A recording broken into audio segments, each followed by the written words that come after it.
get it over to our Nested Live. I just fired up the printer. And today we're going to start printing a new building. We're going to print the Walters Cornerstone. Has the Main Street building number 14, which is a corner building. So we're going to, and this one gives you an option. You can either set it for a left-hand or a right-hand entrance. So we're going with the left-hand entrance, and we're going to work it all out to fit in with our other buildings. So I think this is going to be a good print for us.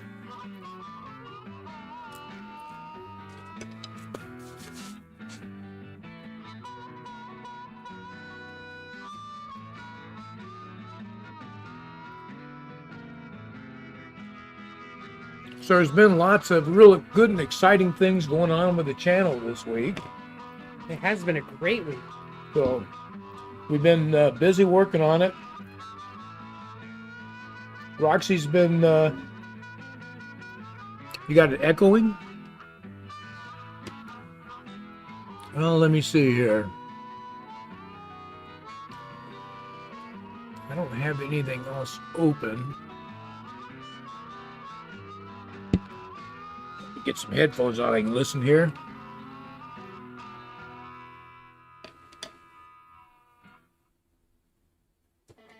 I hear it.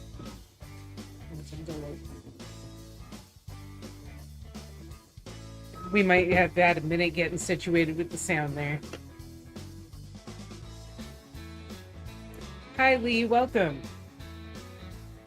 Hi Lee, how you doing?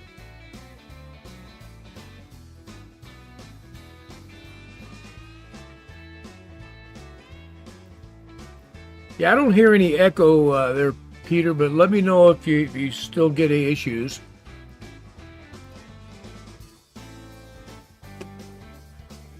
But I think we're good to go here. So.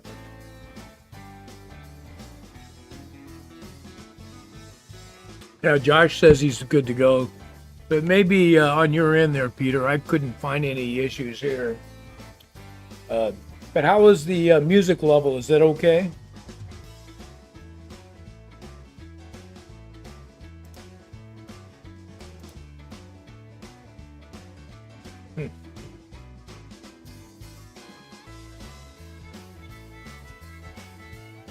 Well, good deal. Good deal. I'll tell you guys, we've had a really great week here for our channel. We've been working on the layout. We got quite a bit done. You can see. Let me go to this other one here. You can see some of the work we got done. We got our sculpt-a-mold and plaster cloth all in place. And I went ahead and painted over all the white that we got from that. There's only a little bit of pink left. And found a good spot to plant a couple of trees for a while. I'm loving how that corner is coming together. Yeah, it's looking pretty good. Ah. There we go. Well, good. I'm glad you resolved it there, Peter.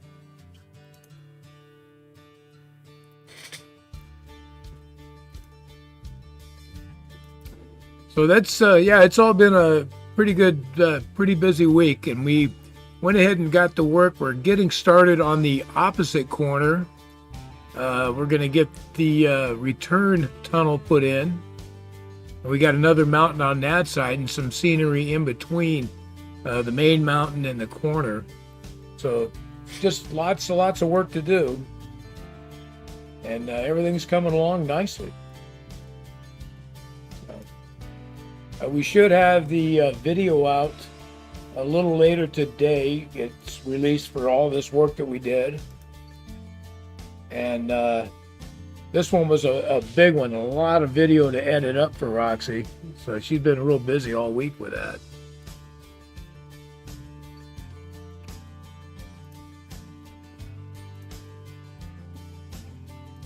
And with a change in the weather, I had to make some adjustments and some track to help with some of the alignment. I was having some derailment issues, but we got that all resolved. It was easy fix. It seems the changes in temperature and humidity and stuff is a real deal. It's been quite the issue. So we went, I remember when the spring come around, we went to work on this thing and we had to mitigate some of the issues at the swing bridge.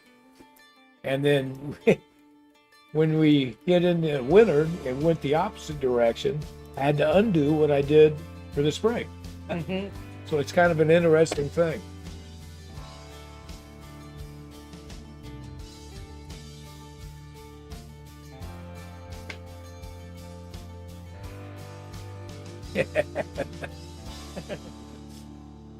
Yeah, Roxy and I were going to town on that pink foam.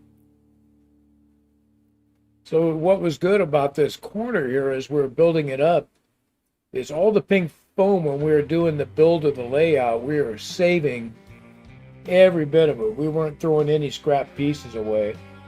And we were able to use an awful lot of it for this work. So that was a great savings right there and a good use of material, I thought. But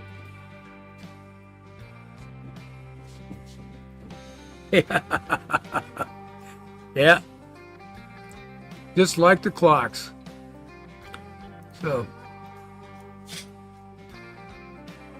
the other exciting stuff, let me go in here and check real quick. If you look over at our channel, you'll see that all of a sudden we've been jumping up in subscribers. We've jumped up today, just for the show, we hit 689 subscribers, which is just unbelievable. We've gained almost 90-something subscribers in the last 30 days. Well, we were at 611 during our last live stream. Yeah. So in a week, we've gotten a ton of subscribers. And what's really exciting is that last video we put out has over 2,200 views. We're getting lots of notice on the layout, so it's pretty awesome.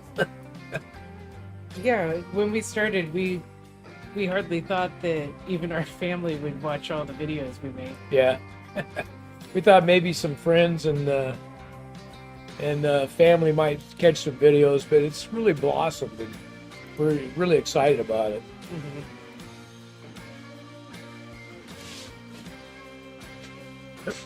Lee says hi.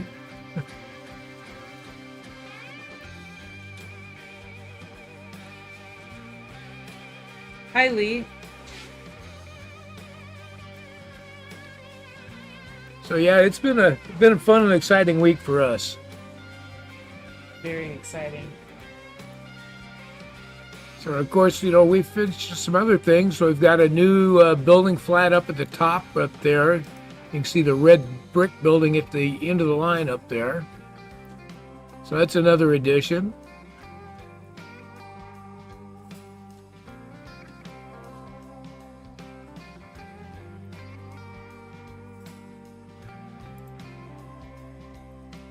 So our little town's starting to get it together, it seems. Things are slowly looking up for us, I think.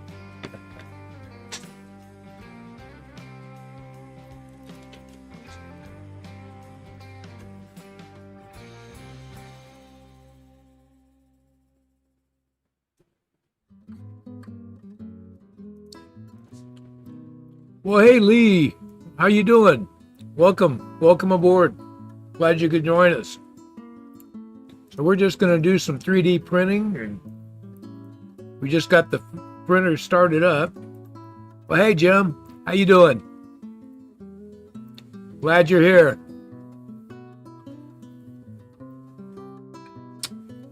The layout runs, it's about 16 foot one way and 15 foot the other way, plus the 8-foot peninsula in the middle. So we got a lot of running room here. Oh, that's great, Lee. I'm glad you're going up. Yeah, you should. You should. We enjoy your channel quite a bit. We really do. Hi, Jim. Welcome.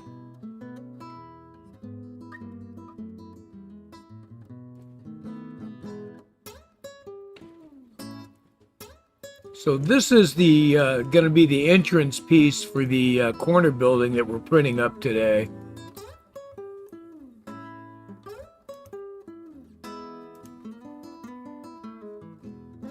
Ah, new puppy.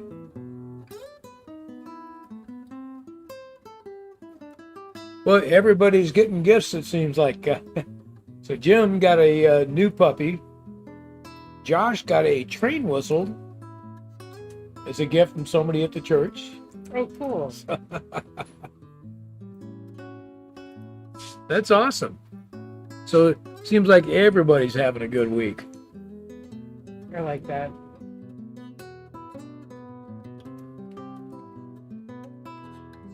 Well, let's go up here and we'll let her be able to watch a few trains run. Yeah. Yeah, she's busy ripping and running. She's been doing a lot of editing all week, plus helping me work on the layout. She's been busy, busy, busy. She's working on editing right now. Trying to get the finishing touches on there so she can release it for today.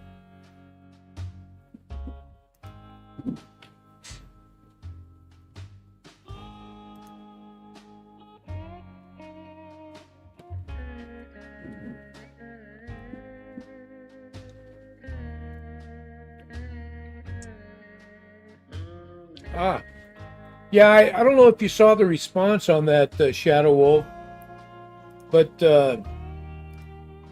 Roxy, she takes and she uses like whites or grays, acrylic paints, thins them way, way down.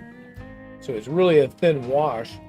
She'll put some on there and just let it sit on there and then blots it up with a paper towel. So she doesn't allow it to dry, but it kind of makes the brick look a little blotchy and it fills in the mortar lines. So it ends up looking pretty good, I think. And you just keep layering it on there until you're really happy with how it looks.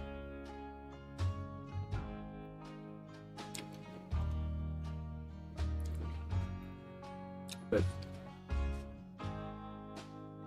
16-year-old Pooch, had that dog a long time. That's really right. difficult. I'm really sorry to hear that, Jim. No, we don't do any sealing before I do the wash, but I do make sure that it sits for at least 15 minutes to dry so that I'm not moving around wet paint.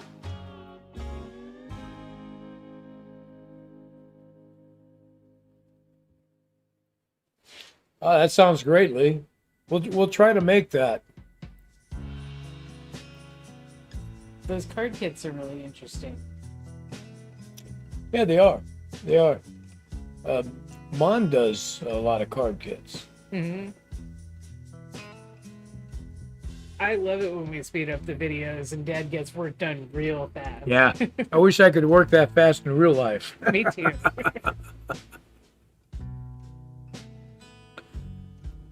Yeah, that's a tough one, especially when you've had a Pooch. You know, they're a member of the family. It's like losing one of your kids. Exactly. You know?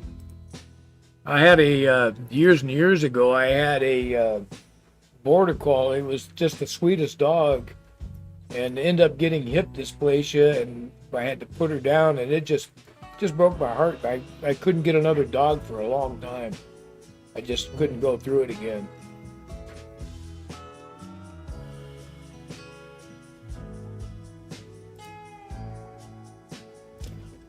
Yeah, that's for sure. Well taken care of.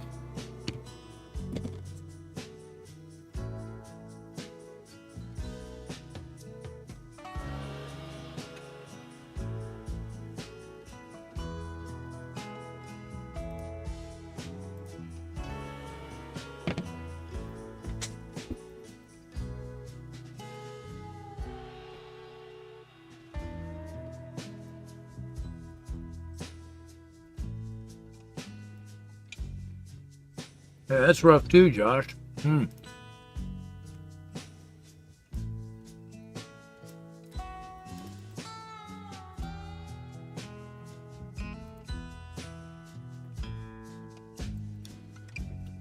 Yeah, we pretty well almost always had dogs in the family.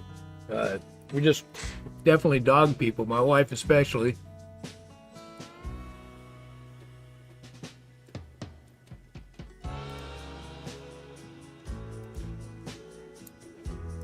Yeah. It definitely leaves a hole, Jim.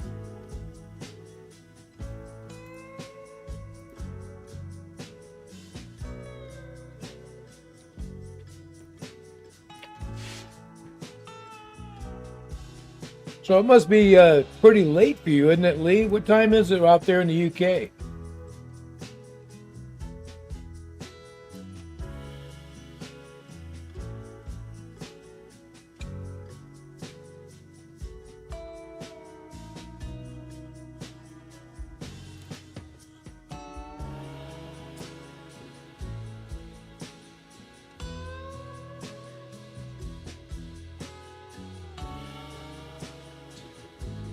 Ah. Well, from the sounds of it, Jim, sounds like that's one lucky pup. Mm-hmm. You're a good dog owner.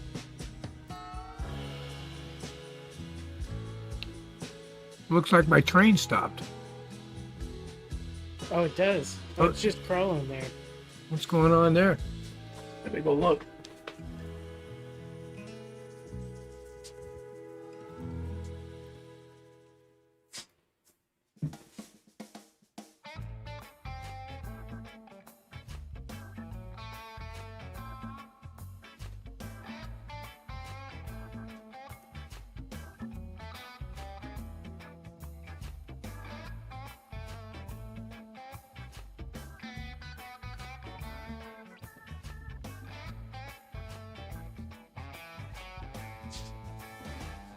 Trying to grab my multimeter and check the voltage. Like there's a big voltage drop or something there. Oh, that's not good.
Take a look.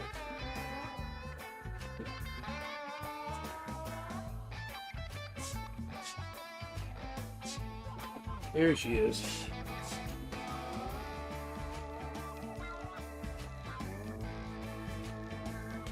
Yeah, it's really crawling.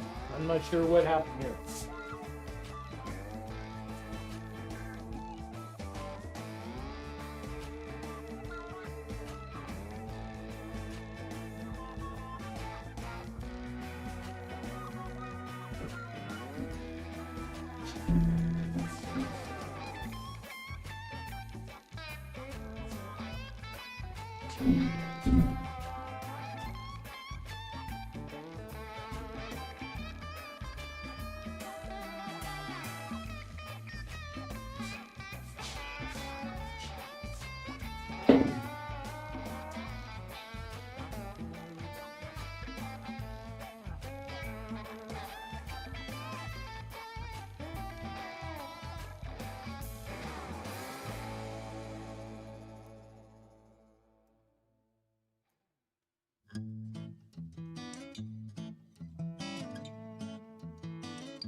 I'm not sure what's going on with this section right here. Roger, the voltage is right. Could the wheels on the Southern Pacific just be dirty? The thing is, it's running fine every other part of the Hmm.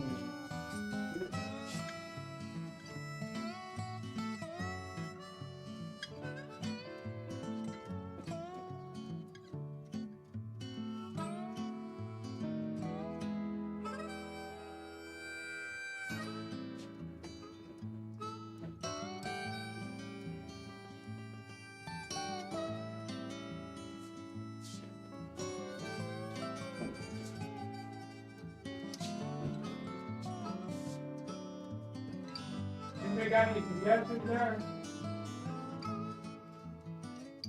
So what do you guys think? So as the trains as the Southern Pacific's running around the track, it's slowing down in the corner by the bridge.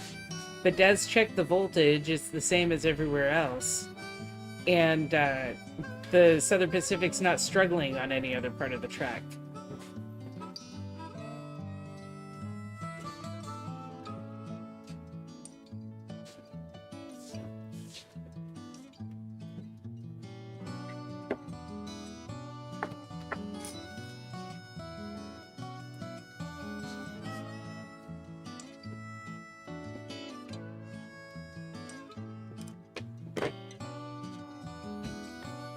So Josh suggests we check the wheels.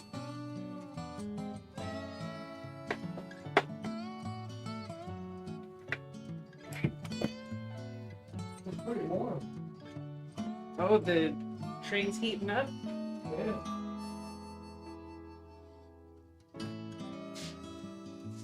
Yeah, pull this apart and see about filling it up.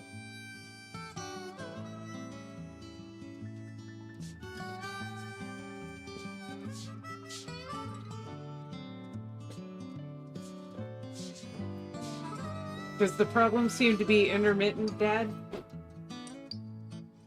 Yeah, but just all of a sudden it just kind of running slow and feels warm. Jim suggests it might be a loose connection. We have done a lot of work over there lately.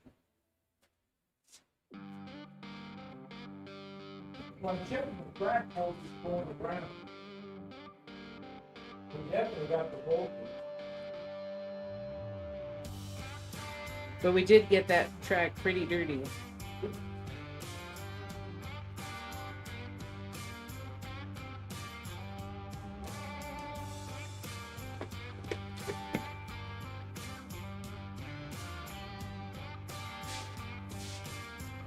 Work another train to it and see what happens. Yeah.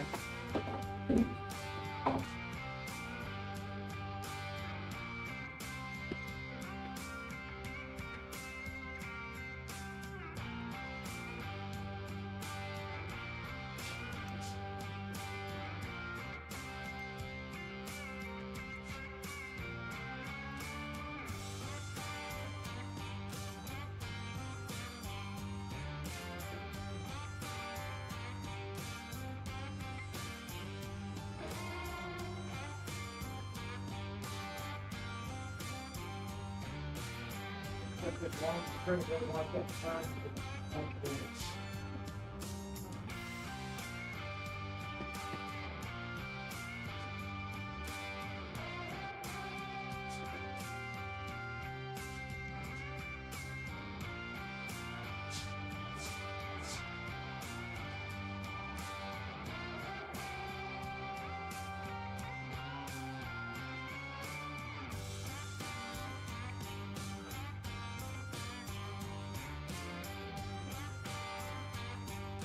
Peter says to do a voltage check across the bridge connection on the same rail, and if it he says to do a voltage check across the bridge connection on the same rail, and if it's different, that means the power is unbalanced across the bridge.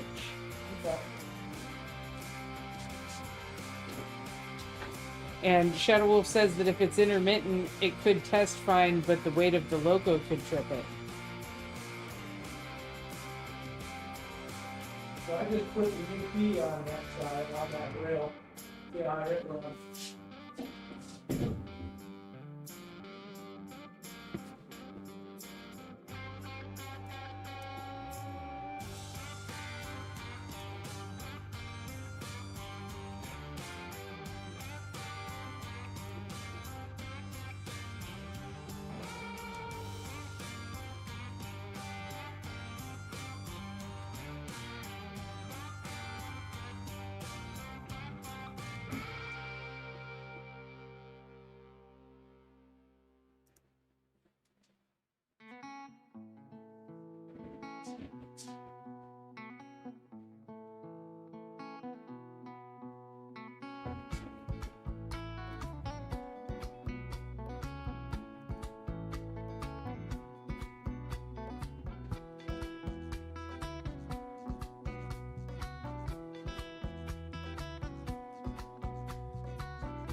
There are rail joiners throughout the track.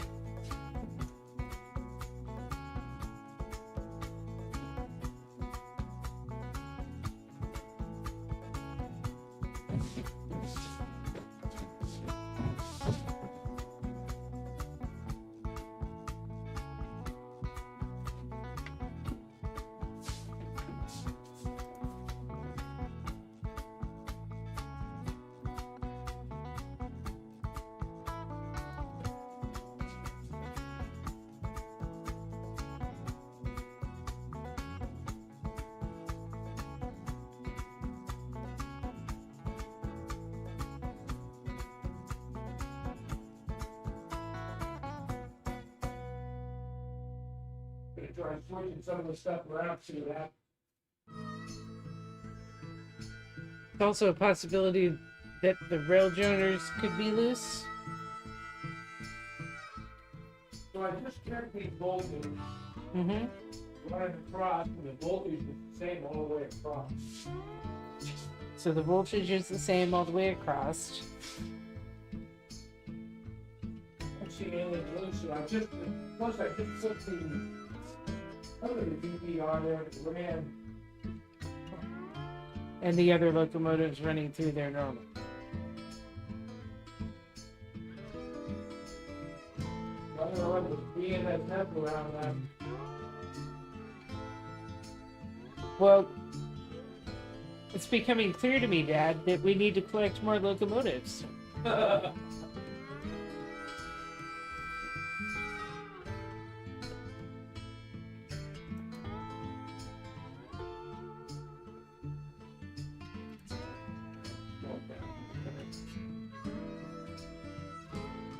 I agree with you, Peter. I think you're probably right. The engine, Dad said the engine heated up pretty well. It might just be really dirty in there.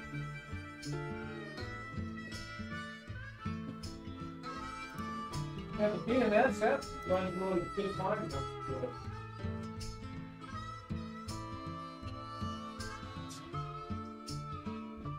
So I think my next step is I'm gonna have to pull the Southern Pacific apart.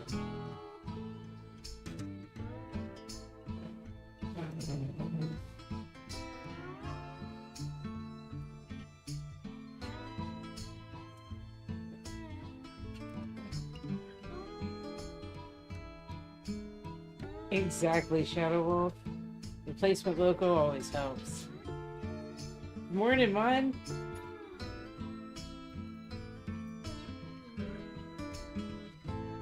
You're probably right, Josh.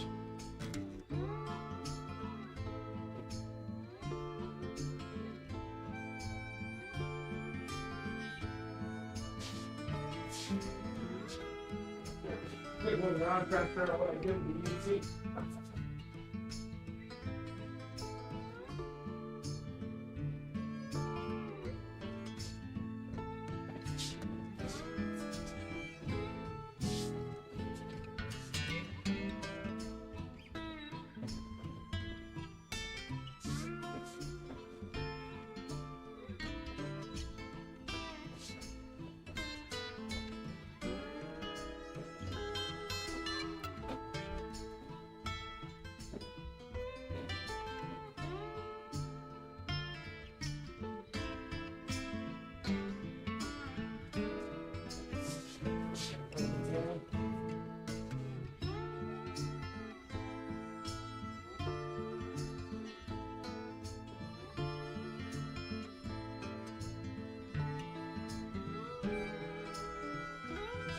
Well, we've been making such a mess in the layout lately with all the work with the plaster cloth and painting. So I'm sure dirtying up our engines on these tracks is to be expected.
Hi, Randy. Welcome.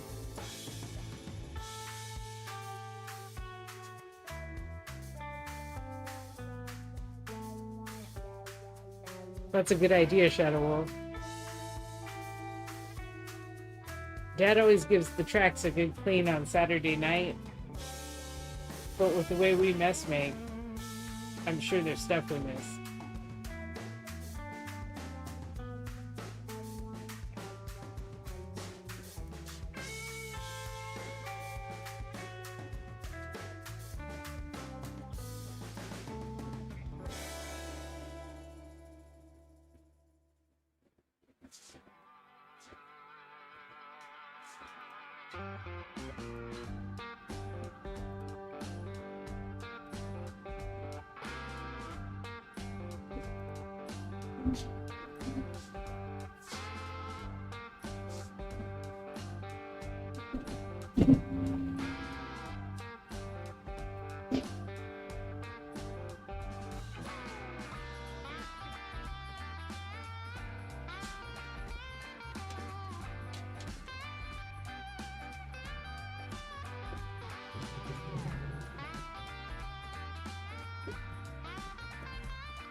I'm thinking it might be the filter one because I just swapped them out. That BNSF is running just fine on that middle one.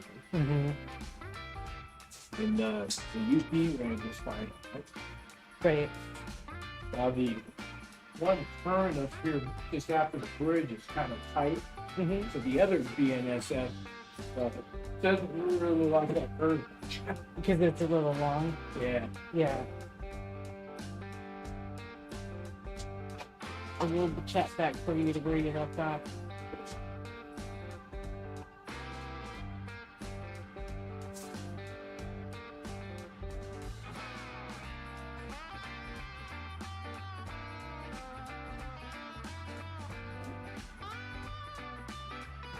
Absolutely, anything can happen when we're live. It's what keeps it interesting.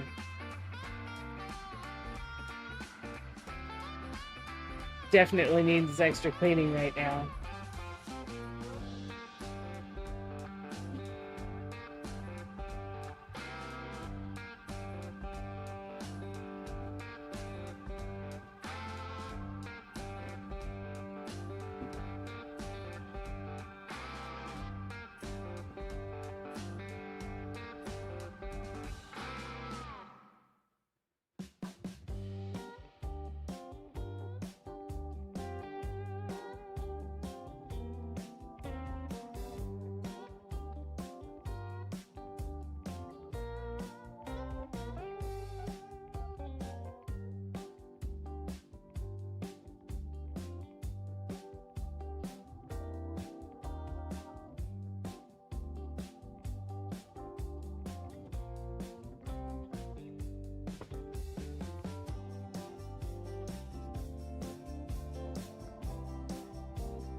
So after checking all the voltages along the track in that area, we were at 20 there. It's like 11.4. Mm-hmm.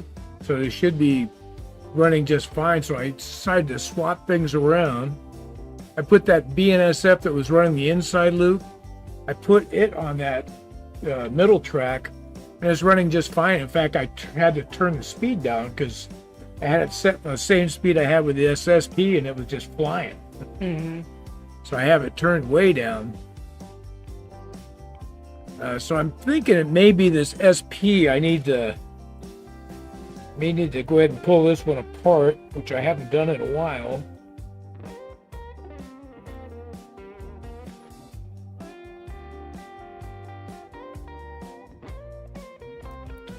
Which I always hate doing because I got to pull the couplers off and everything.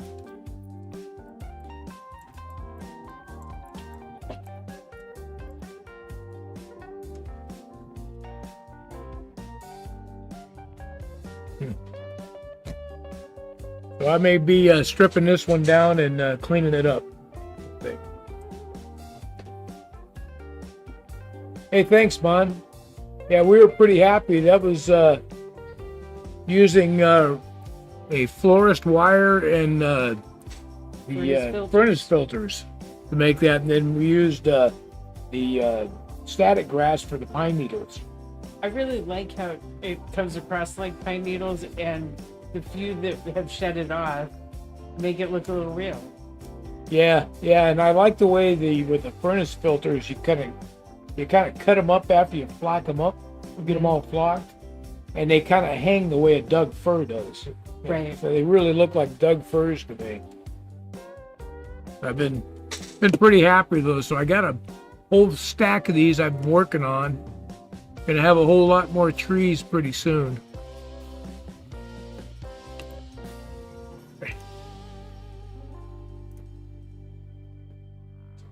So I've got about another 20 that I'm ready to start painting and putting the flock on them. Yeah, we're gonna have a whole forest going on Yeah. this end of the layout soon.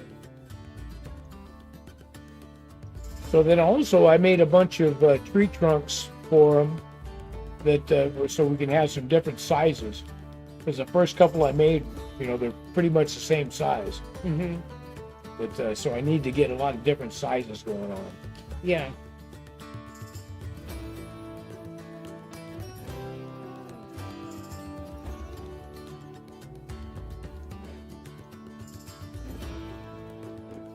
Sorry guys, I'm going back to see what all I missed in the chat here.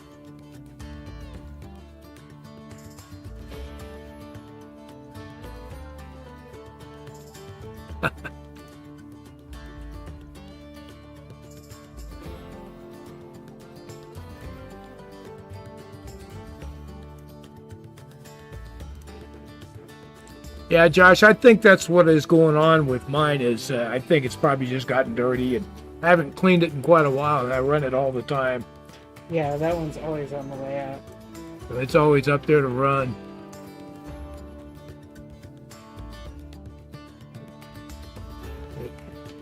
Maybe I need to be rotating my stuff around a little more. Well, cleaning schedule would be good.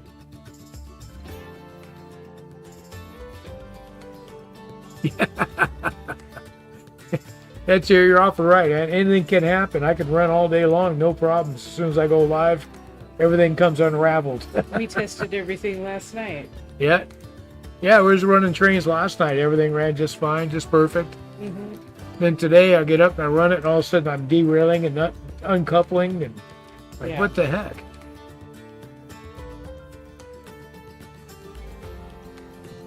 Yeah, mine, it does need extra cleaning. I've been trying to really stay on top of that. So every time before the lives, I spend quite a bit of time just going around cleaning the whole track, all three tracks going all the way around. Of course, that area above the peninsula, that's a stretch. Boy, I got to really reach in there. Mm-hmm. So I got to be thinking about what I'm putting in the way of scenery in there to make sure I can get in okay. The more stuff we get on the layout, the more I start thinking about that lift we saw in the magazine where you could lean up over the layout without touching anything. Yeah. That would be really cool.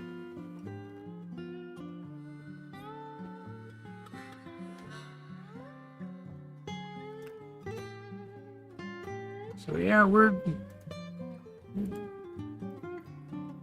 everything's running good now. Maybe a little fast.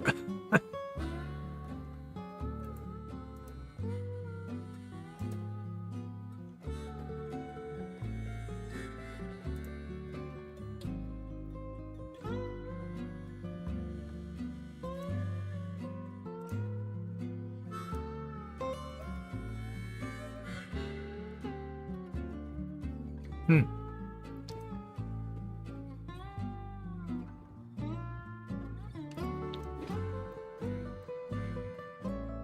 Yeah, printer's looking good. Seems like it's pretty good. It is.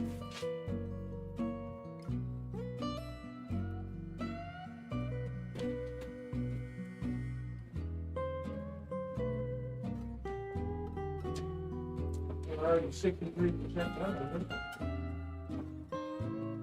That was fast. Look where the dog's prancing around up there. Having a good time. Yeah.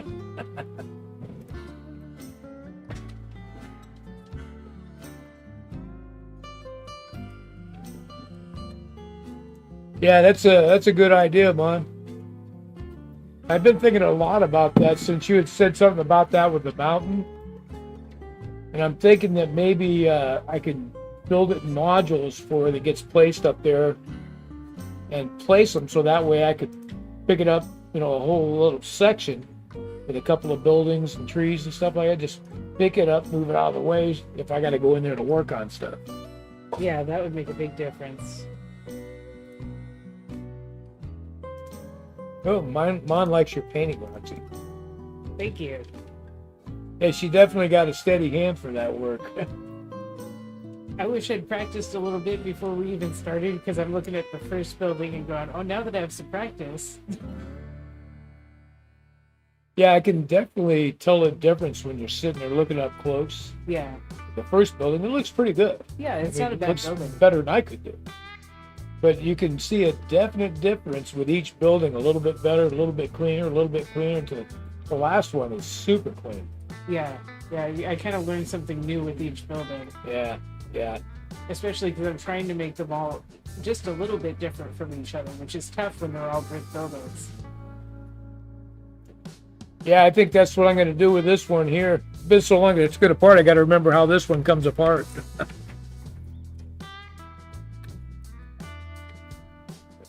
see if I'll finish the top off.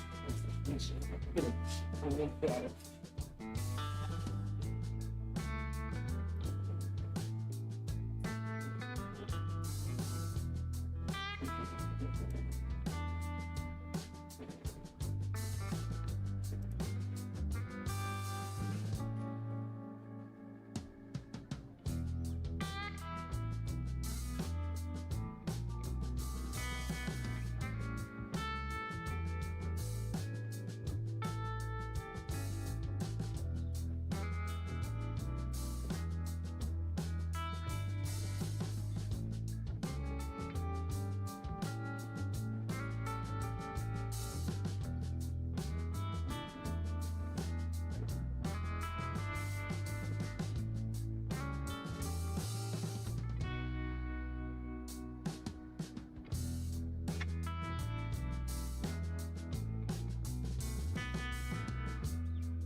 Exactly, Peter. The older buildings are just aged.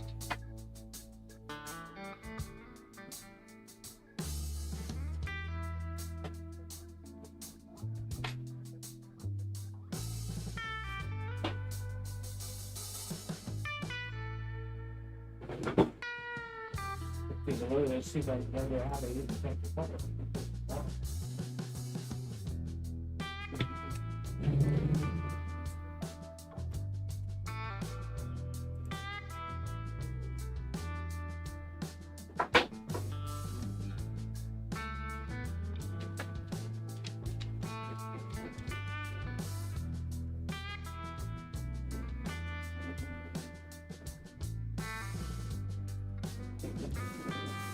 Yeah, Dad's getting in there on the workbench right now, seeing if he can remember how he got it apart last time. Remember these screws off. Really tough. Especially wrap around screwdriver. Oh yeah.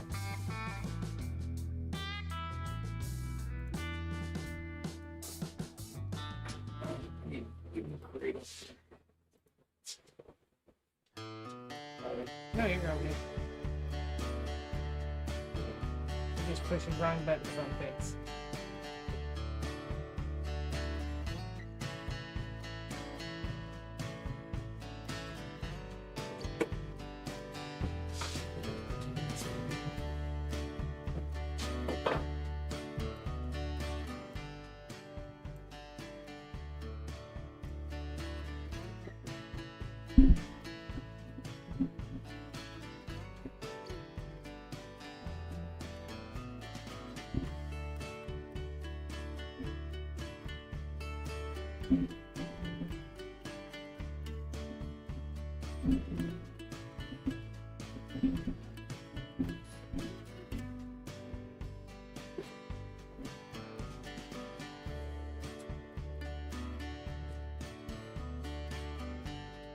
End scale would definitely be very tricky to work on. Takes some sharp eyes and sure fingers. Yeah.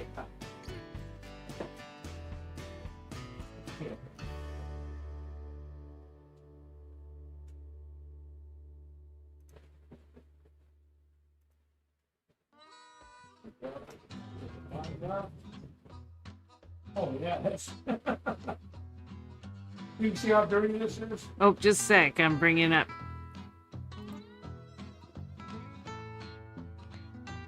There you go. Go ahead and show everyone. It's black.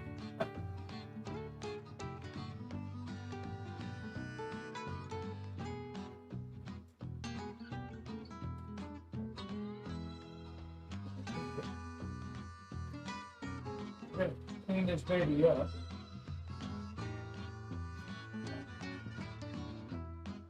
Alright, Roxy, I'm gonna have to snap these building out of the way. No worries. That's good stuff.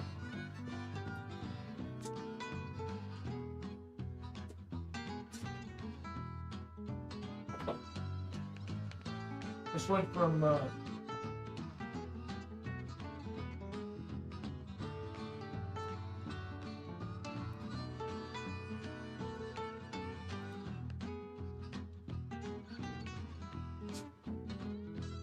you got number 5 tucked in down nice.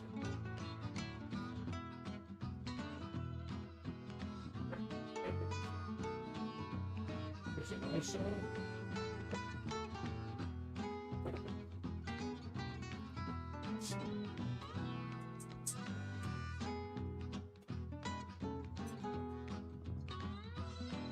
Start out and give it a wipe down first.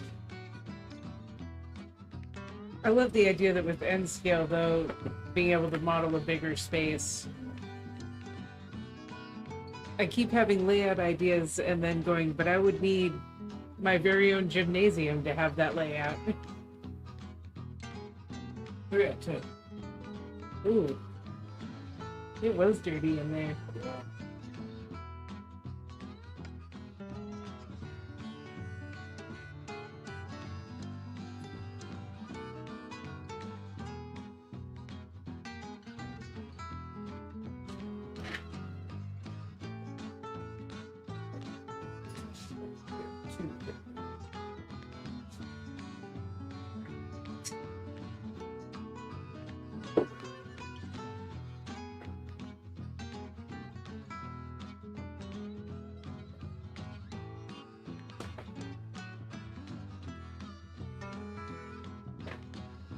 You're supposed to, this one said, damn, I thought you took better care of your equipment.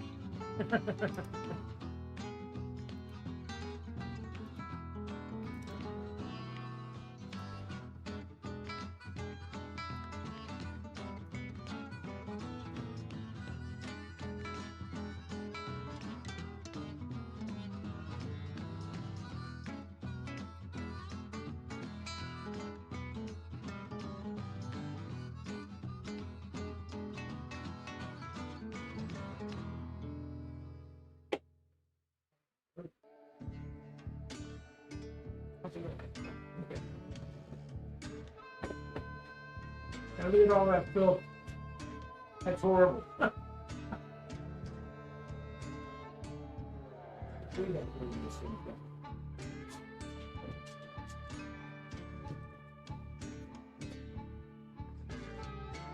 All right, we're gonna take our fiberglass thin here,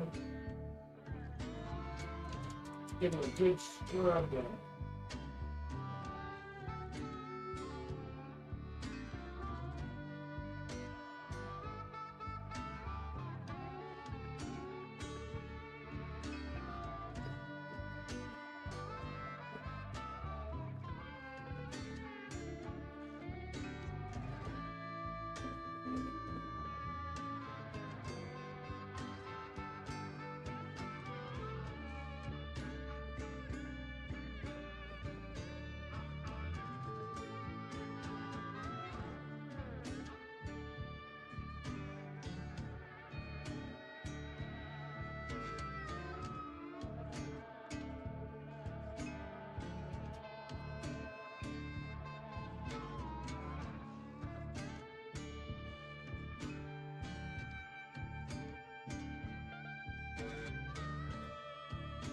This rock here.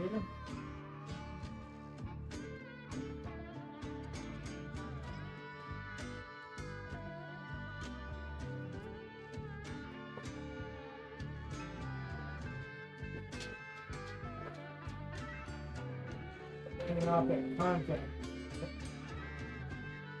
Let's do that.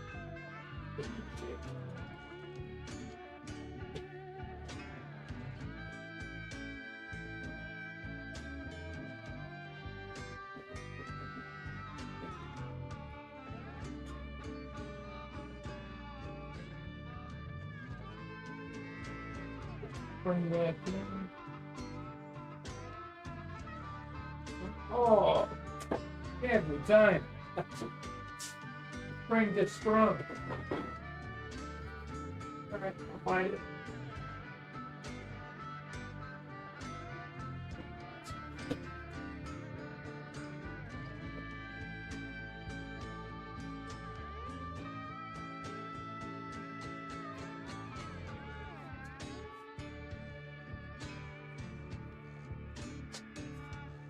Isn't that just the way? Every time you work with a spring, it's got to pop off. It's on the floor here somewhere.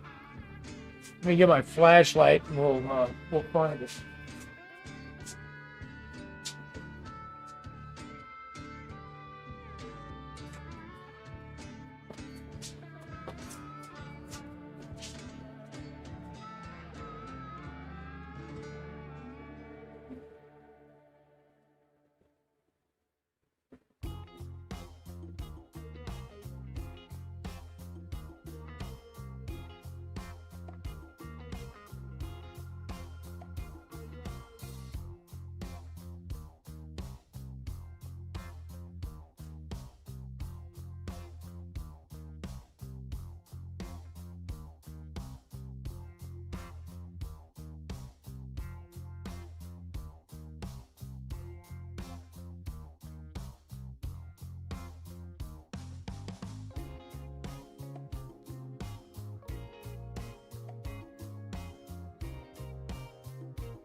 All right, I gotta go grab a stronger flashlight so I can find this spring. I went to pick it up and it popped again on me. I'll be just a minute, guys.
Here we go, found it.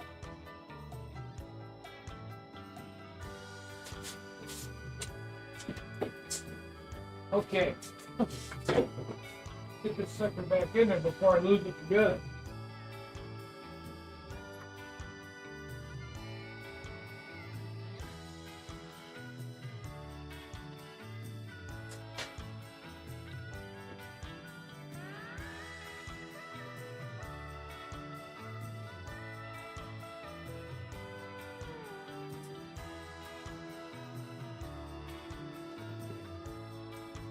Back to clean.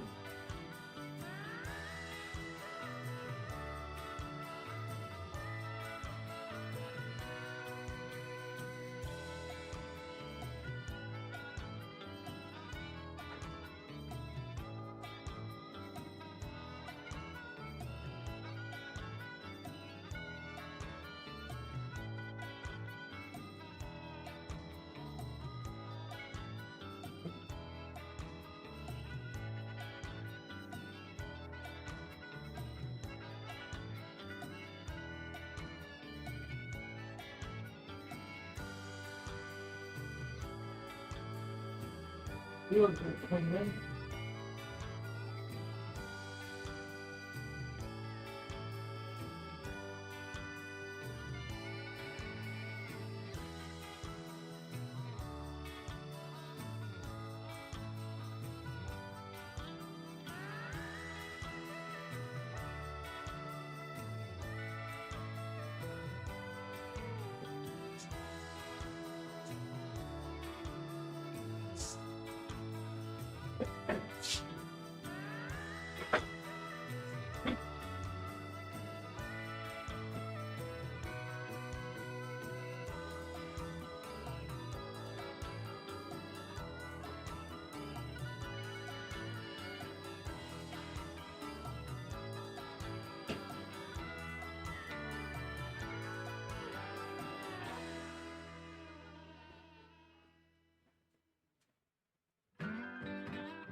Well, just look at that thread I got up. Unbelievable.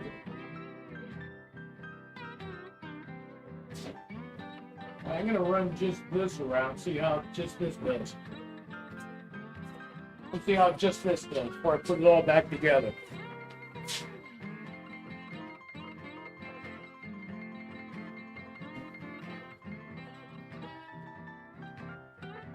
Okay, let's see how if it runs any better.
Look how the average these days can't do shit out of that.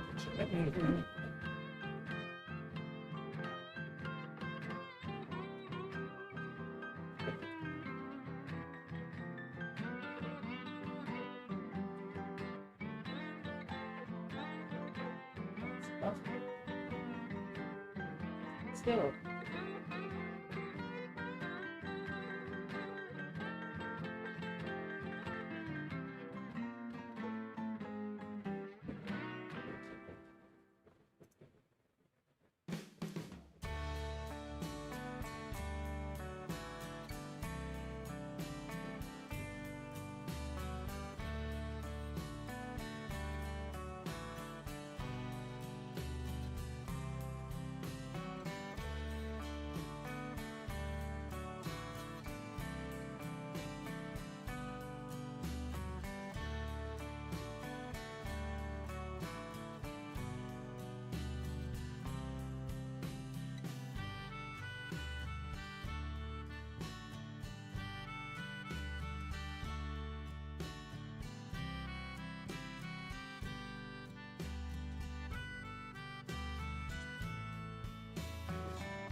Try something else.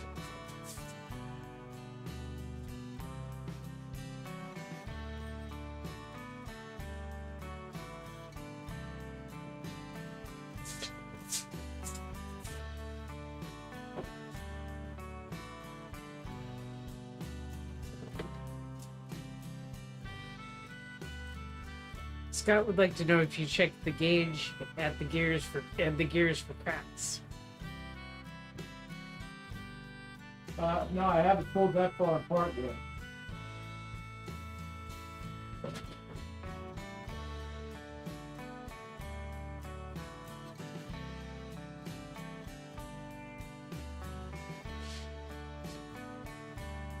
I'm not just anything about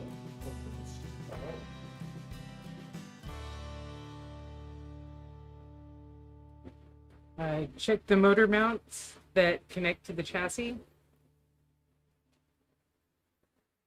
So it's got new, I put new motor mounts in this. Not fit, the motor mounts are broken. Mm-hmm.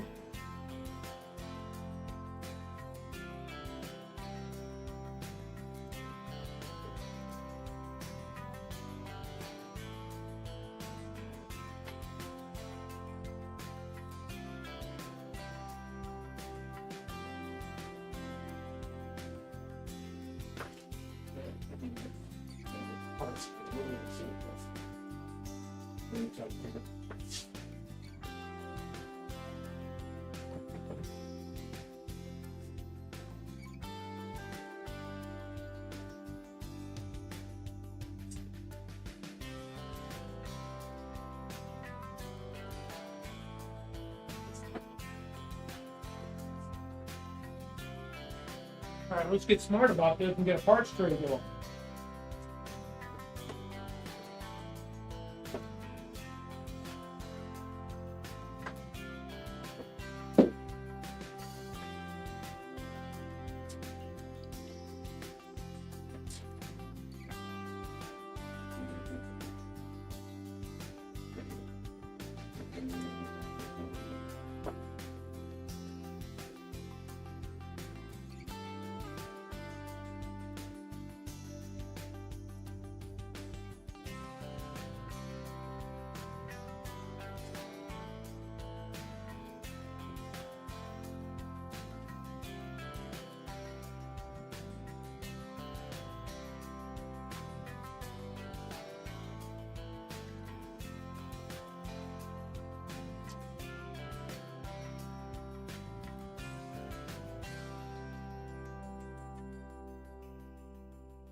You're right, Dave. I'm sorry.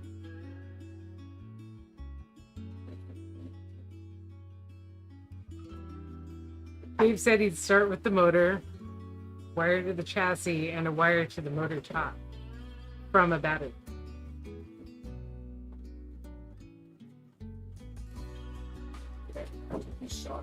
Take it easy, Shadow Wolf. We'll see you soon. Yeah, he's gonna go lay down. I'm doing my own thing, completely ignoring everybody today. Yeah, we're gonna have to dig deeper into this project.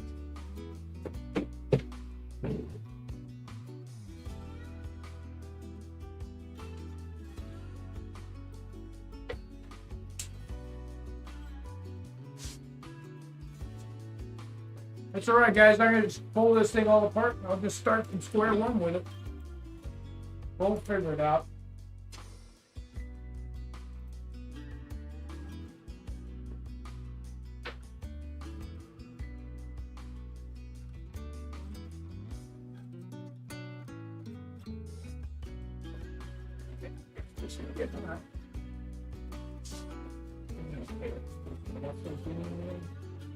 I wouldn't plug all the way in here.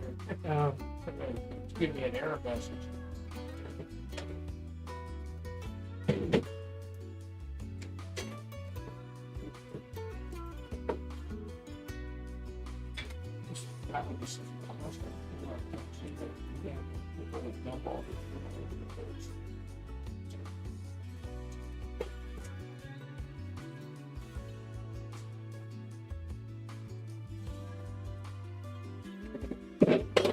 Total disarray here, guys. No, that's a good thing to look for too. Dave says, are all the brushes and springs back in the motor?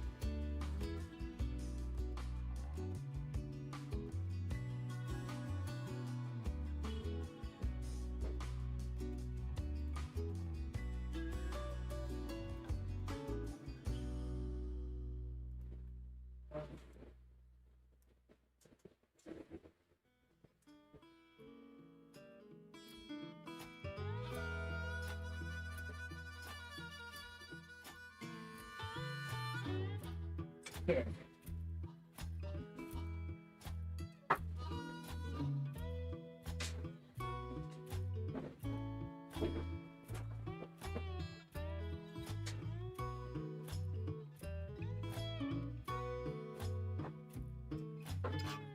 You guys see here, I put new motor mounts in here.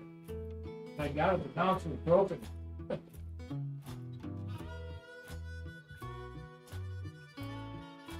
Crawling around on the floor with a flashlight's a regular occurrence here.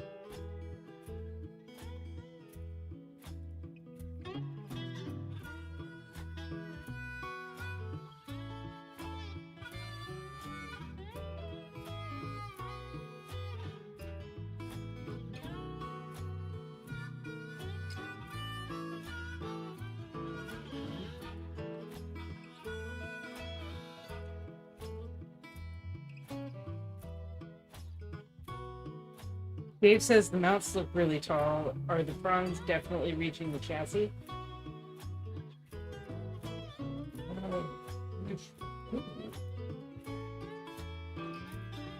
But these are Akron motor mounts. OEM parts. So it's the same one. Yeah.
Right, man, huh?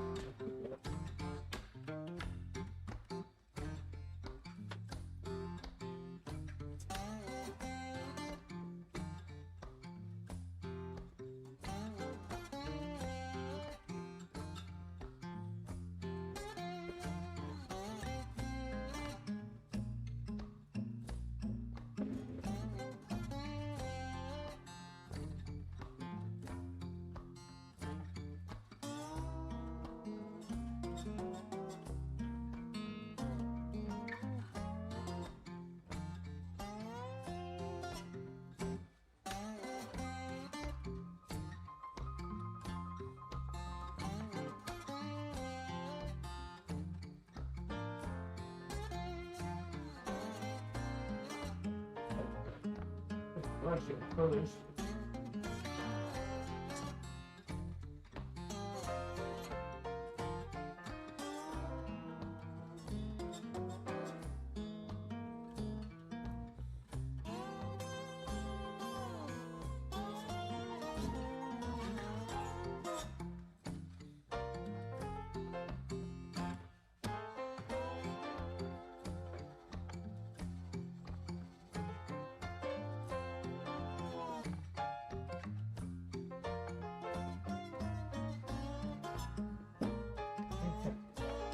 Now you should be able to get power to it.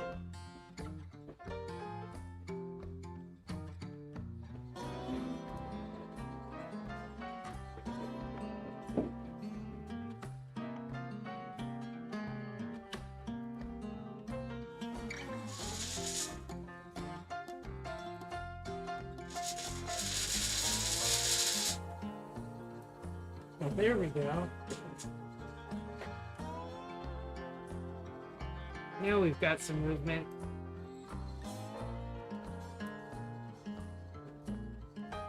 Motor back in place.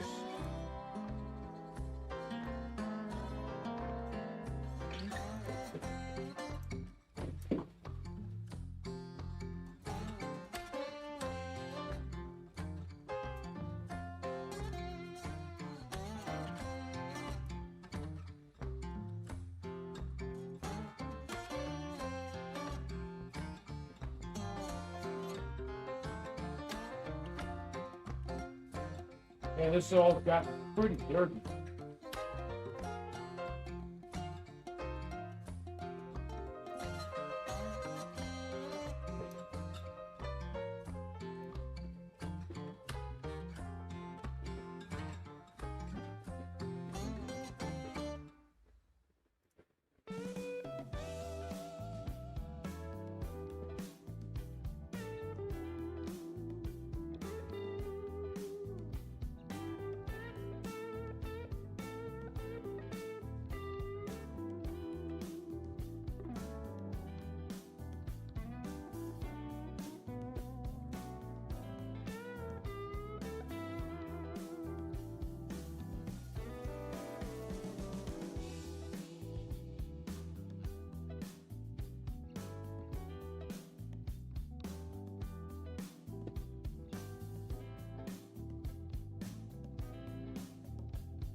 Mush bugs are very important and should always be peddled.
Up back in place.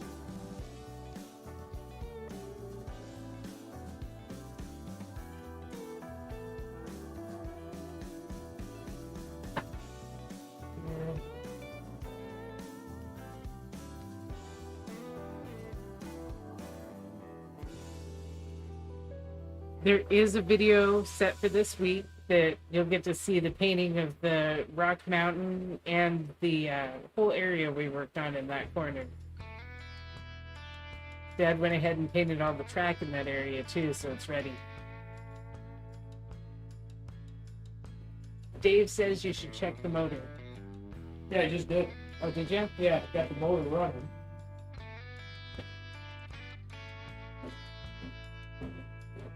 But I'm gonna just, all put back together, Tom. Mm-hmm.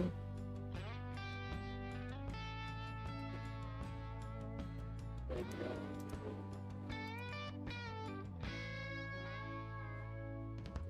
I mean, there's always the tricky part is getting these or net motion. Don't get where they need to go.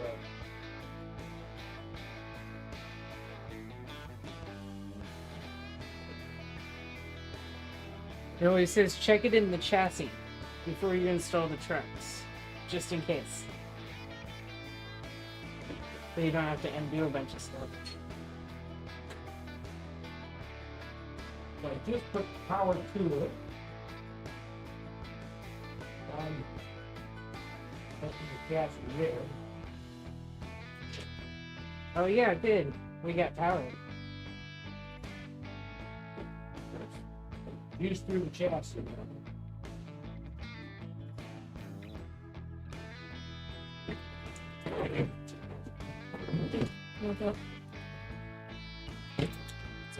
I gave you a fork, right? Mm-hmm.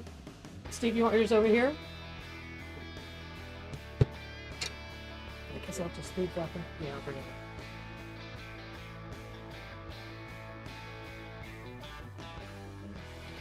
Yep, he cleaned the wheels up. Got all that black gunk out of the inside.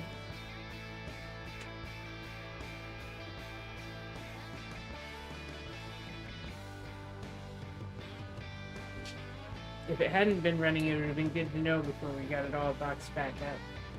Yeah. So I pulled it apart and I cleaned all the parts. It really needs, I need to get it on the sonic cleaners. So I can just tear it down, throw it in there, clean it up down. There's a lot of really loose stuff over there. Peter mentioned a cleaner for that. a little bit ago. Let me see what it was called.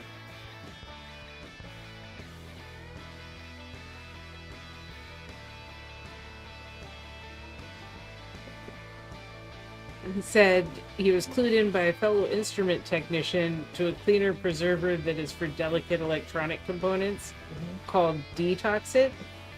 It's a 2-part liquid brush on, but it's very expensive. Yeah, I've never heard of it.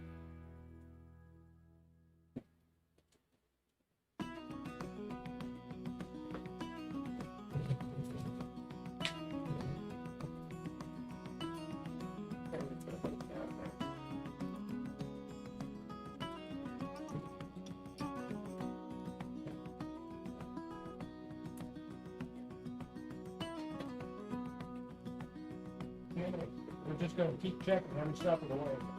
It's a good idea.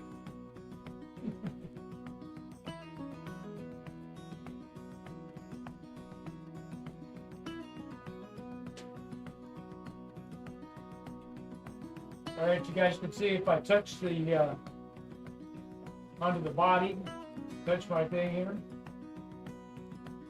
push them around, go the other way. It is pretty nice. Okay. Now I just need to resolder my leads here.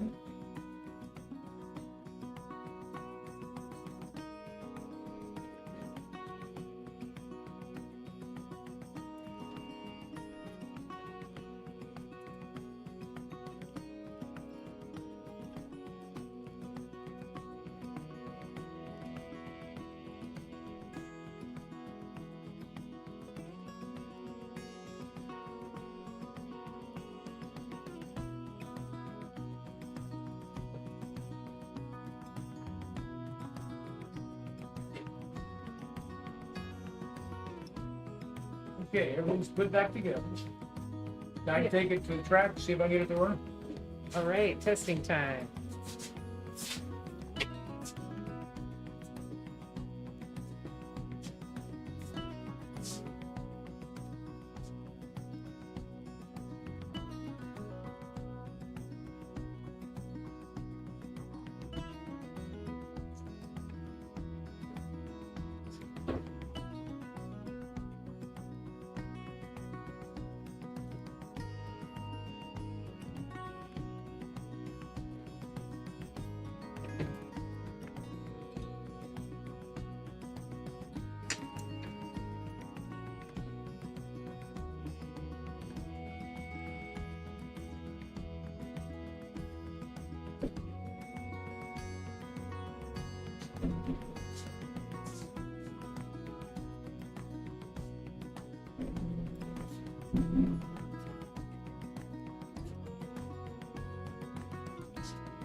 Derek, that's funny.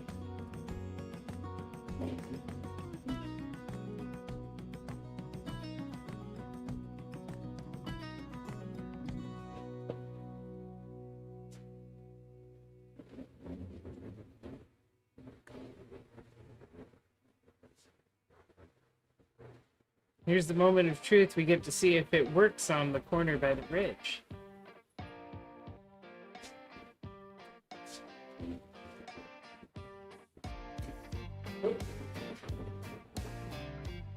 If we're not derailing trains.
It looks like it's doing well now that it's all clean. Rolling good.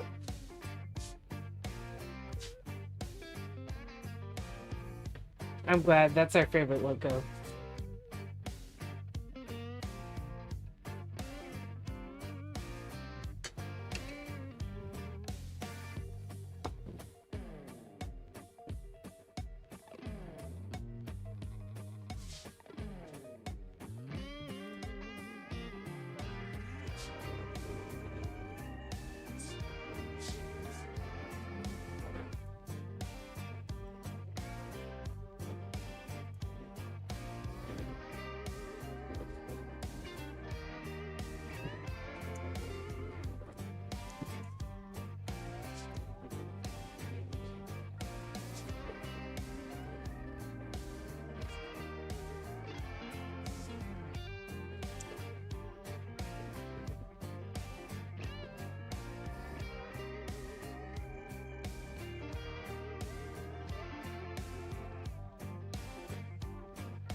It's going pretty good here. I've got the speed turned down a little bit. But it's still running right along.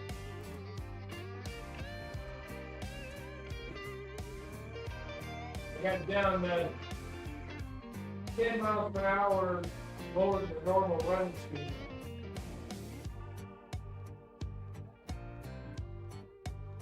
No, those wagons in the riverbed are not doing so good, Rick. That's quite the derailment we've got going on. Once we get the top, put it back on the SP loco, we'll have to get those all rescued.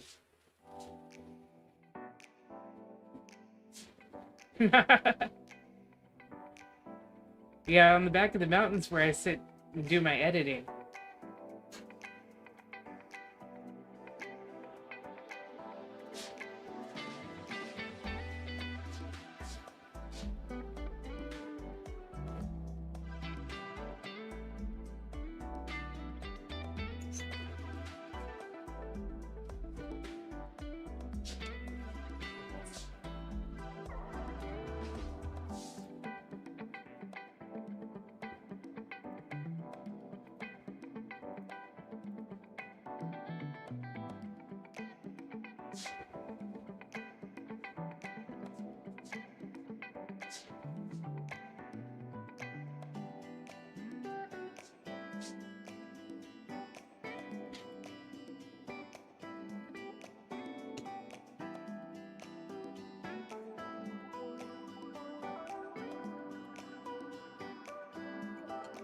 Looks like our print's finished for the moment. We've got a bunch of them to run today for this corner building.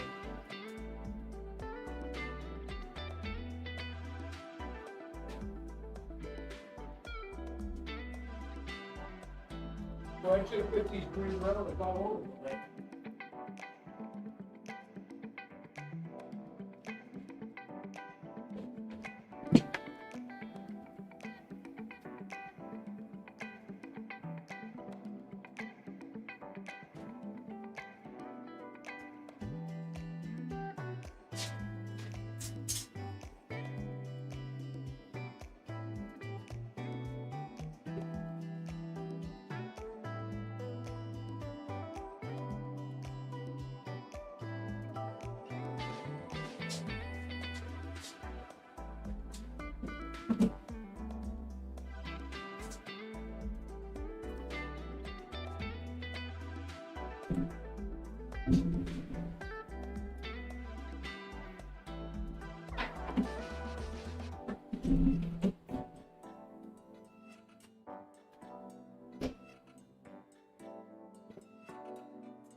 Yeah, we have our desk set up on the back side here. Well, success. Did about 4 laps. Beautiful. That's awesome. And in fact, I turned the speed way down below what I normally run it at, and it just cruised right along. That's So we're just kind of running a little dirty, I think. our print's all done. What have we got on the printer next, Dad? So we can do the wall front or the left-hand side. Either one of those would be interesting. Well, let's start with the front. Okay. Well, let's do that. Got it all cleaned up for you. Oh, that's This piece came up here. good. Oh, yeah. That's good. You hold up there. I've been a little sidetracked here today. We've been all over the place today.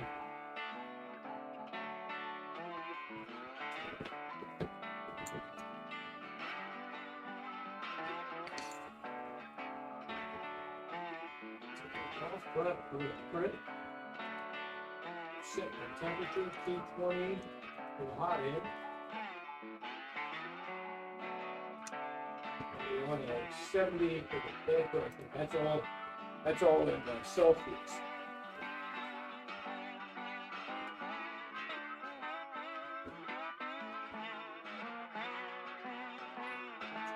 Oh yeah, we will definitely check that video out, man.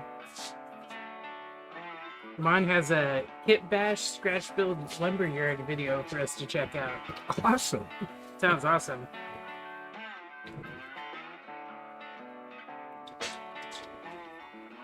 Thanks for joining us, Dave.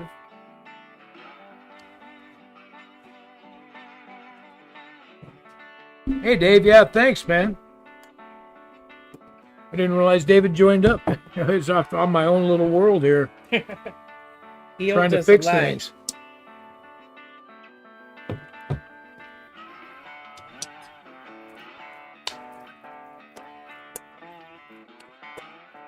He had great input on the locomotive repair. Hmm.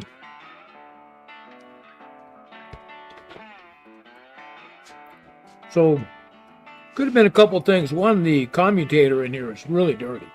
Mm-hmm. So that took some cleaning. But it still didn't want to turn when I hooked some battery power to it. So the other suggestion was about the contact at the motor. Mm-hmm. So the little metal clip on the bottom there that has these two prongs. So I took and I slightly bent them out so that make sure they would get good contact. Plus I cleaned that bottom, scrubbed it real good with my fiberglass pen. And that, made a difference. Then I cleaned all my contacts, point of contact at the trucks. And then, of course, cleaned the commutator here and resoldered it just off and running. So I don't know if it was the connection, the contact wasn't good, Right. or if it was just dirty. I mean, or a combination thereof. But Yeah. it ran really nice. Now it's going to be a matter of whether I can get those couplers back on. Right. Yeah, Josh mentioned that when his locomotives struggle like that, it's often the commutator. Yeah.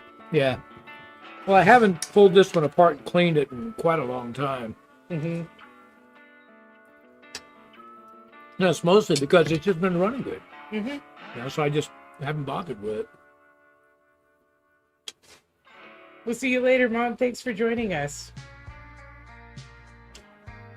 Yeah, thanks, Mon. Hey, I'll be contacting you here probably tomorrow. And we'll get over there and check out that video. Absolutely.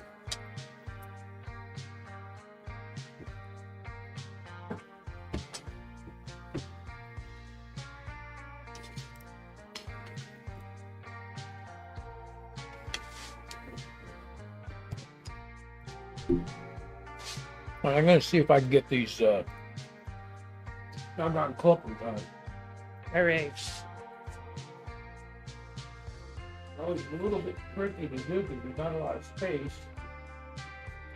So this one has number 5 couplers Mm-hmm. with a coupler box. So this one's all put together and that's pretty easy to do. Right. I gotta get this other one put together.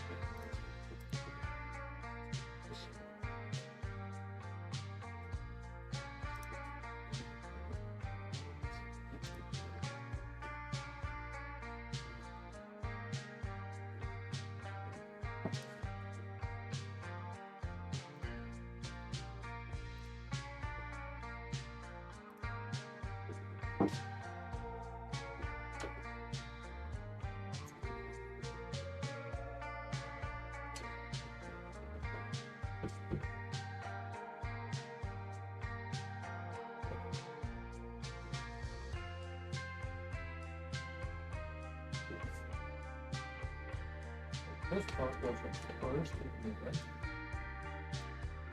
So.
There goes the printer doing its bed leveling now.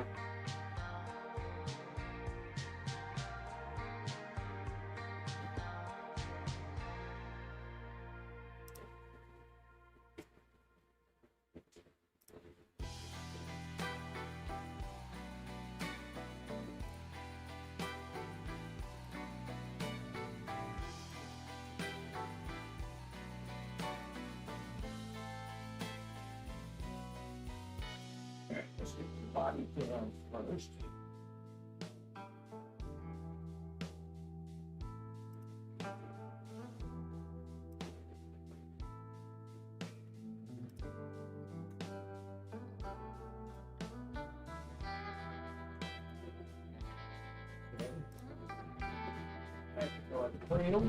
Okay, you guys switched over so you can see what Dad's doing.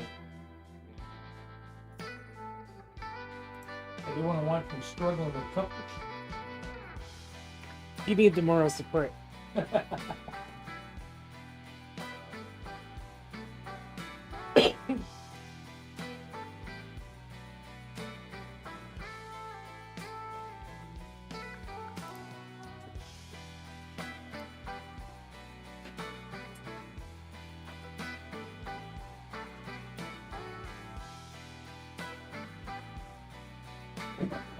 Using my magnet is not as magnetized as it needs to be.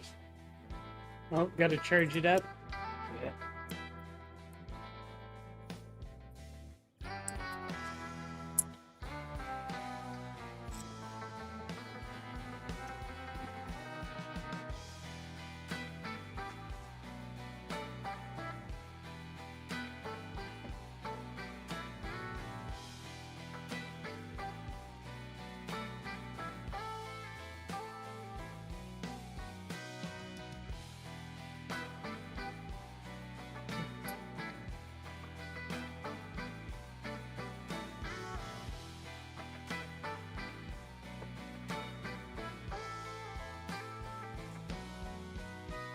We'll just give it a minute here.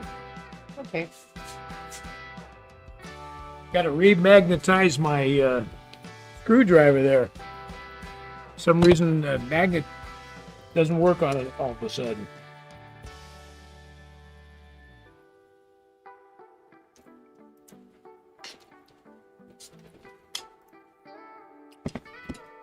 Oh, hey, Derek. How you doing?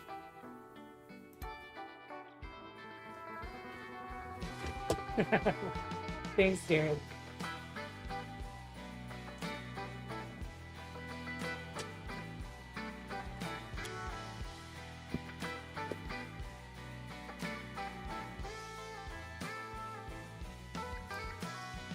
So this is a good time to talk about how handy 3D printers are. So you look at the workbench here, it's kind of a fun deal. So this little parts tray, I 3D printed.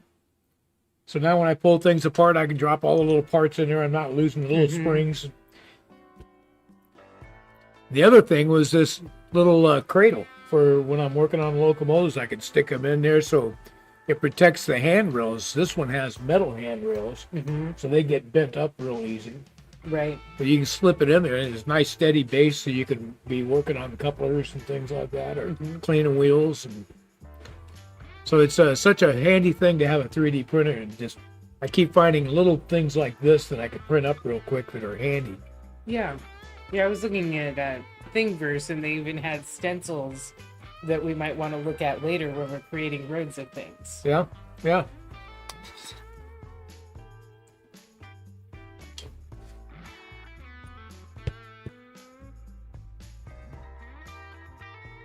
And as far as magnetizing, you see up here where my screwdrivers are, this piece of metal right here is a magnet that was pulled out of a hard drive. So mechanical hard drives have real strong magnets in them. Mm-hmm. You pull them apart, and I've got several of these. They're just handy to have for stuff like this. You can put your tools on it, magnetize your screwdrivers up. You can do the same thing with the sockets and wrenches. It's just handy. But my idea with these is I was thinking that I might take the magnets and use them for against my metal blocks. I have a wall that I want to put together. So I could take my block and I could stand the wall against it. I could take one of these super strong magnets, put it on the other side of it, should hold it right there in place. So then I get my other part right up to it and be able to glue it in, magnetize that one in place. Right. So that might be a good way to go. But these magnets are unbelievably strong. They are super strong. They're very hard to pull apart. Yeah. Yeah, it's amazing how strong they are, though. So I've got 3 or 4 of them up here, and you got them in a stack and try to pry them apart. It is tough. Mm-hmm.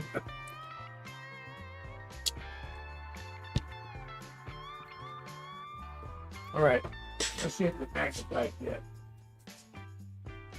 It's maybe an aluminum screw. Yeah. We'll find out. It might be. Oh, yeah. Magnets don't help when it's an aluminum screw. What else I got?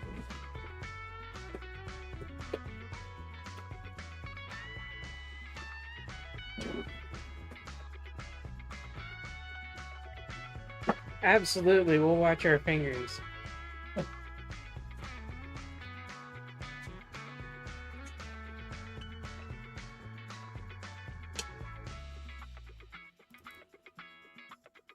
Wait, why are these magnetized? Right.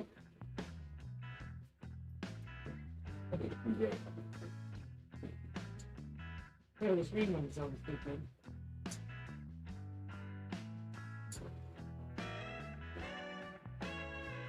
Are you done with the soldering iron? Oh yeah, sure. There we go.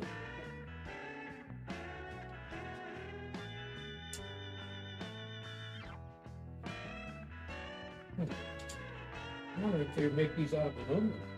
Does it stick to the big magnet from the computer? Yeah. Oh.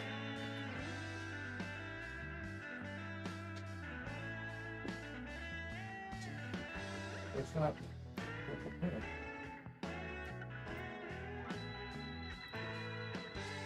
This is really odd.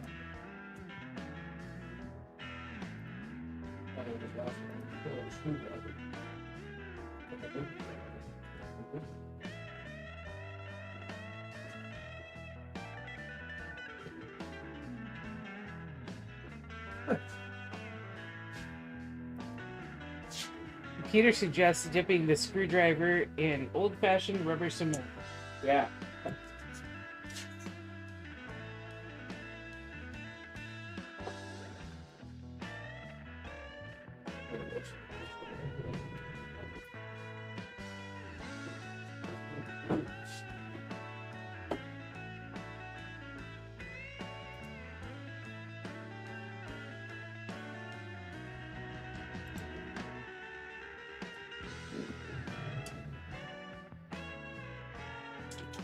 Oh, no. Just drop the screw in and up inside. Oh no. Pop this off. I was just gonna ask you if you needed some small hands in there, but not much I can do if the screw fell in. It's always the hardest part for me.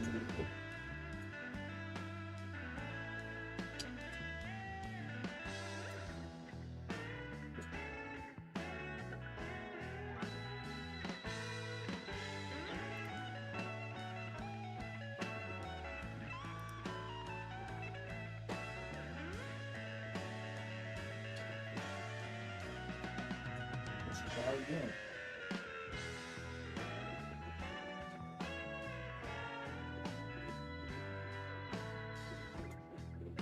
Oh, we'll go over and check that out, Josh.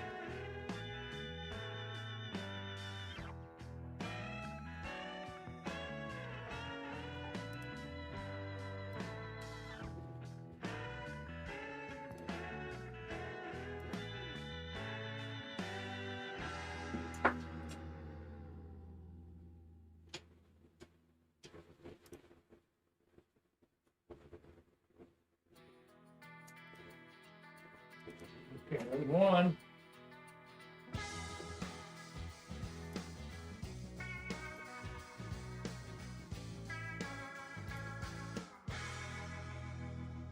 Put together.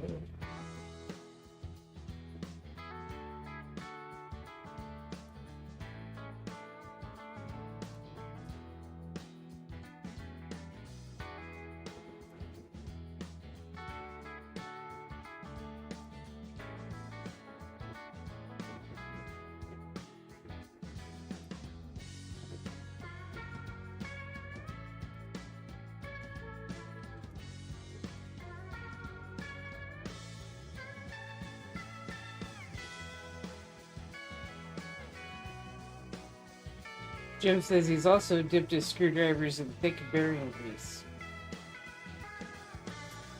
That would definitely get the screw to stick. Yeah.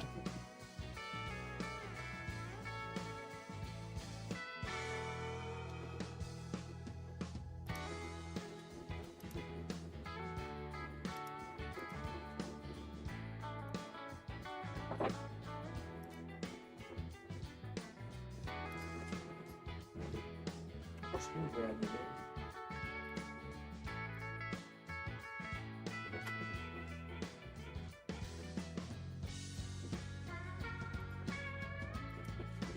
Success. All right.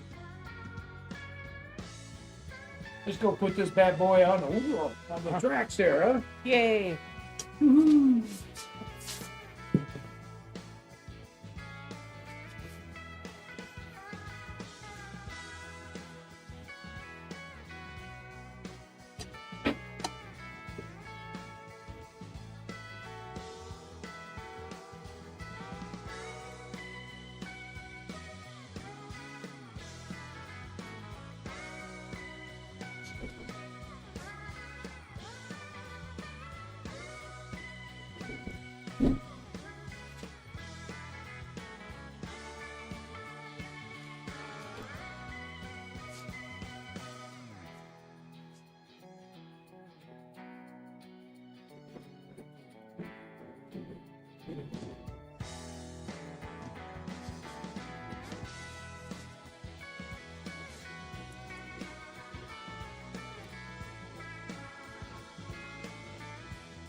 It's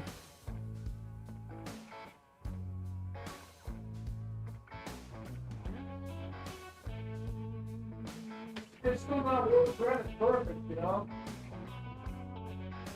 Not quite. I wonder if it's, just the fact that the older, the other ones run so well on it, this one not so much. Definitely could be.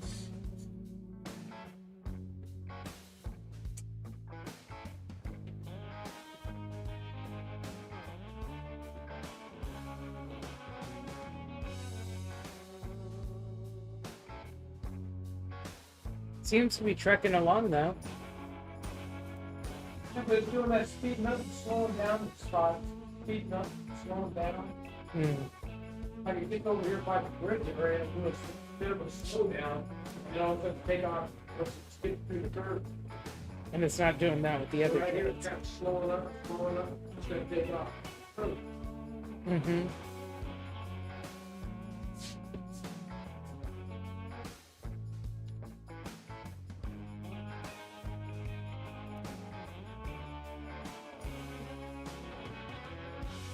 Yeah, that's what this.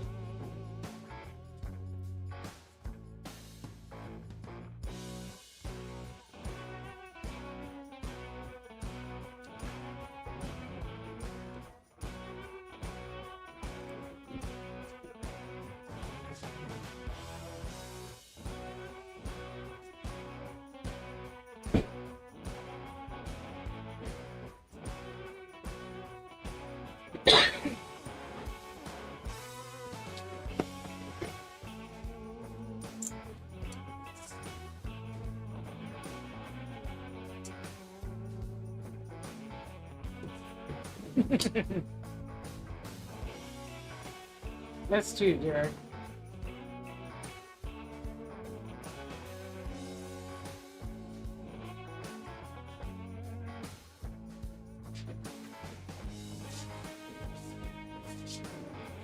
Yeah, whether the other locomotives would run very consistent speed Mm-hmm. and run slower speeds. Now, this one here is just like up and down, up and down. He just made it.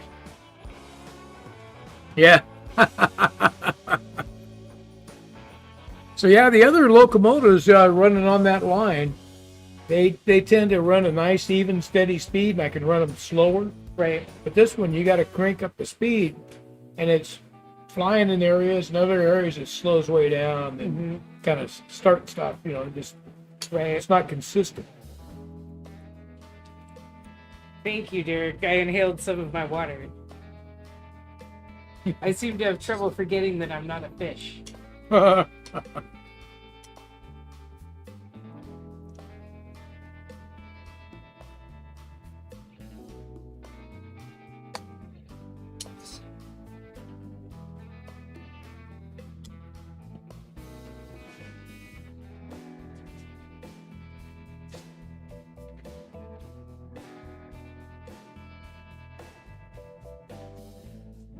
But that print got off the stuff.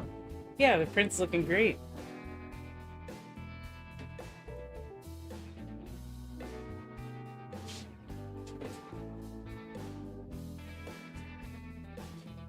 I think you about ready to hit the button on that.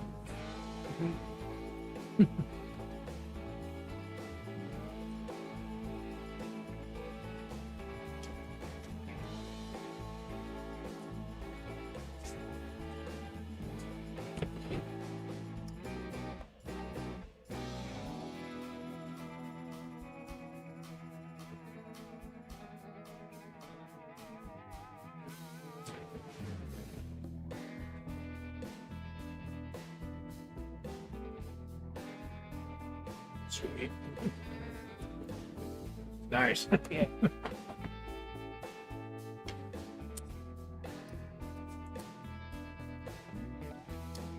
So how are you guys enjoying the new music? Roxy and I have been having a lot of fun going through the audio library, Oh yeah. finding stuff.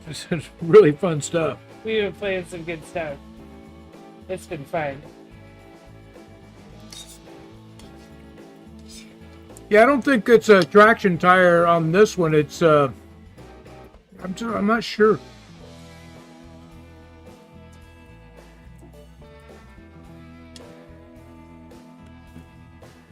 Because my first thought was, differences in voltage of the track, Yeah. but it seems consistent all the way around when I check it with my multimeter.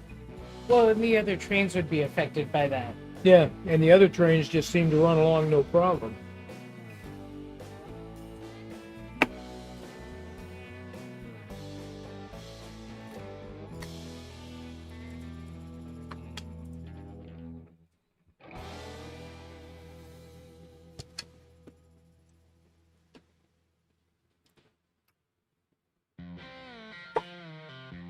So I think it's Ron over at Classic Model Trains. Mm-hmm. He uses this sonic cleaner. He takes all his parts and he puts them in this cleaner thing. He puts like parts in a bag and stuff, sticks it in there. Uh-huh. And with the bag with like Simple Green in it or something. And I mean, he pulls them in. They look like brand new. That's like those jewelry cleaners that they use. You see little videos of it where people dip them in there and then just big cloud of all the dirt and grime comes right off it into the water, and you pull it out and it looks great. Derek, what's this? They said we should create our own music. We should, but then we'd be creating less layout. Yeah. Although I talked to my grandson about it, he's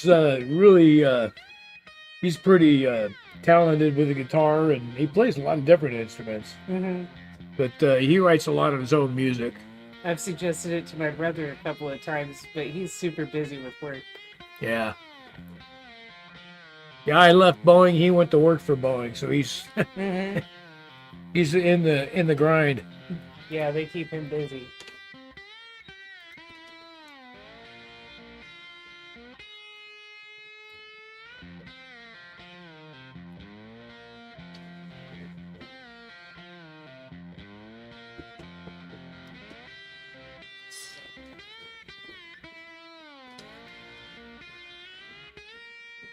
Yeah, I'll check on that traction tire to see if that's something that might benefit. Yeah, it could be slipping a bit in that tight corner.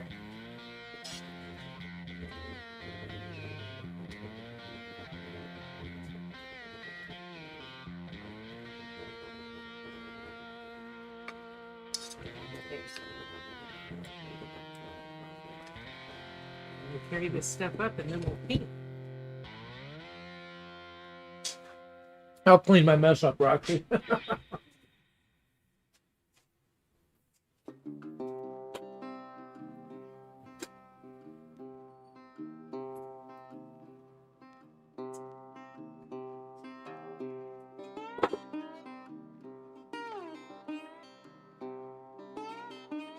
Roxy informed me I got to put all my stuff away here so she can get up here and do some painting.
I'll get over there and take a look at that, Josh.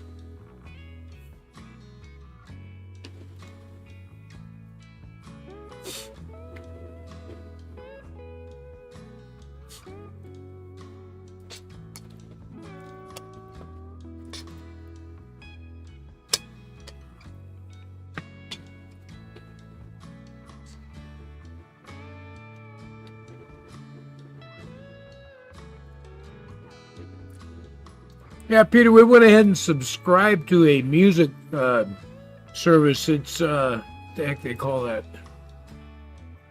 Let me look here. It's Epidemic Sound.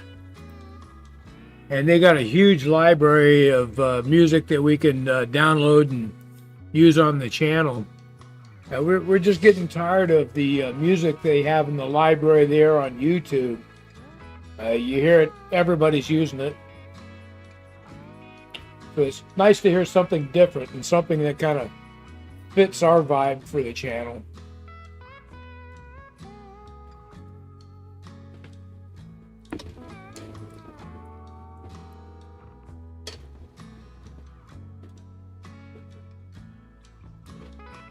Yeah, I can just hear that train just surging.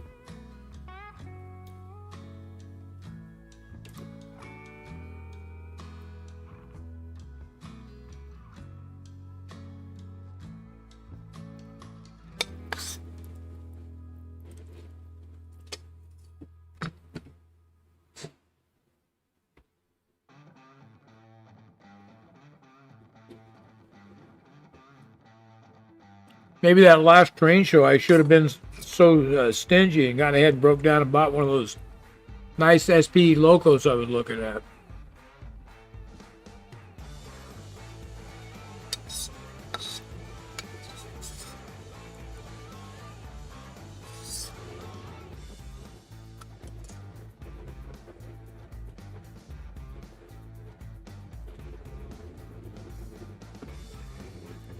Let's see, Josh, I'll jump over and take a look here.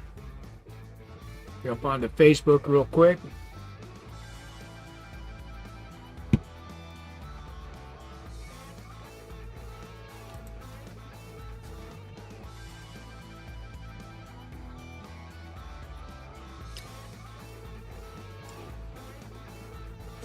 Oh, yeah.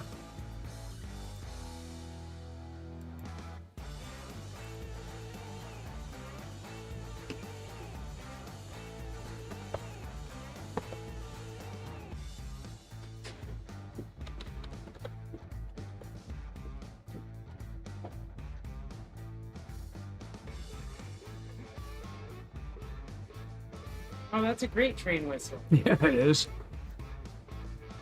Okay, Josh, I'm going to go into studio mode for a moment while this is running. And I'm going to go ahead and grab a picture here for you.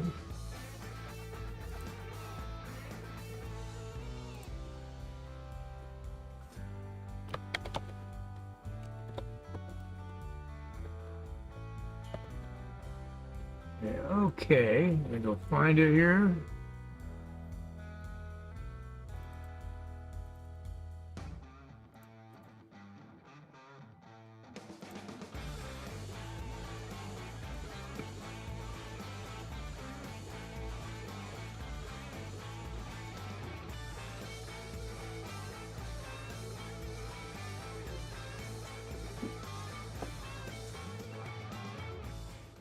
But here we go. Here's the whistle that Josh got as a gift from somebody at his church.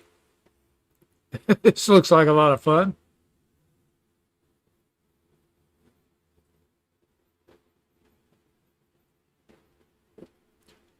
Hey, Jeff.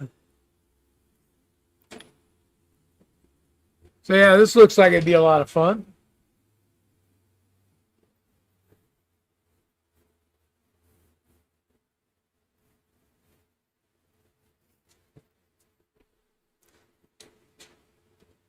Yeah, hello, Jeff. How you doing today? Right now, we're checking out Josh's train whistle. He got this as a gift from somebody at his church. I thought this was pretty cool.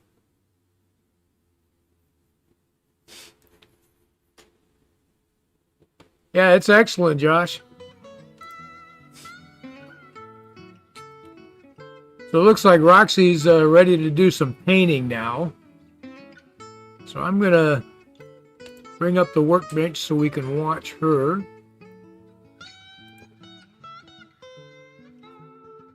There we go.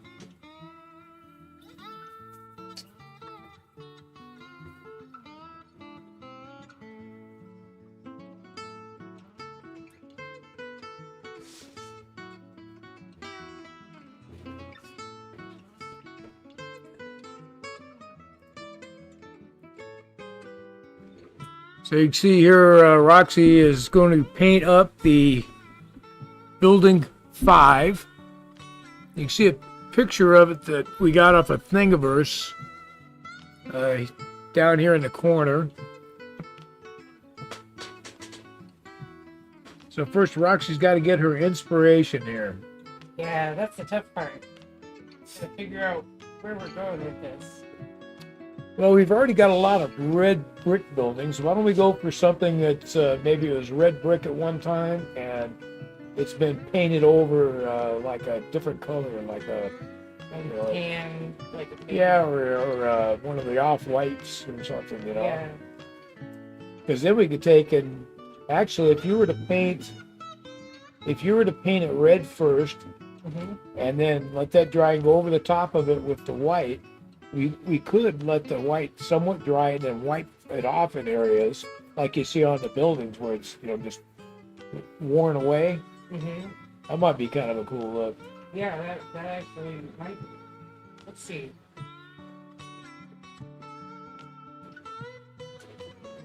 That might be a fun way to go. A whole different paint scheme.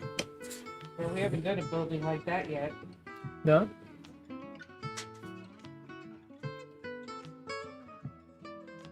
So what colors are you dumping in here now? So for the red, we're going to start with the Tuscan red and probably that Waverly chalk crimson. The chalk paint is called crimson. crimson. Yeah. Okay. So we get a couple of reds going here. Get that burnt painted. I do like that. I do like that chalk paint. It comes out nice, and I like when it dries the dull look of it. It's yeah, it's got a good finish.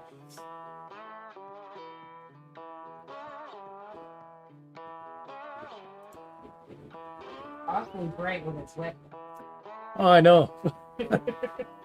Yeah, the first time you poured that out, it was so bright. I was like, oh, I don't know. Yeah, are we really going to use it? That doesn't seem right.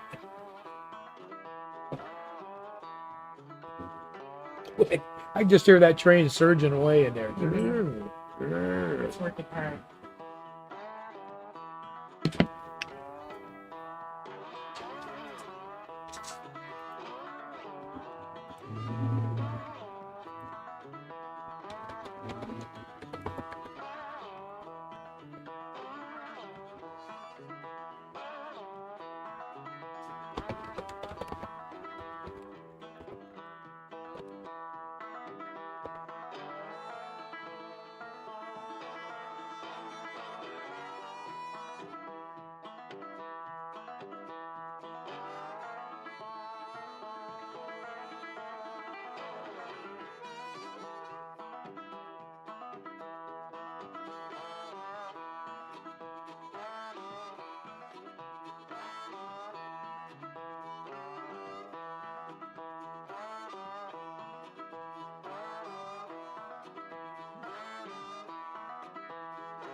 So I was just looking here at those ultrasonic cleaners. Yeah, you pick those up for $50, $60.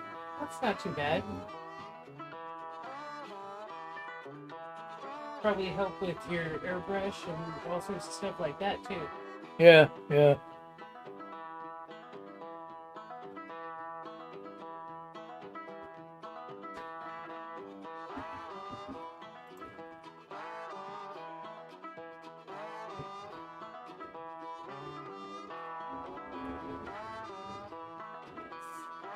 So Jim is asking if we have any gray to do the window frames to simulate granite.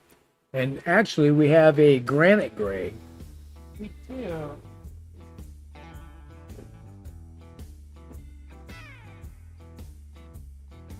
But yeah, we have this granite gray here. Also got one, it's a very dark gray, that one's pavement. So we ought to try a coat of that granite gray on this to see what it does for the window frames and stuff. Yeah. Around the frame area. Yeah, that would be different from what we've done before. That's a great suggestion, Jim. I think we're going to go ahead and give that a try. We'll use the granite gray that we have.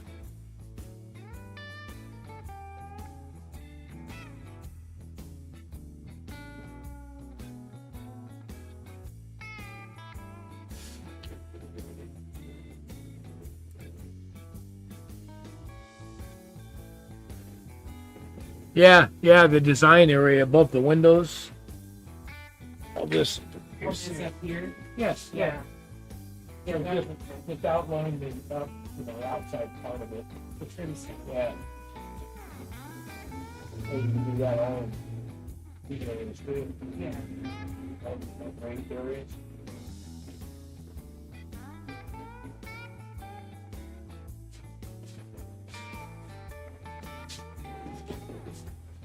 Yeah, there's a lot of raised trim on here, down at the street level, and the columns going up.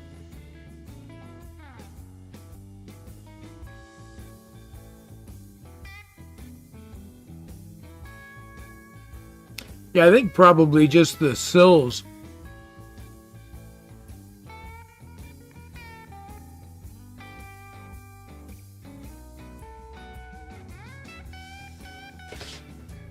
We'll give her a try and see what we think. What's the worst case scenario? It doesn't look great. Let's repaint it something else. Yeah. It actually be kind of realistic because I would imagine that these buildings have been painted a bunch of times. Oh, I know. So a lot of them you go by, you'll see where they painted, and there'll be like 3 or 4 different layers and colors. You know, they keep changing the colors. Yeah.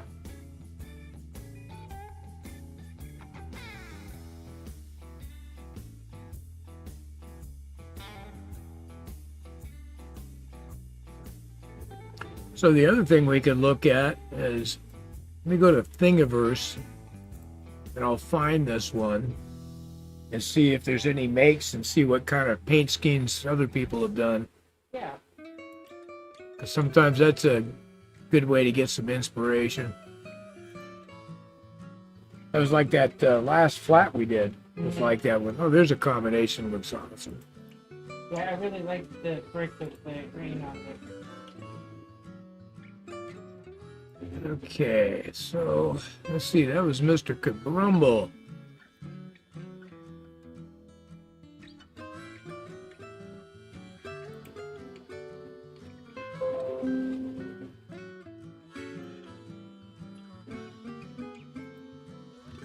This Kabrumble, man, this guy has done so many good designs.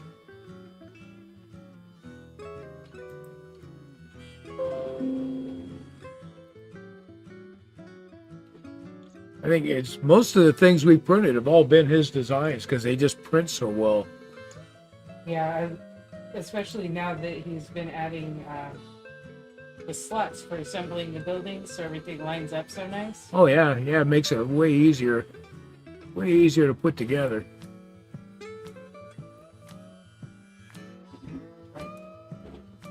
I mean, the other designs with the 45 edges, those go together fairly well. He's just a little more finicky, you know? Yeah. Just got to be a little more careful.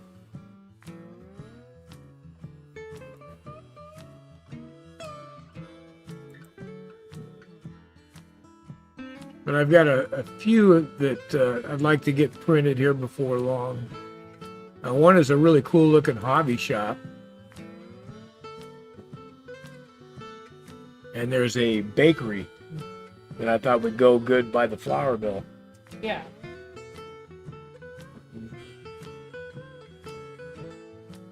Okay, where are you?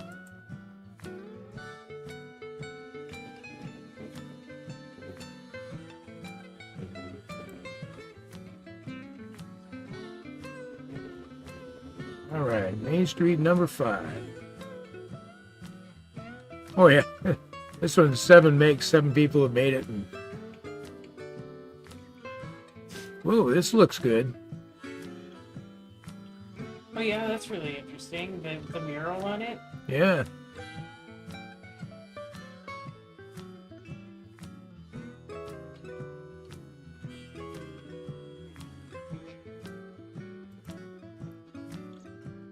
So did we link this building in our description?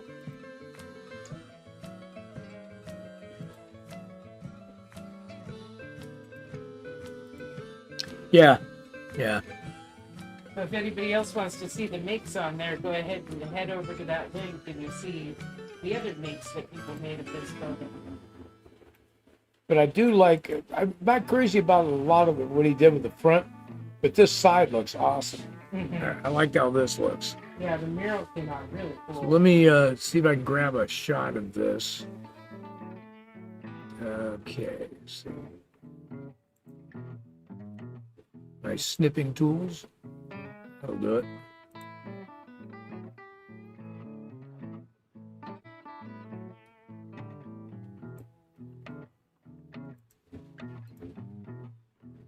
Okay.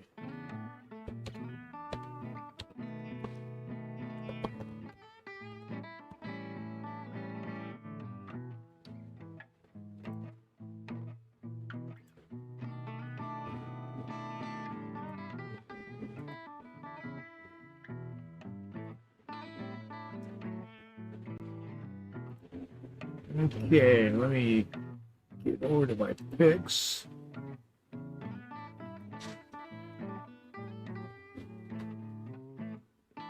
Yeah.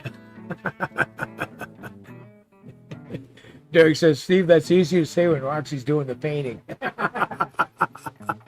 Actually, I've thought about doing some murals on the buildings before because several buildings in our town have them. Yeah, yeah. So it seems authentic. Yeah, yeah. Hey, good night, Derek. Thanks for popping in, buddy. Good night, Derek. Nice to see you. All right, so just a new image. Yeah, I just gotta share this. Okay.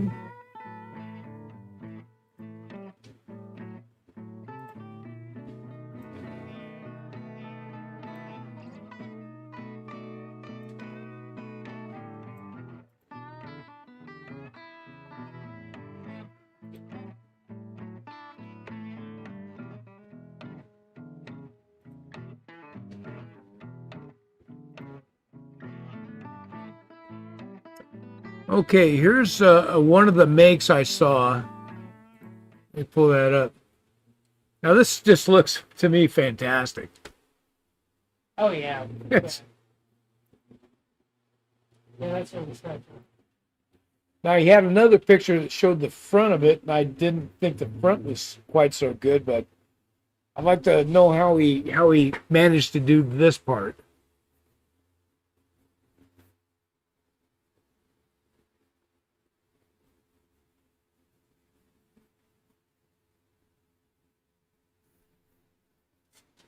But that whole mural, we're gonna have to investigate that, see if we can figure out how that's done.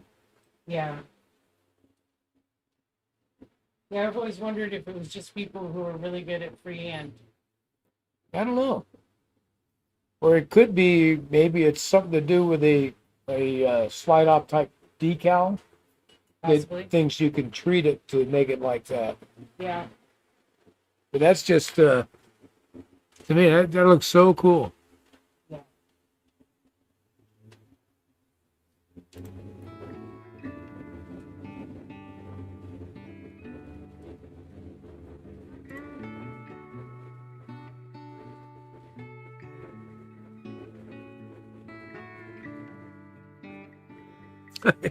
That thing just surging away.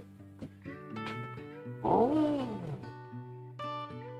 Our little engine that pays.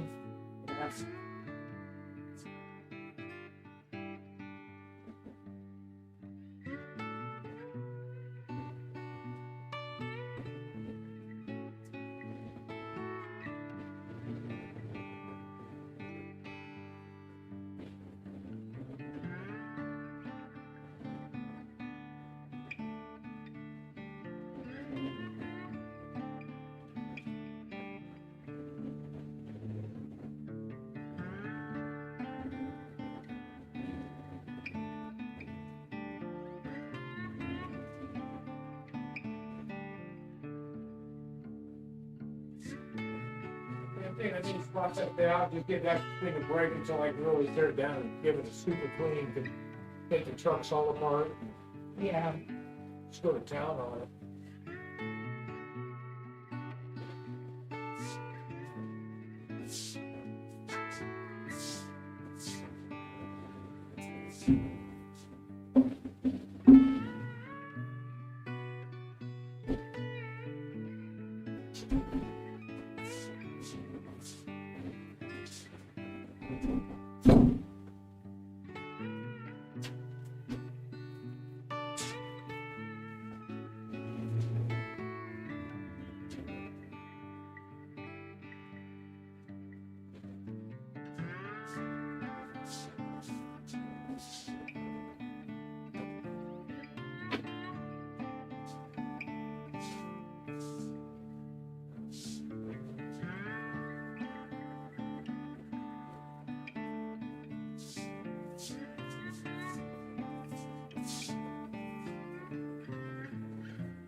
gets there, all of a sudden everything is running a little wonky again. That's not good. I'm not sure why. But we're all good now.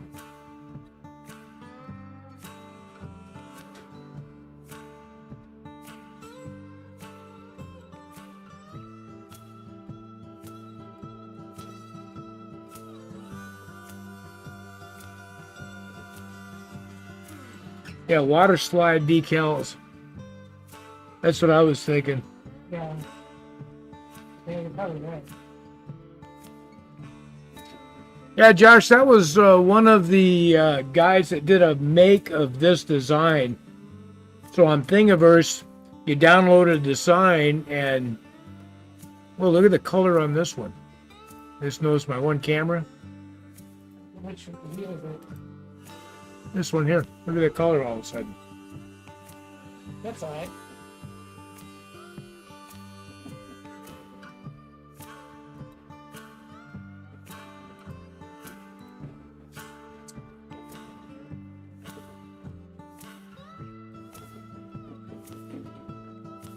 So yeah, other people will load up prints that they did of the designs, and you get to also see how they finished them, which is really great for inspiration. I wonder why this one all of a sudden went kind of yellowish. It could be a reflection or something on the lens. Huh. All of a sudden it was just a weird color.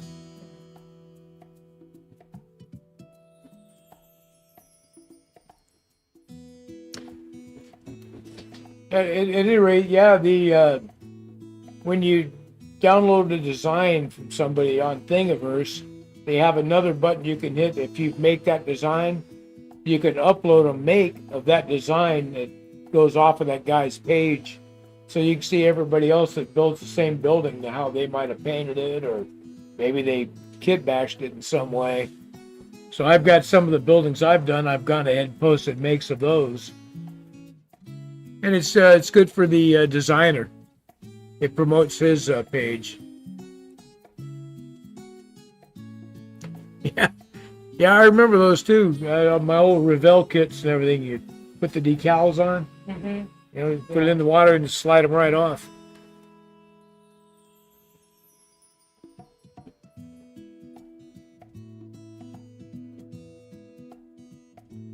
Ah. So Peter's working on some big industrial site tanks, and that's why he's interested in decals. Oh yeah, that would be great for that.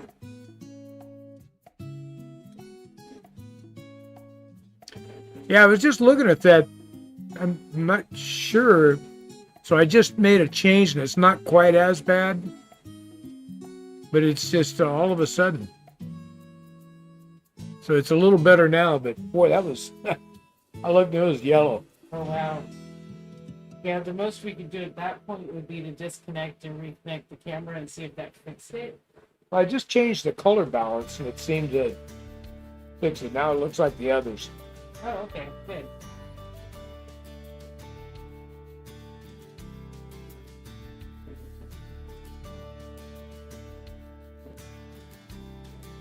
Yeah, so I've gone ahead and I always make sure that when I get done with the building, I like to go ahead and take a picture of ours and put it on there. And it's fun because I'll do it, and Kabrumble will contact me and say, hey, that looks really good. I like what you did here. And or give us a suggestion on other things we could try. So I think that's pretty cool.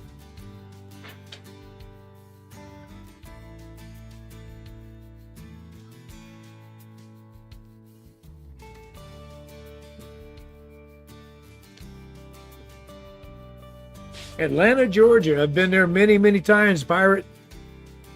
How you doing this evening?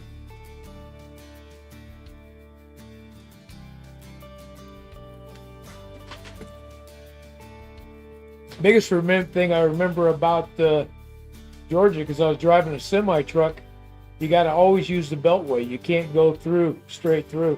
Oh. And the beltway is always jammed up. Sure. With a lot of trucks. Yeah. But I like that part of the country too.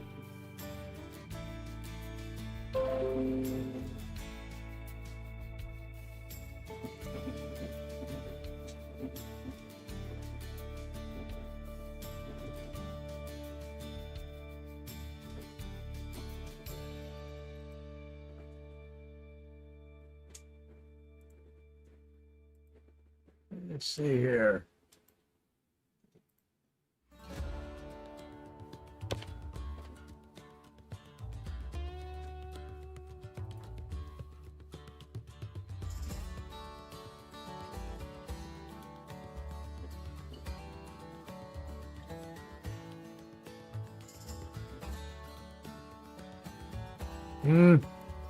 Working too much, pirate.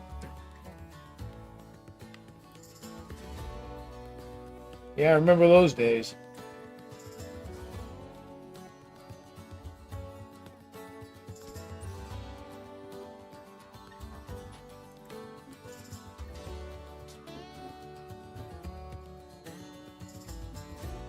Well, good. I'm glad you decided to hop on and rest up with us. Because we're just kind of chilling out, running some trains, doing some 3D printing. Roxy's doing some painting. Just chatting about anything and everything.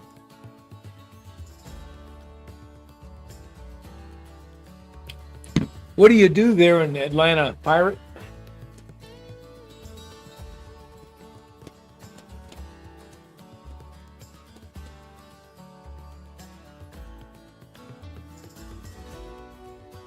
Oh, Roxy's already doing some brick. Nice.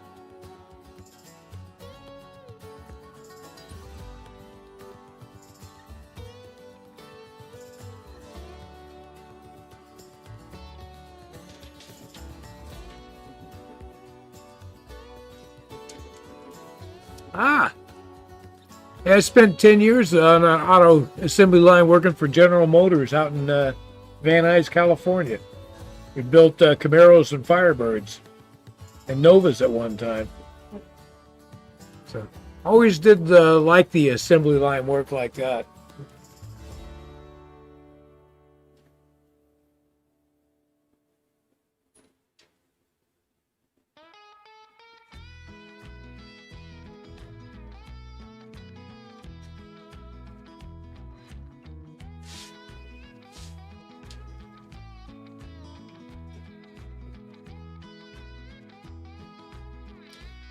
Of course, then eventually one day General Motors came in, laid everybody off, closed the plant down because they already made, at that time, they were building Camaros and Firebirds in Lordstown, Ohio.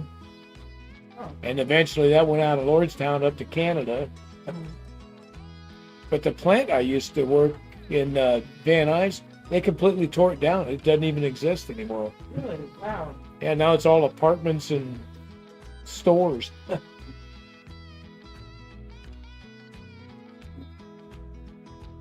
Well, good deal. It sounds like it's a good job there, pirate.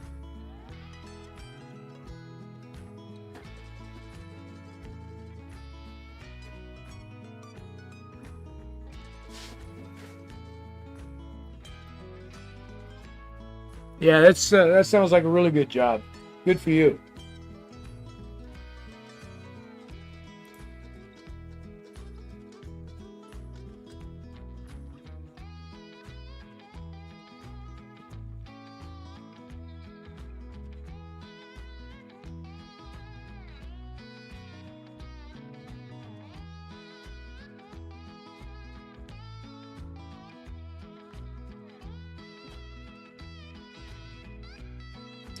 Yeah, a lot of those manufacturing jobs have just gone away.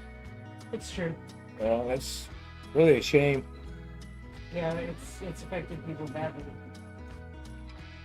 Well, back when I was a young man, there was lots and lots of manufacturing jobs. Mm-hmm. And you could go get one of those jobs right out of high school, and you could earn enough money to buy a house and raise a family and the whole 9 yards, Yeah, that world doesn't exist these days,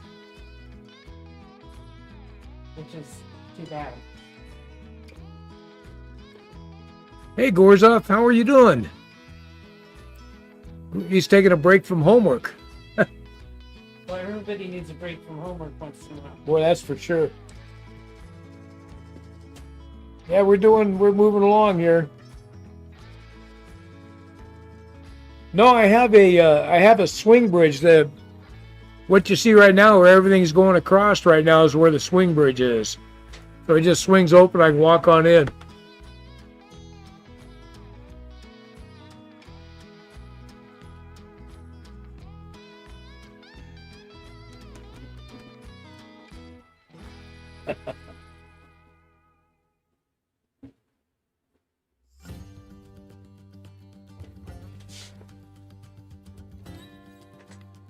Here, watch, I'll show you the parts here. You'll see my hands in there. I'll open that gate.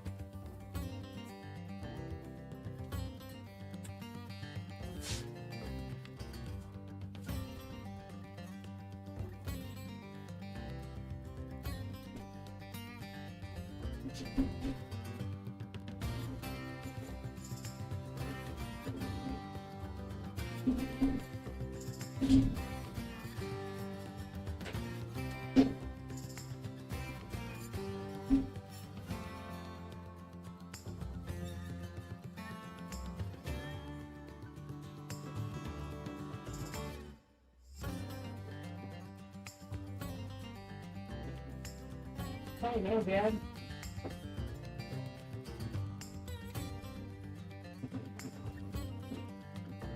Everything's converting on the gate all at once.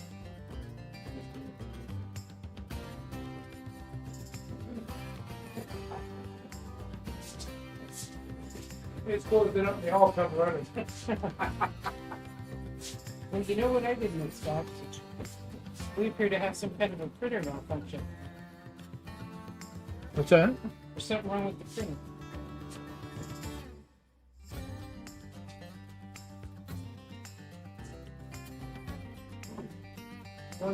One inch thing for right. Yeah. Are we gonna have to start that print over? Yeah.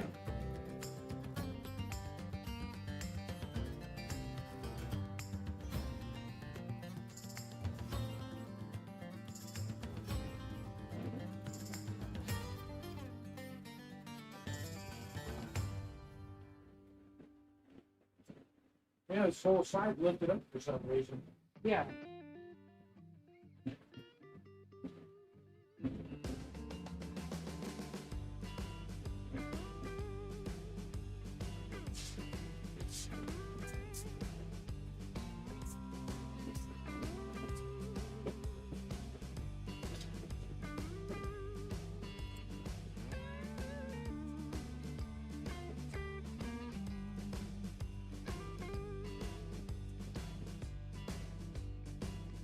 What a mess that is.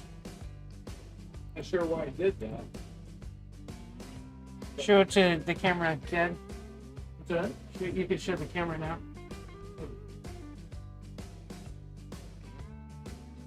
You see it?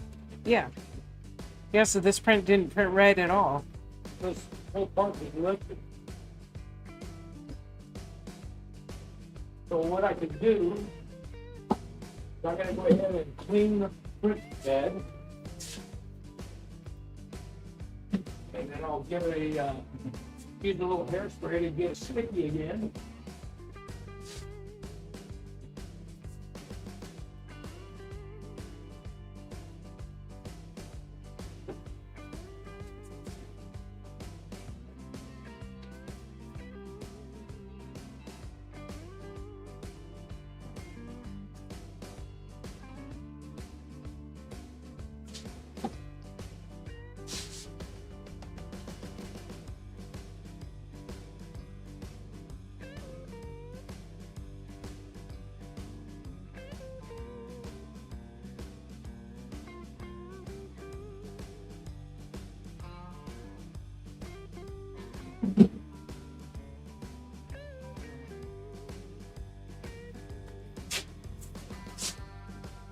Yeah, for some reason that one side of it,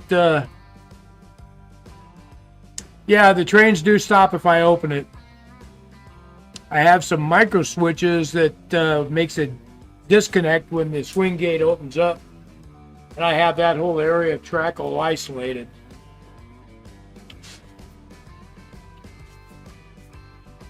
So this 3D print lifted, I just cleaned it off. I'm gonna go ahead and use a little hairspray to help stick. And we'll restart the print again.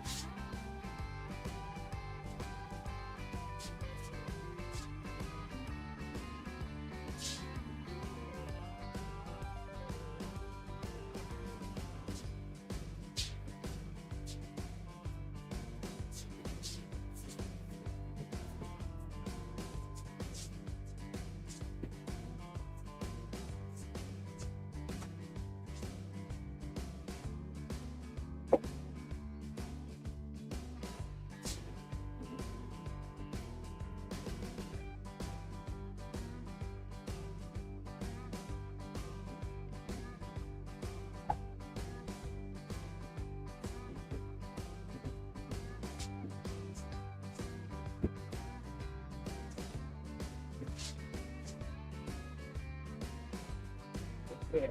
We need prints. All prints.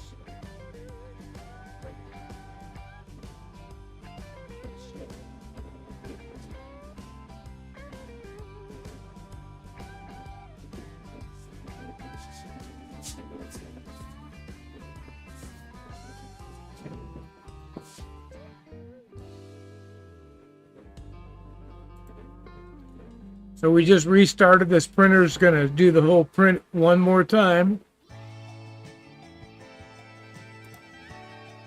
So Gorthaw's asking what type of brushes you're using. So these ones are called Artist Loft brushes. We got them at Michael's. They were having a sale where they were buy one get one free, so it made it a good deal. And we just focus on making sure that we get brushes that say that they work well with acrylics. And these other blue brushes, where did you get those ones, Dad? The blue brushes I bought on Amazon, and they were just cheap acrylic brushes. Mm-hmm. The main thing I looked for was getting one with a very fine point, and I also really like this angled brush a lot because it really helps to get into odd corners and areas like that.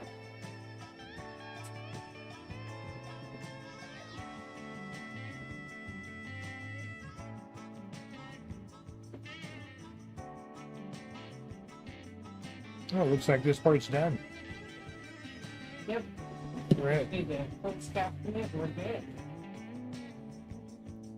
So yeah, Michael's is a good place to keep an eye when you're a lot of crafting supplies there. They got sales all the time. And we got when we were picking those brushes up, they had buy one get another one half off or something like that. Mm-hmm. So we're able to get some fairly decent brushes pretty cheap. And they have, it's like a range of brushes. They have their cheaper ones, and then it goes all the way up to the very fancy ones that portrait artists use. Yeah. But I found that just the cheap ones from the craft store work the best, as long as it's the right size and shape for you. Yeah. Yeah.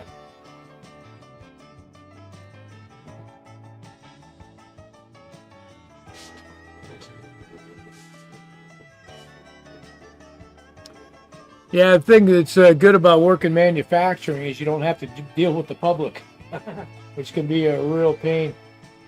Sometimes people are just really ridiculous.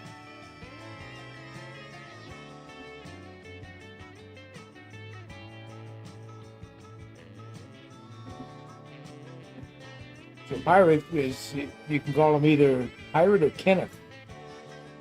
Pirate plan? Yeah. Yeah, that's true. It is. You get what you pay for.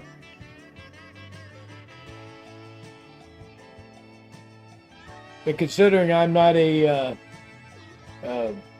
professional oil painter or something like that, I can usually get away with using just cheap brushes for most of the stuff I do.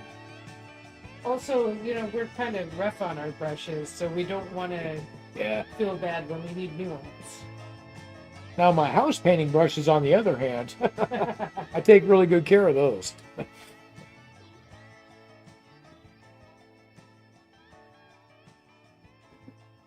You know, I've got some that I've had for years, and I still use them. They're nice brushes. Yeah.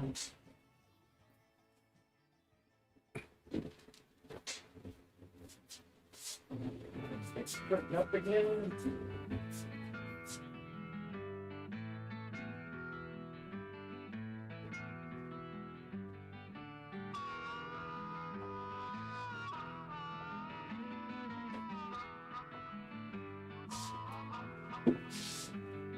Yeah, it's possible just that one area, you know, maybe I rub my knuckle across it or something like that when we're pulling stuff off. Just like something on the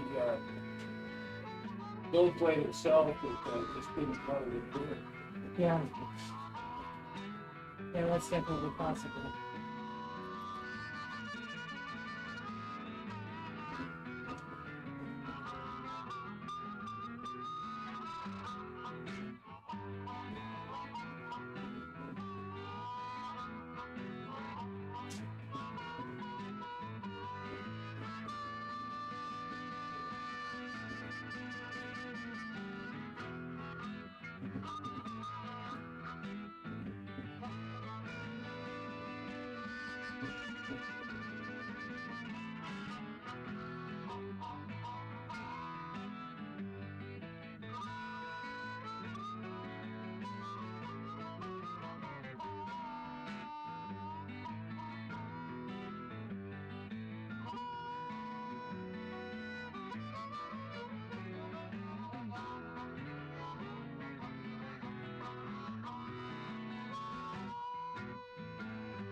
So far, so good.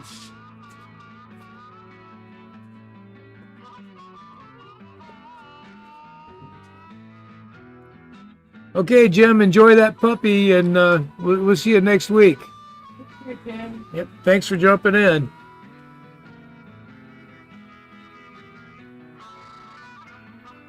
Yeah, the really cheap ones, they just fall apart. I've got some that are like that.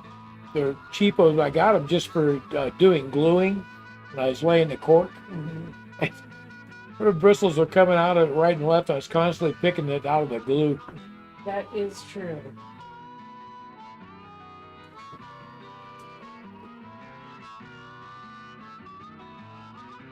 Oh yeah, since last Sunday, this area here, so from the bridge all the way back up to the front here, the swing bridge, we did all the plaster work and sculpt-a-mold in this area and got it all painted.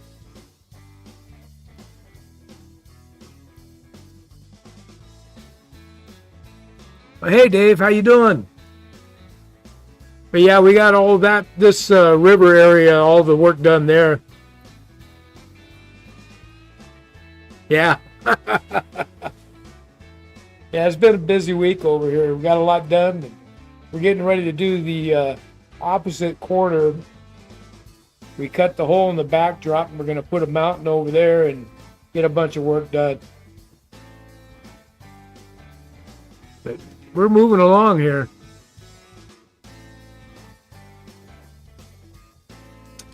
Yeah, I think those are good brushes for that kind of work.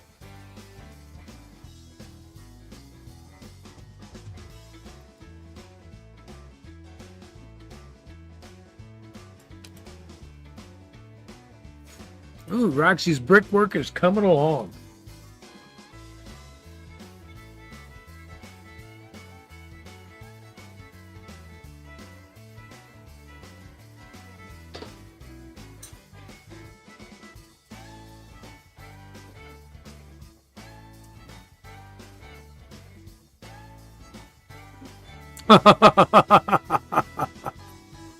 Like a thief in the night, huh? Dave's funny. He says he did his unboxing video. He says he's surprised he didn't get thrown in jail for all the goodies he stole.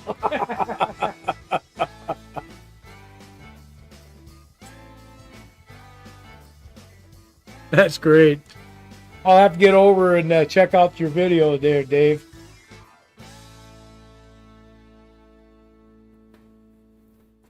Yeah, surprisingly, I went over there today and I did some checking on all of the hinges and found some of the screws had kind of worked their way out.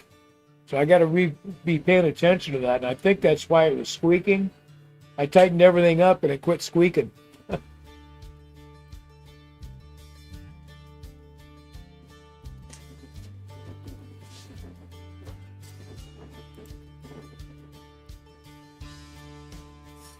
I'll keep an eye out for that, Dave.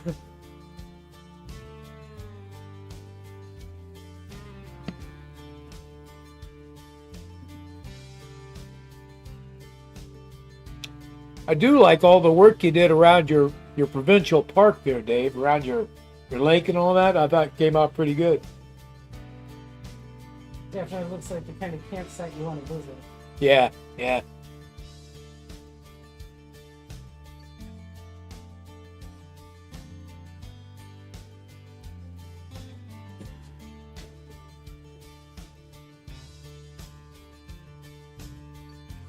So is that just a gray you're using, Roxy? Kind of a tan. It's a tan. Okay. Oh, here I got a big picture. I can see it. Okay.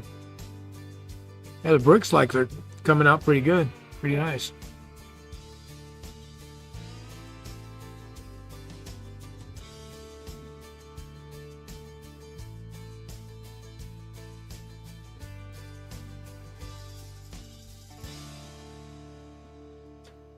I have to make sure I get this one put together right away. I think Friday is supposed to go out the.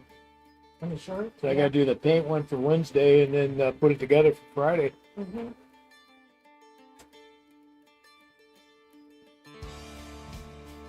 Yeah, I've got that on my Hey, Gorzov, hey, thanks for coming by. We appreciate it. We'll see you next Sunday. Don't work too hard on that homework, huh?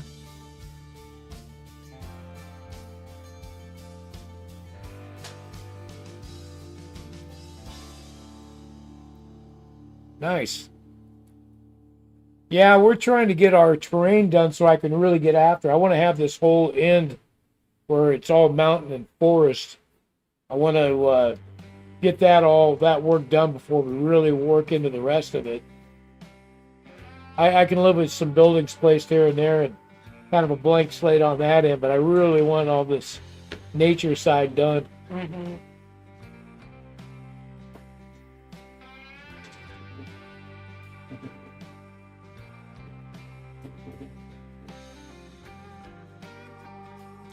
Yep. Good luck on that homework, Gorzov.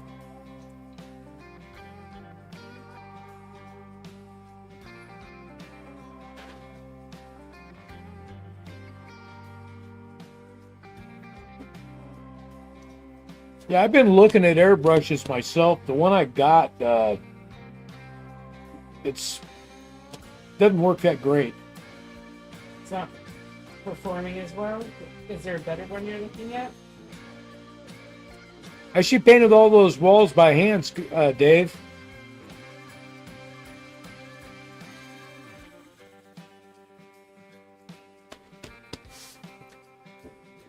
I think she's getting the hang of brickwork.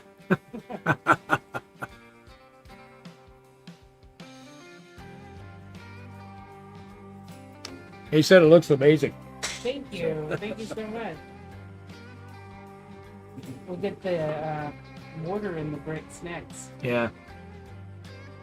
Yeah, she's got a knack for this, Dave. That's why we call her the painter in chief.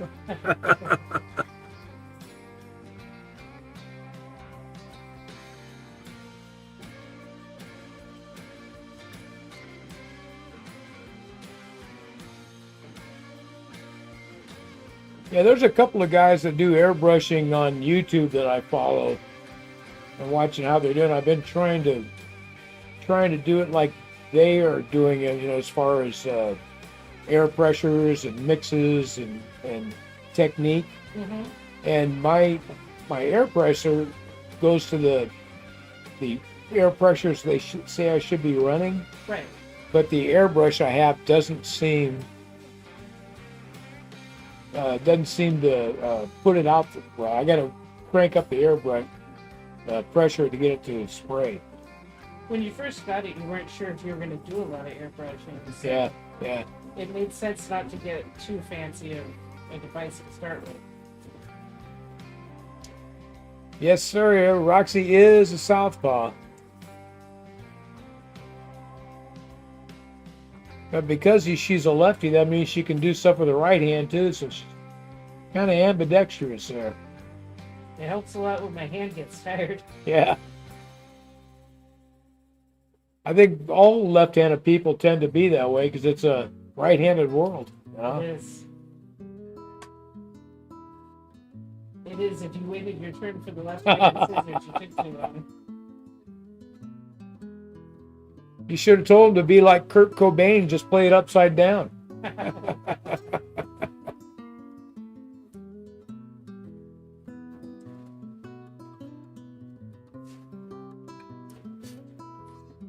Yeah, I had the opposite experience with my son in guitars. I bought him an electric guitar. He played and played and played it and then joined a band and went on tour all over the U.S. That was fun, though. Yeah, he got into it. He still plays. My grandson plays.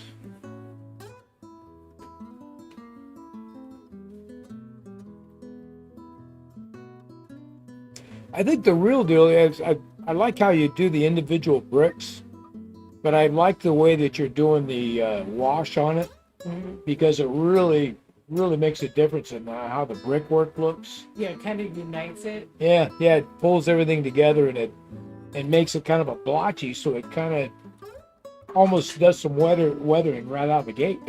Yeah. It's interesting.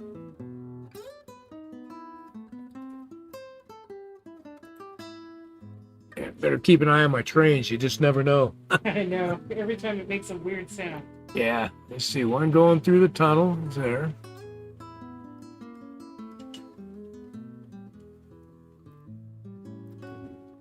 Yeah, the other thing, my dad was trying to learn to play the piano, and I ended up with his piano here, and I've been trying, but because I ran my thumb through a table saw years ago, my thumb's numb, so playing the piano is difficult.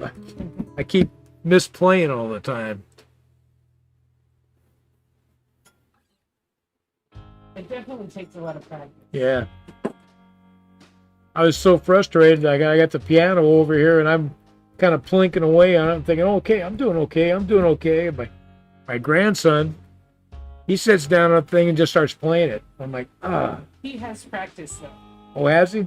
Yeah, he's been playing my piano since he was a little kid. Oh, I didn't know that. Yeah. I didn't know that. I got it out for the kids. Here, I was feeling bad because the kid just sat down and started playing it. I was like, what the? No, I think the kids were around 9 when they showed an interest, so I set the piano up and told them to go to town. Oh, there you go.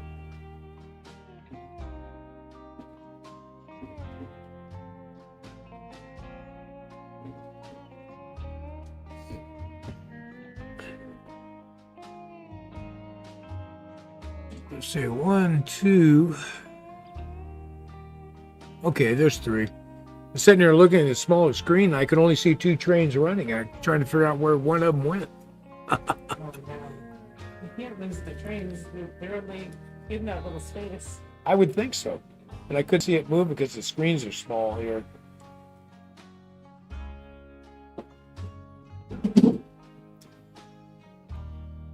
So how are you liking that end scale, Dave? That's some small stuff. That's what the Peter models have, end scale. Yeah. Yeah. Says just like everything, you need practice, except skydiving. You pretty only get one shot at that. Yeah, if you're bad at it, it doesn't work out. Yeah. Yeah, it's a one and done for you if you don't do it right.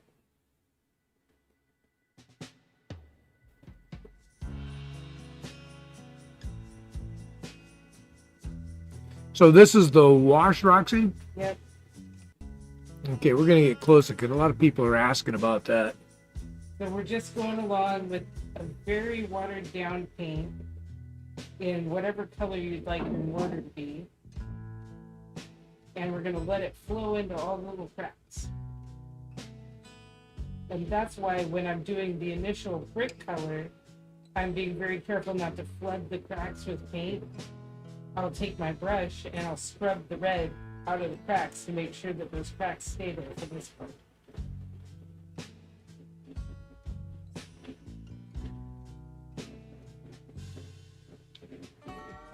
This is the point where I'm watching this and I'm thinking, all that nice brickwork you did. Oh, I know. It was scary the first time. Yeah, yeah. Then we'll take our towel and we'll just start blotting it up. A little at a time. And it leaves it behind in the cracks. It kind of ages the brick.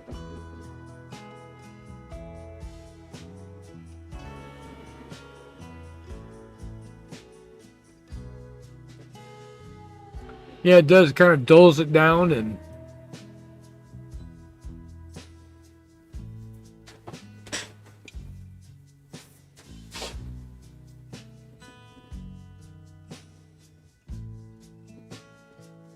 And then I've noticed that different colors of mortar, you can get a different effect. The last factory building we did, I used a very dark colored mortar. And I feel like the building came out looking like it was from a coal town. Like it had a lot of coal dust settled on it. That looks pretty good, Rox.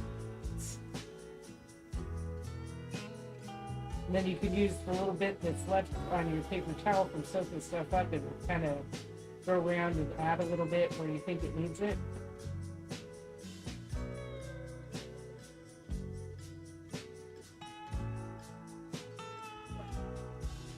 Yeah, I like it. It kind of fades out the brick color, and that looks good. So that's the comparison of how it turns out. Hold it up closer to the camera so you can get a real good shot of it.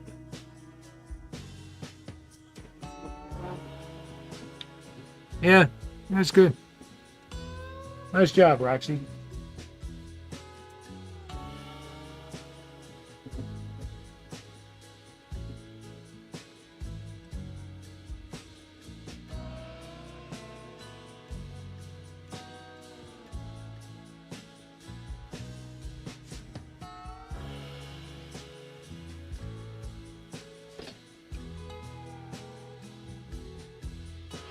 First, most of these buildings, you know, we're going to be doing some additional weathering and stuff to them once we get them in place and we understand exactly what the environment's like that they're at. Right.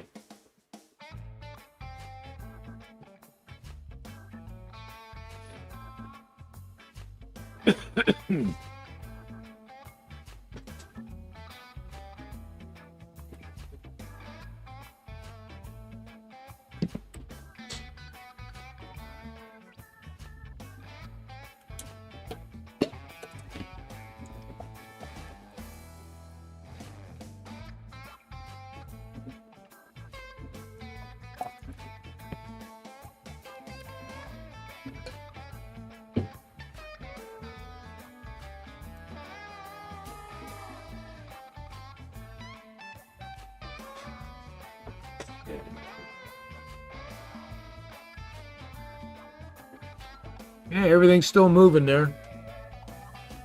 And let's see what the printer's doing here.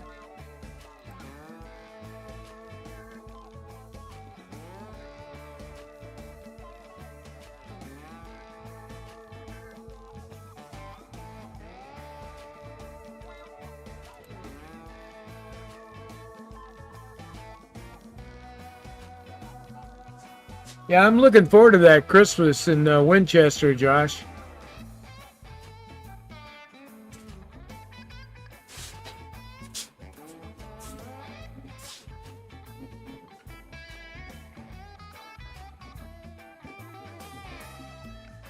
So far, so good.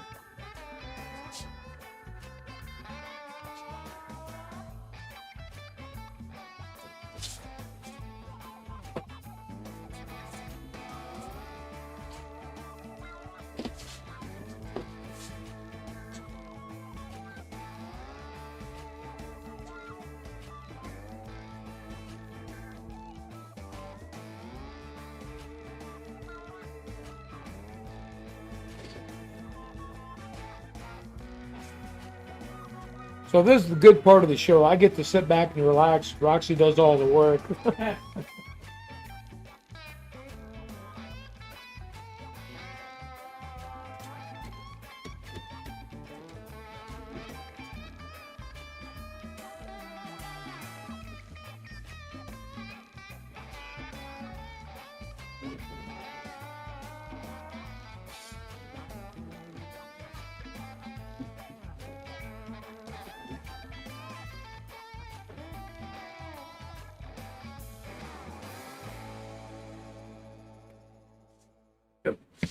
So I'll be back, Roxy. Okay. Put this up and on.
Dave says, how about some blue tack under the walls when painting to stop it sliding about?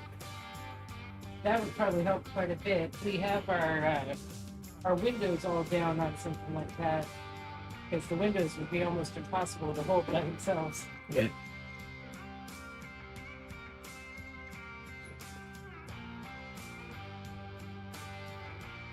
Yeah, using that painter's tape like that to stick the windows down and everything for painting works great.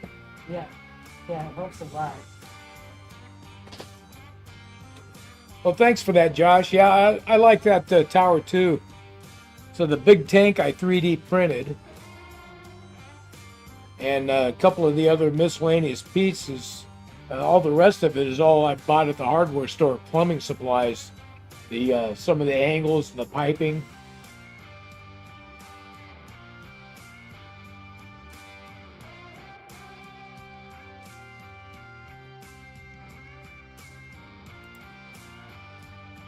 I got a train stopped. Oh no. That's not what they're supposed to be doing.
Keeps hanging up on the doggone on this strip pin. Oh no. Get that sucker. Yeah.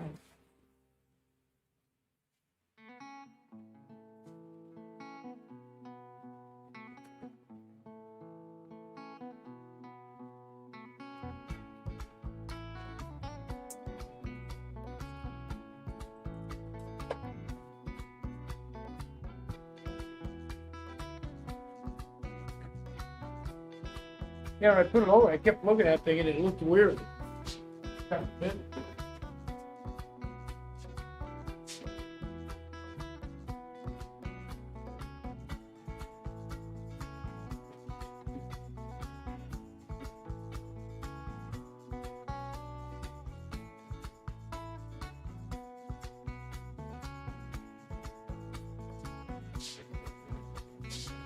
I must have bumped it on something, or that time it fell off of there. I wonder if it bent it. It could be.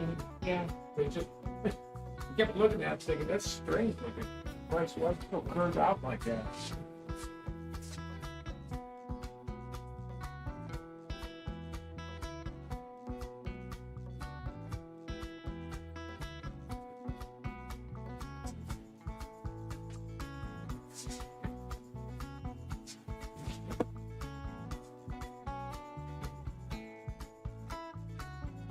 Hi, Jeff. Yeah, I don't like that either, Josh. So this time, for some reason, the trip pin on the front was bent at a weird angle, and it was coming across and hanging up on the re-railer right here when you come across the bridge. So I just fixed that, and it should run just fine now.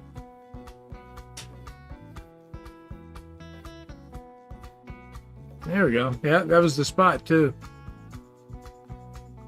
So I think we're okay.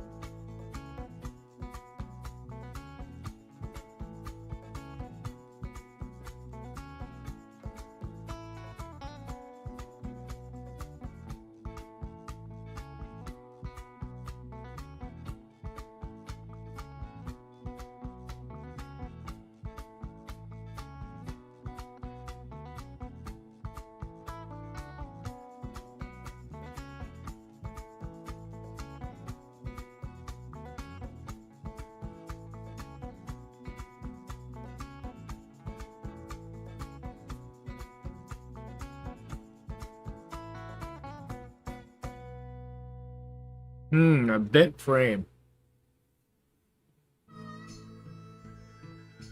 I just had to fix one like that. It had a hole gauge, had a bent frame. Ooh, that sounds difficult to fix. Yeah.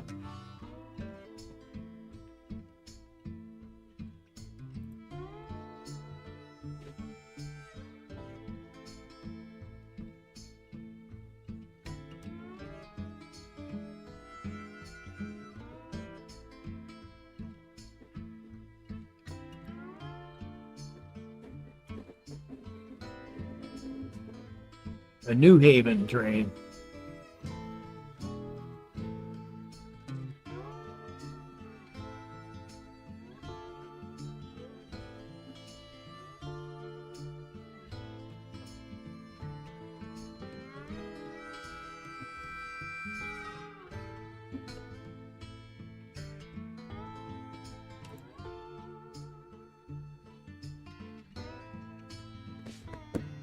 I gotta keep looking at that printer. I'm nervous about it now.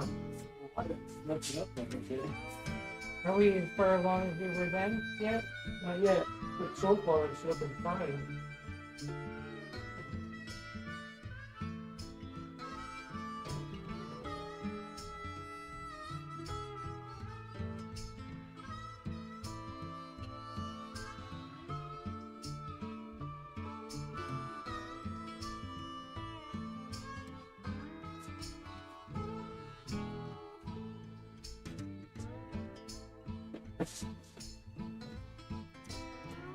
Yeah, that would be what I would think. The metal framing of that, if you started bending it. Wonder if you could maybe heat it a little bit. That's a good one. But he says you got to be careful because it'll break.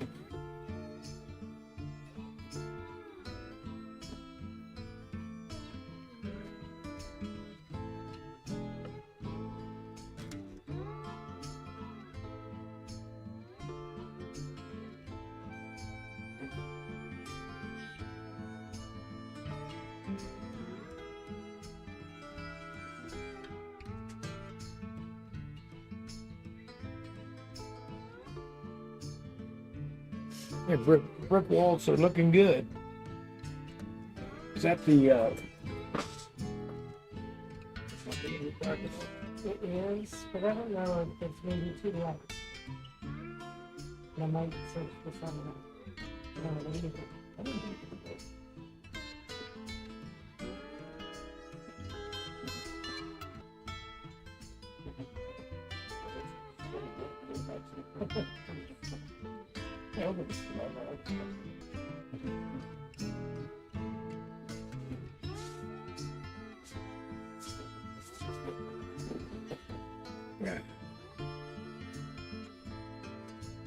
Yeah, I think it's a good color combination.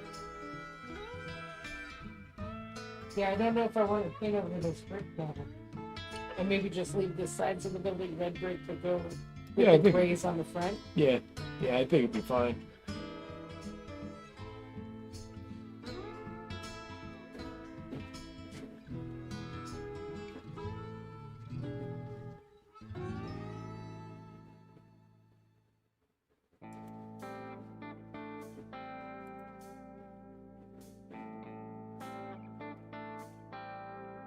Hey, you guys let me know if it's still streaming, huh? Well, maybe I can, let's see here, if I go to YouTube.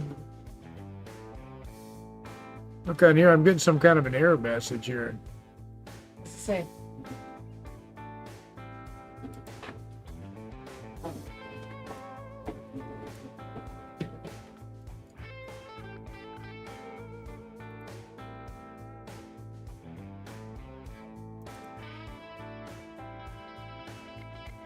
Oh, it looks like it's running.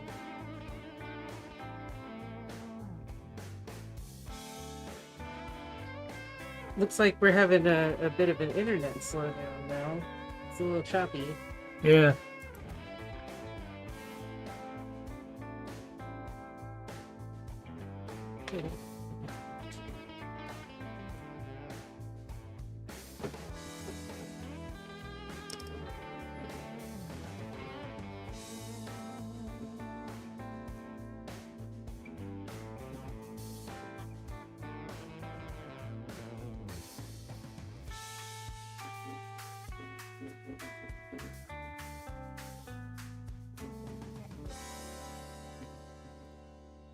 close my up just a little bit if I can see what it's doing.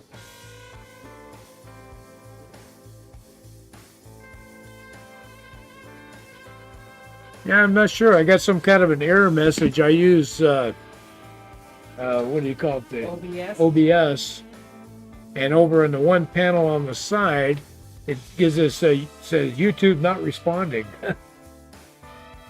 So I thought maybe it stopped feeding, or. Great. But yeah, Dave says it's still working. So. Oh, good. Yeah, as long as it keeps running on here, because that's on my account rather than the team account.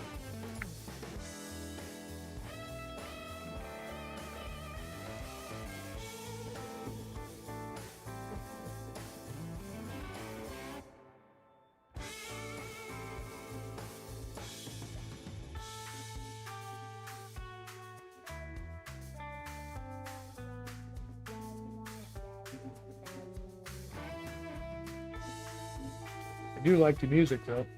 Yeah. Yeah, me too.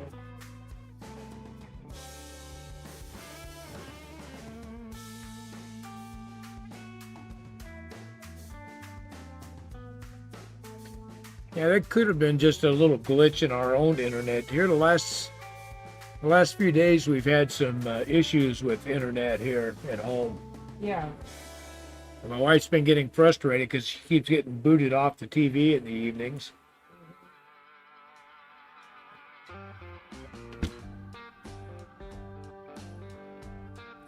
Well, and what's interesting is you and I have different providers. What's that? What's interesting is you and I have different internet providers, so you'd think only one of us would be having problems, not both of us. Right, right.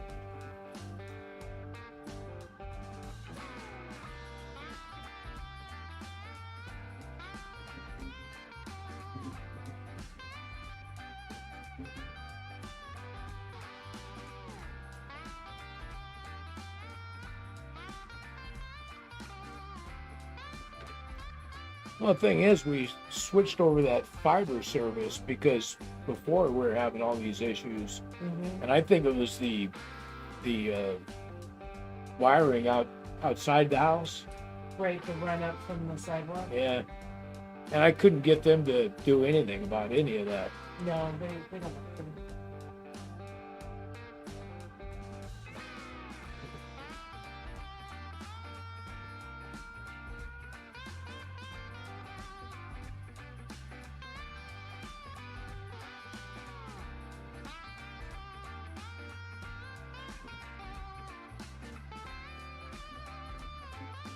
Yeah, last time we had that cable guy over, I told him, he comes in the house and he stands by the router. And I said, well, this is what's going on. And he goes, He never looked at the router, never looked at any connections or anything. He says, okay, well, let me go out to my truck and check a couple of things. He went out, got in his truck, and drove away. Who does that? Jeez.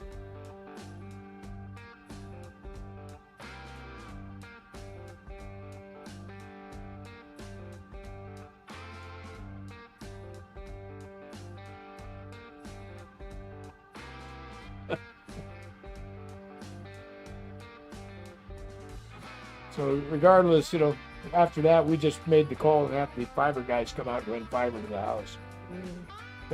Glad we did. It's been much better. Yeah.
I'll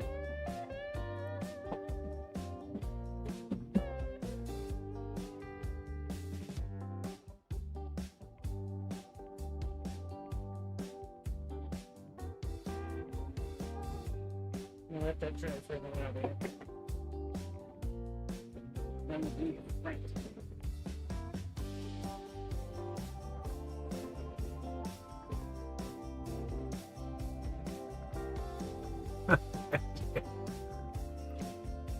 Yeah, sometimes these internet providers aren't so good at service.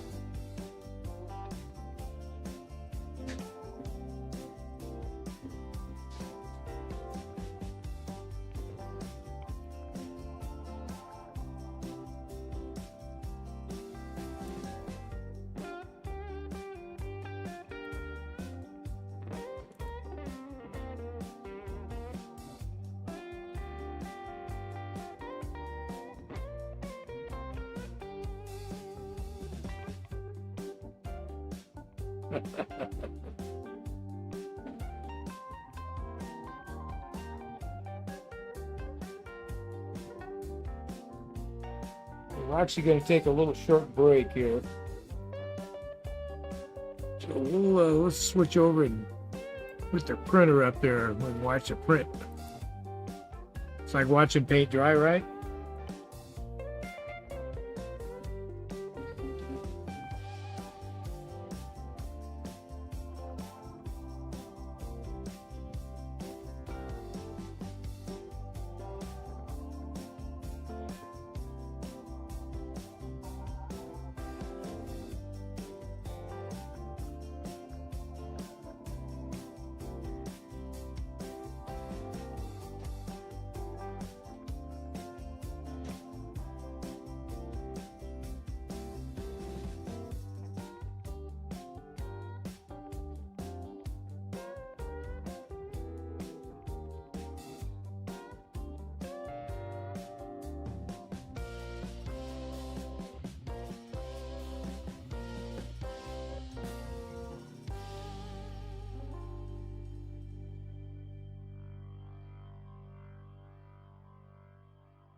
Yeah, these days we don't use any kind of TV service other than streaming off the internet.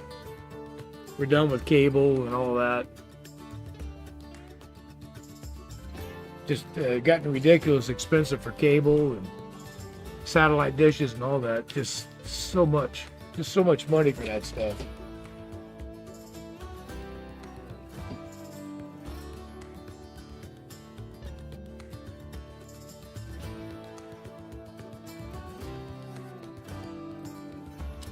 Satellite dishes.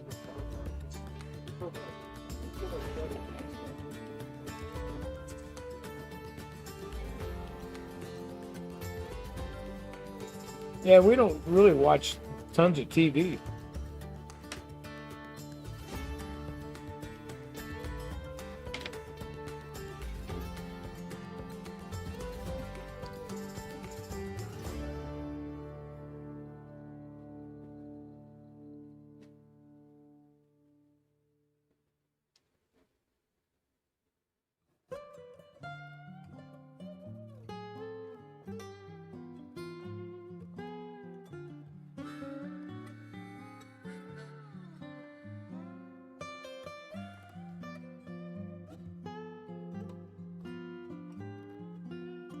Yeah, I think the beginning and the end of all that was watching NFL games. I used to watch a lot of football, but things have changed so much that we went from I could watch 2 games on Saturday, a couple games on Sunday, Monday night football, all over the air.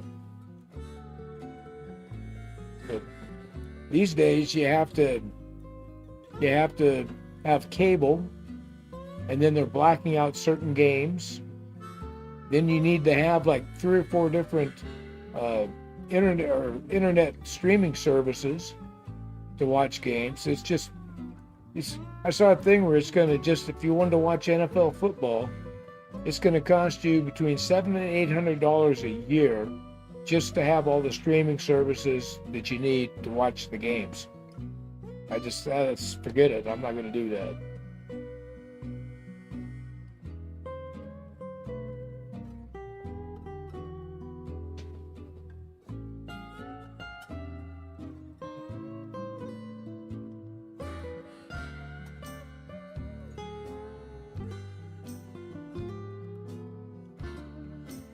And of course, my team's doing so badly this year that I figure I'm just saving myself a lot of heartache.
That print going.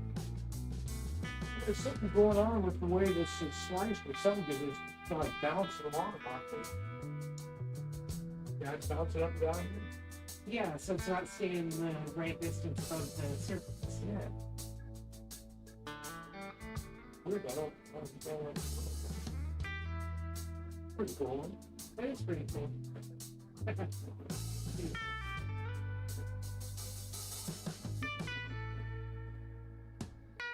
Well, do things slice differently based on which slicer you're using? I don't know, but I figured I can get back to the kabrumble.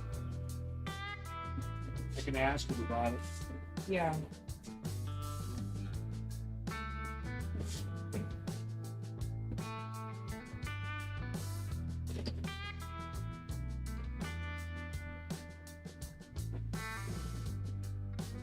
What's sitting down here? Maybe it just was leaking all of a sudden. Do you smell it? Like, I got let it in when I came down. well, I think it's before you even went out. Okay. Okay. Let's Roxy paint again.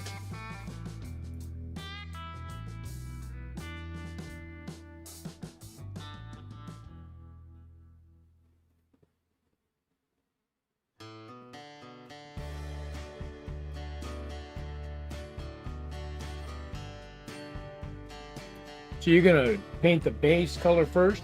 Yeah. Yeah. The other color sticks up. This is the base color. It's very close to our primer color, but it'll be like the recess areas. And then the areas that stand up, we're going to be the lighting.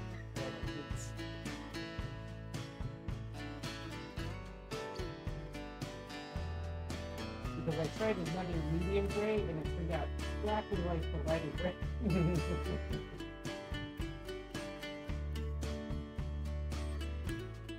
So we'll just get a layer down here and then we'll start. Is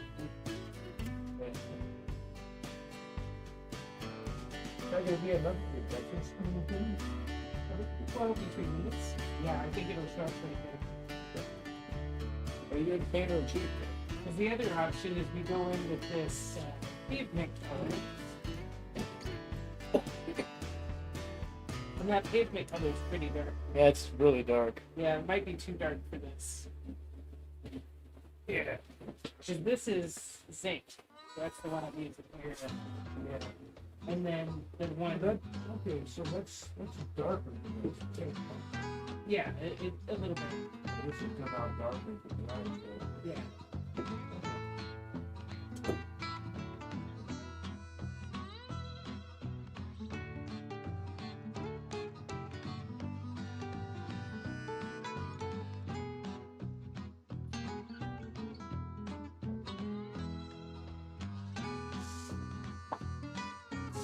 Yeah, I'm thinking that's what happened at the corner. I'm thinking it bounced off again, caught it, pulled it right in. Yeah, because it made this sound, and I was like, oh, there's a problem over there.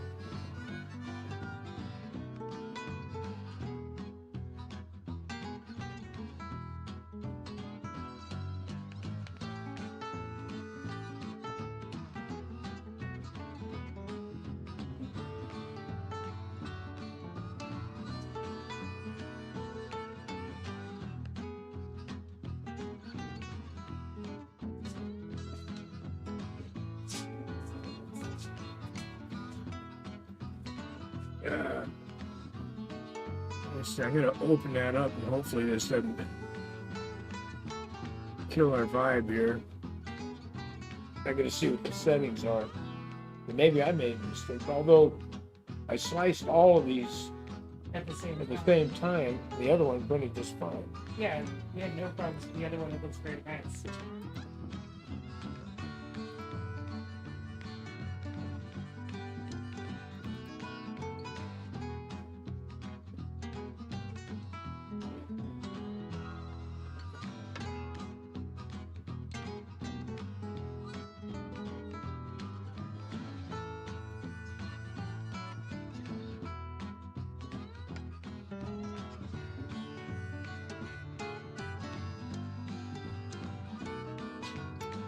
Yeah, the printer's acting a little strange on this print. I don't know if it's the way it was sliced on the slicer program or a design flaw, which would be pretty weird for a kabrumble design. Yeah. Well, were there makes on this one? Yeah. Oh, so other people did successfully manage to print it.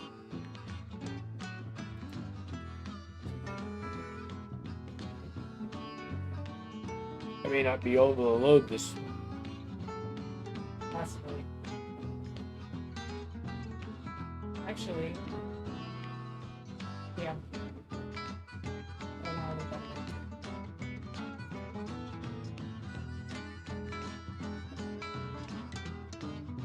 This is that moment where I was going, oh, but we used the laptop, but we took all that off there. Yeah.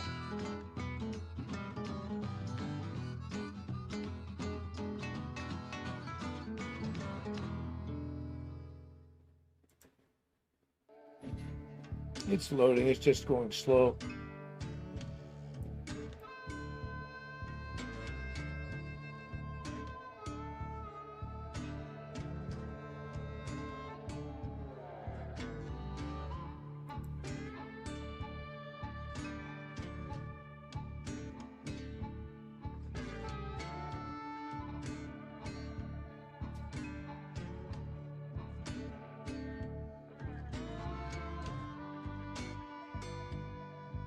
Yeah, I'm wondering if maybe the hop wasn't put in. Oh yeah, yeah, that's possible.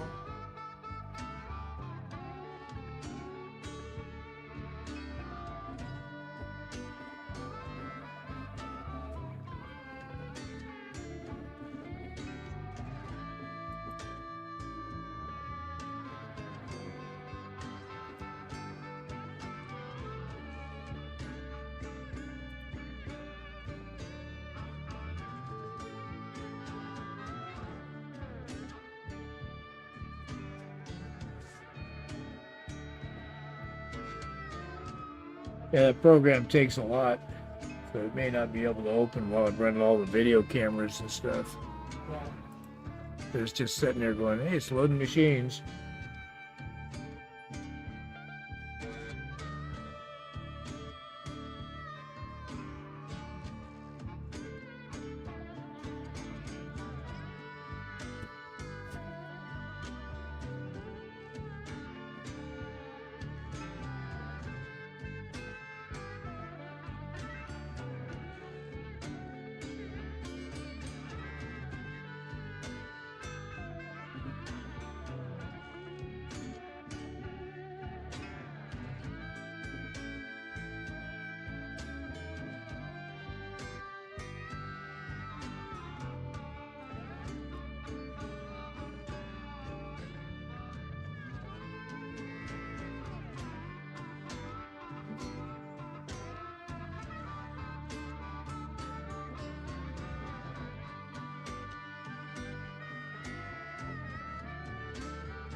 Yeah, I don't like the sound of that. No, we're moving.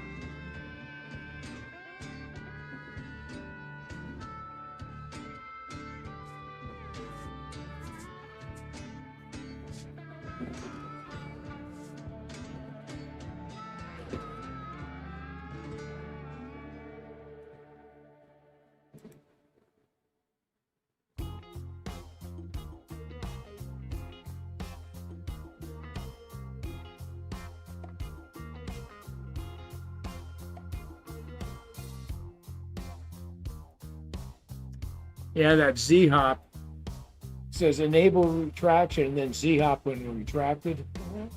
I wasn't selected. Oh no. Yeah, that'll be it.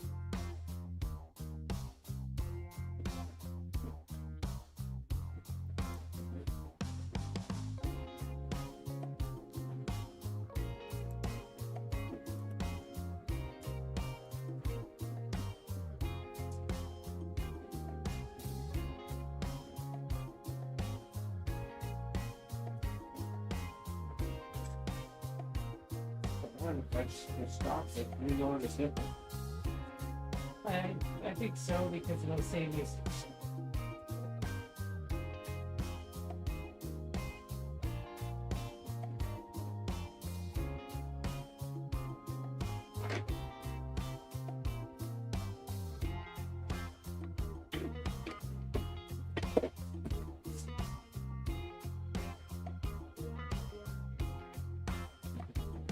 Yeah, I don't know how bad that is on the nozzle either. Yeah.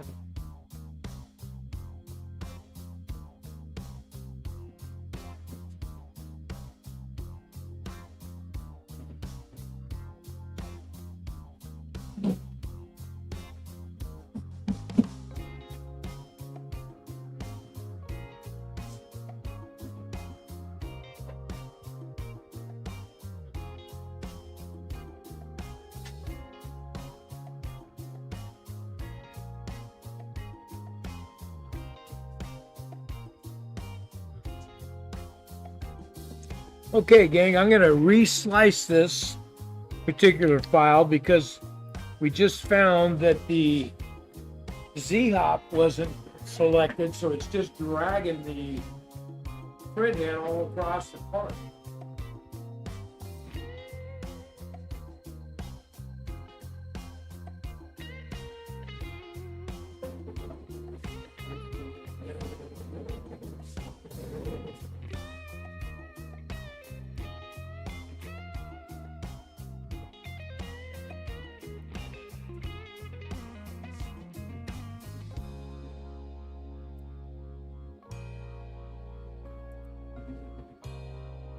Double check this, make sure.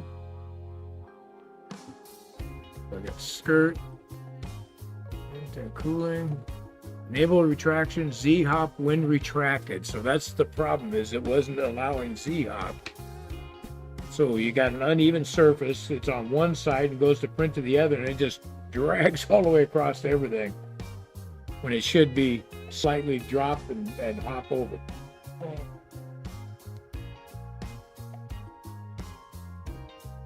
Everything else is set. Put a slice of this.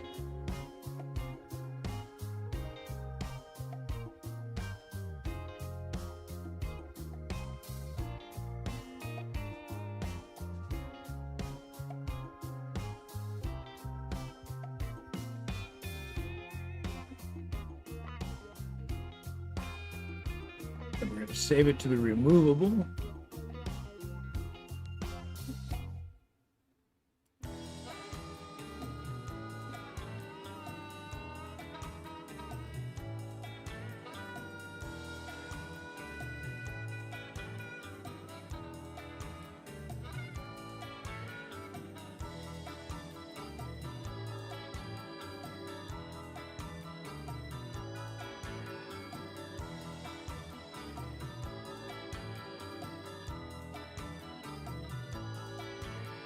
And I gotta get the right naming convention for it, otherwise it won't recognize it.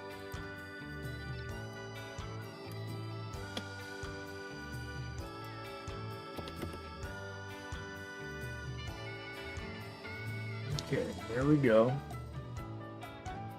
Now I just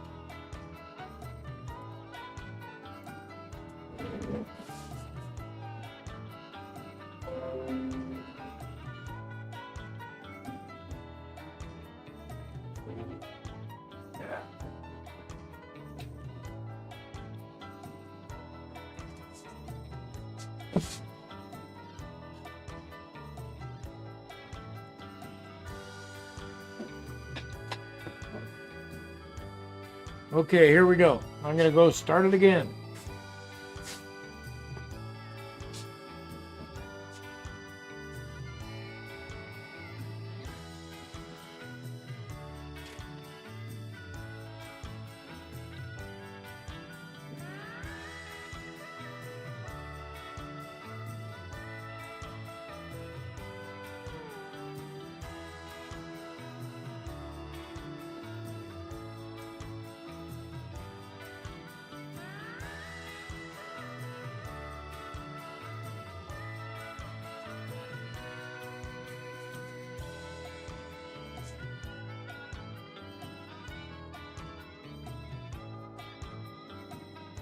One more time.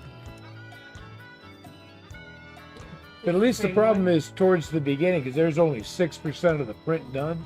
Okay. So we haven't used a lot of. So I haven't wasted a ton of filament. Yeah. But we may not end up getting this one printed before we're done tonight. Yeah, we'll have to see what happens. But whatever we don't get to see during the live, we'll be putting a short, because I take video of it too.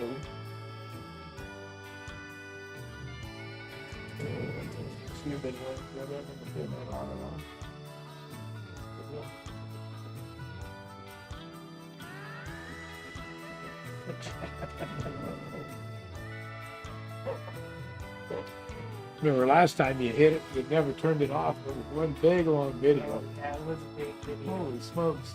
Thought I'd never get it downloaded.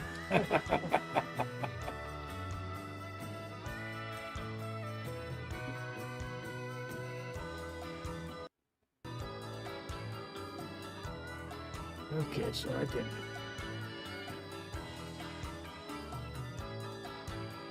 go ahead and close this out. Here we go. Play. Close the program.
Okay.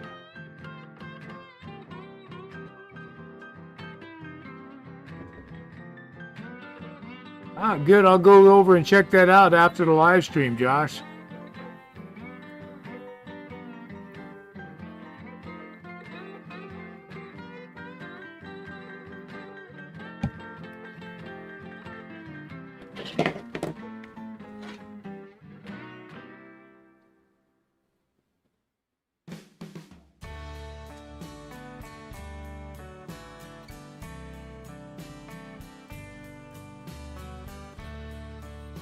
There goes the printer starting over.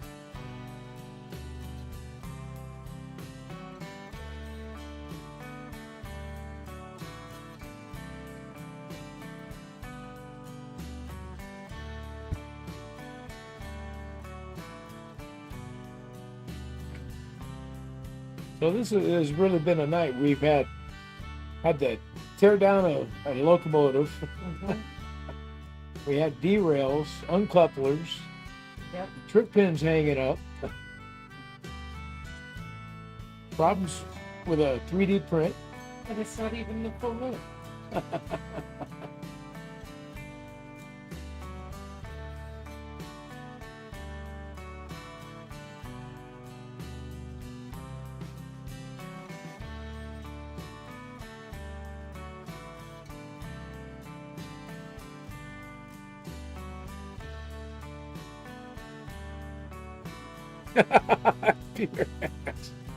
I do that all the time. I walk into a room and they go, "What am I doing here? What was I getting? Why did I come in here?"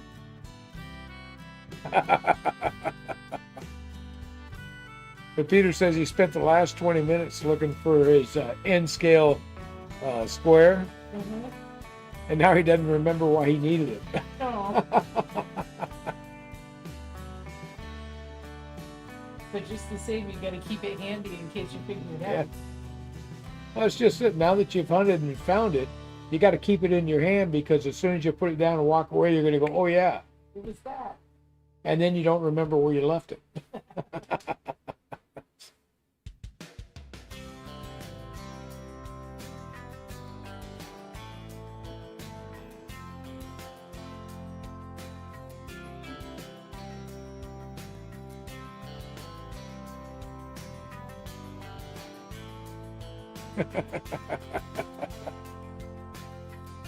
Yeah, Josh, the struggle is real.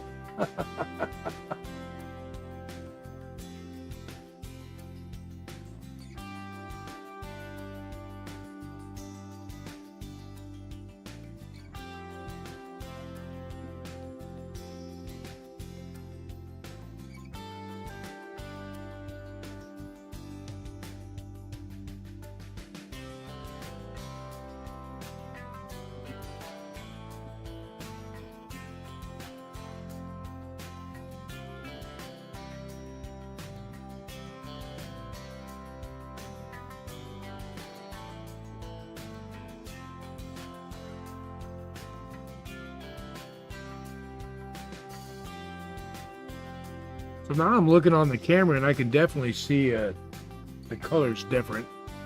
Okay. I think this would be good.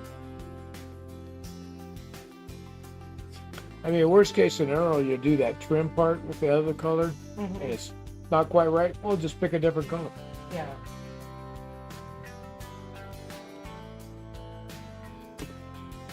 Yeah.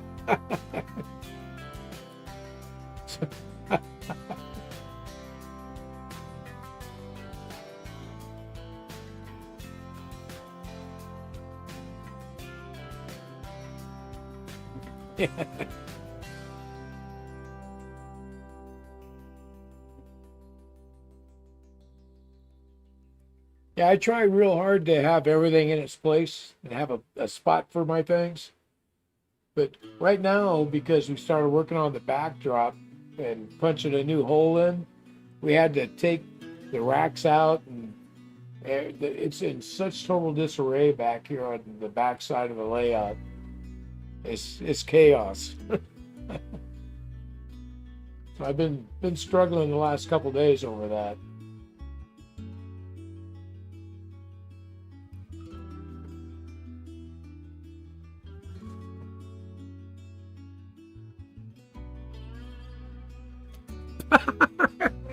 So Josh, I've done exactly that.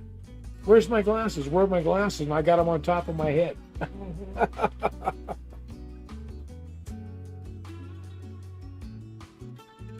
Hmm.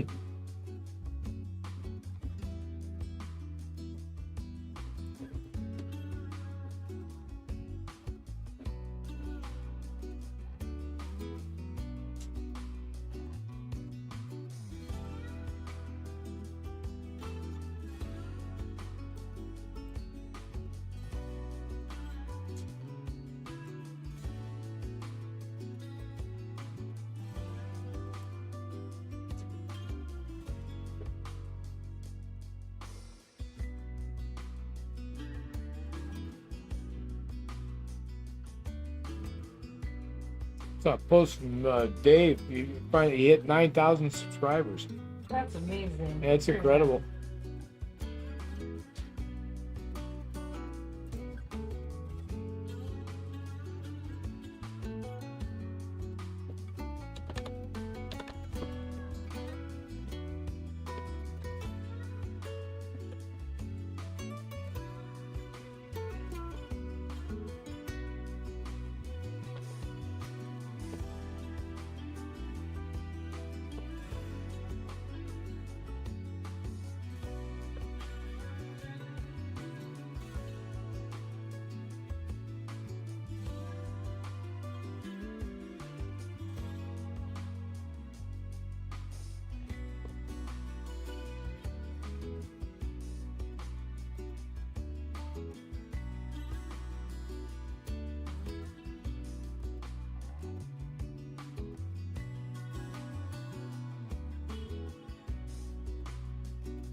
Yeah, things change with time for sure. I've always been kind of a stickler about putting my things in a certain way, and I like to keep things a certain way. Of course, when I was a kid, I wasn't that way. Dad used to get so mad at me because I'd use a tool or something and not get it right back where it goes. He'd find it sitting on the workbench or laying on the garage floor, or he would get so mad at me.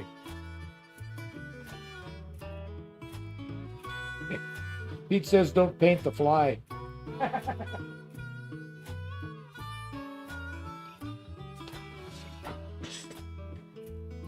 We could have the most fabulous fly in the town.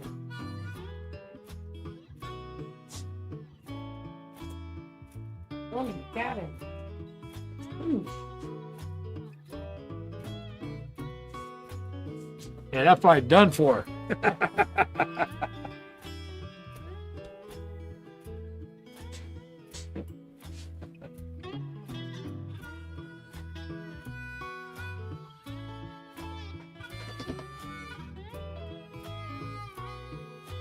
Yeah, Granny Gray.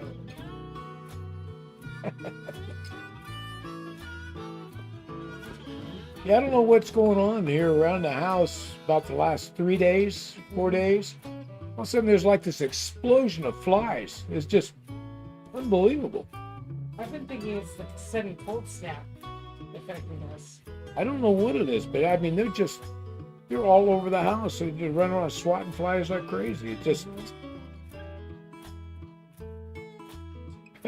earlier tonight, I'm in here and I got the trains going. I looked down at the one BNSF going by and I thought it was the horn. Uh-huh. And I'm looking and thinking that horn's in a weird spot. And it kind of did a little bump and it flew off. It was a damn fly that was riding the train. You should have charged him a fare.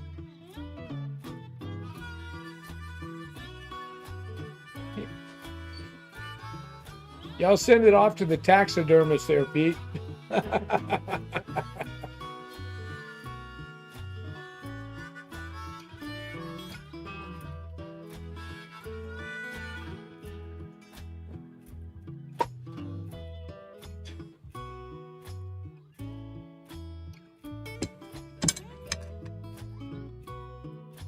Mm.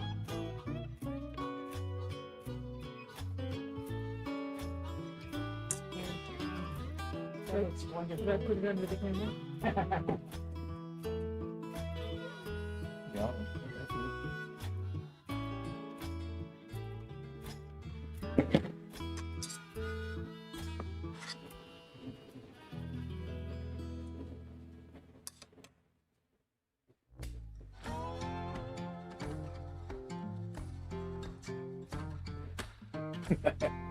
Yeah, Peter says we need to mount that as a building mascot. We should. Send it off to taxidermy.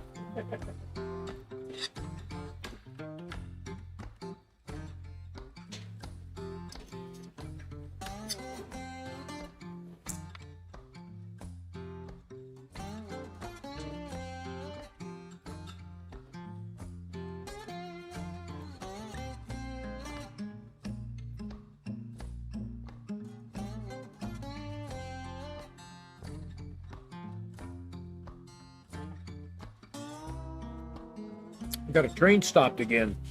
No. Up at the top of the turret over there.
They just ran out of juice before it got to the top of the hill.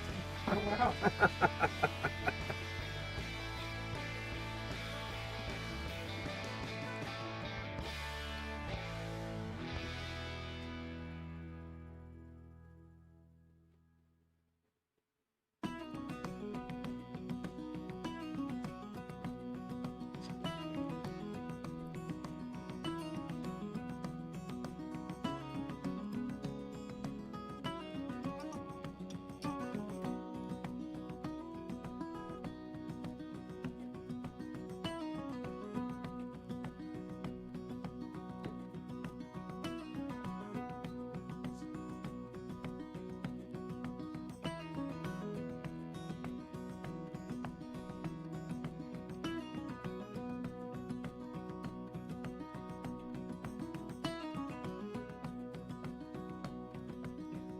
Yeah, Josh, that UP just seems to run and run and run.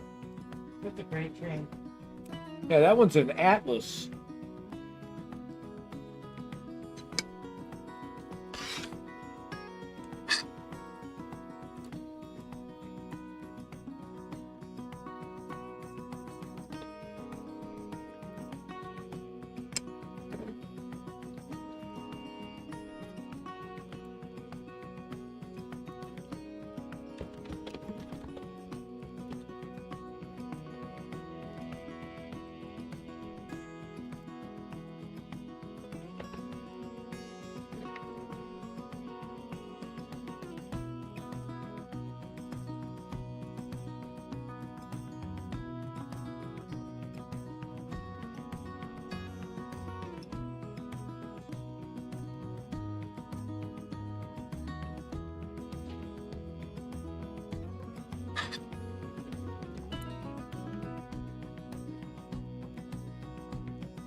Yep.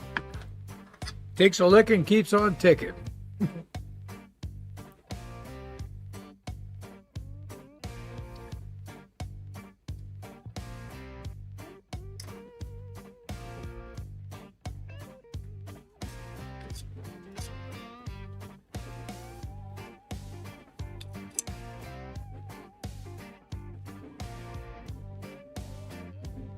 So that UP, that's only it's less than a year old.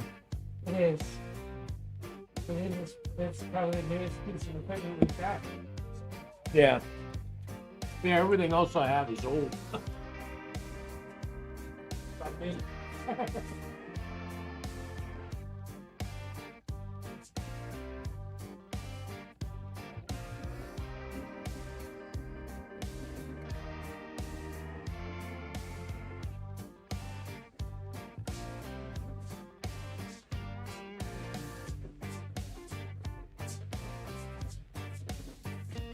Yeah, this is one of those Atlas Master Series.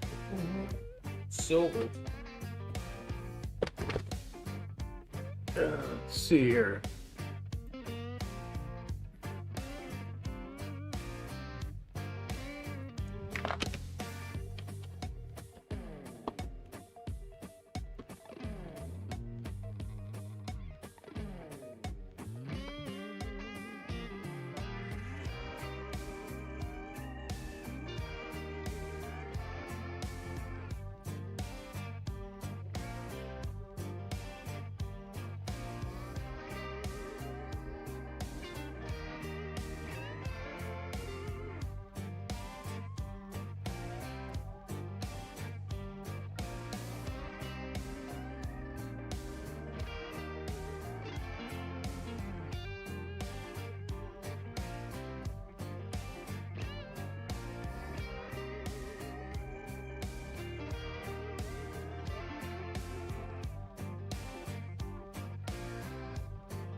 Yeah, I'd like to get another Southern Pacific.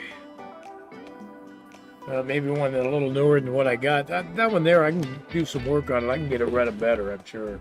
Oh, yeah. But it would be nice to have some newer stuff, too. Yeah.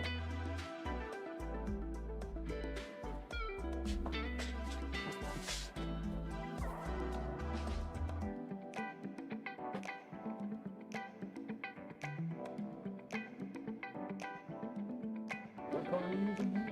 This one's granite gray. It's really one better. Yeah, the brightest one's the granite gray, and then zinc is here, and this is a little bit above.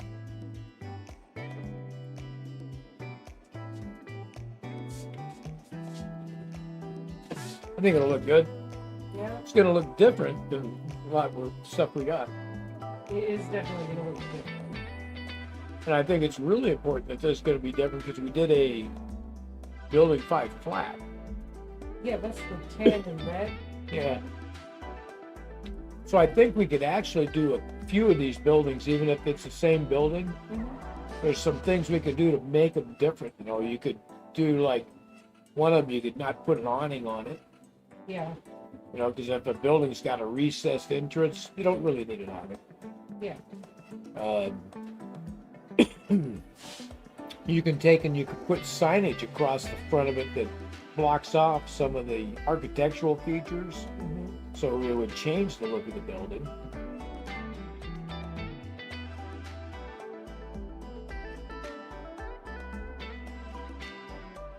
You know, you could take and you could make a signboard that goes across.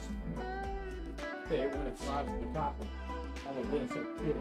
Right. You know, it said Al's Toy Barn, you know. Yeah. Then it would make like a different thing. And then you paint it different colors. It would be a different color. Yeah. I think you can do that.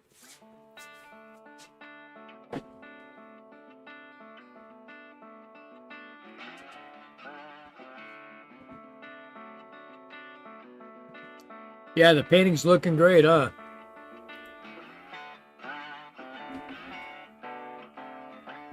She's got a lot of patience.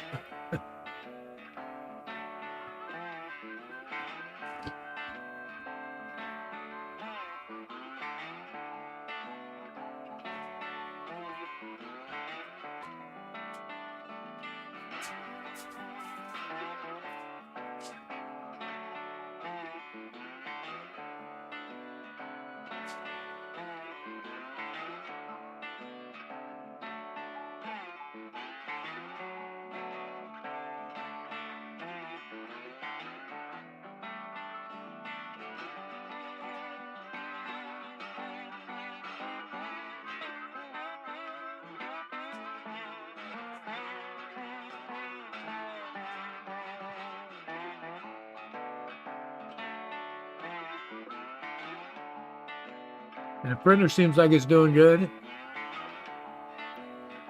So we'll see when we get up to that later section of it. Was it at about 6%?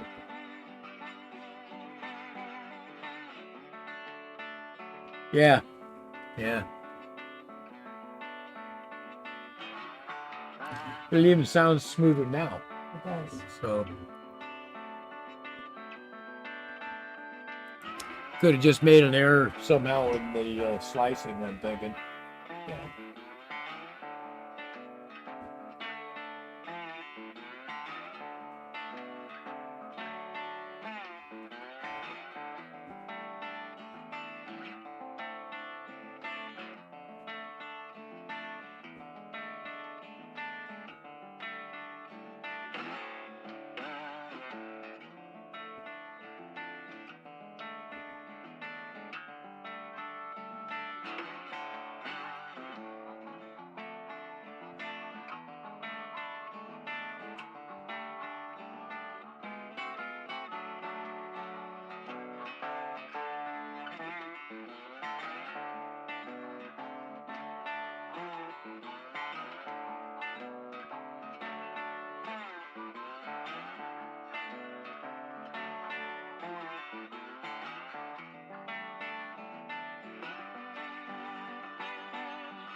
Got some lagging going on here.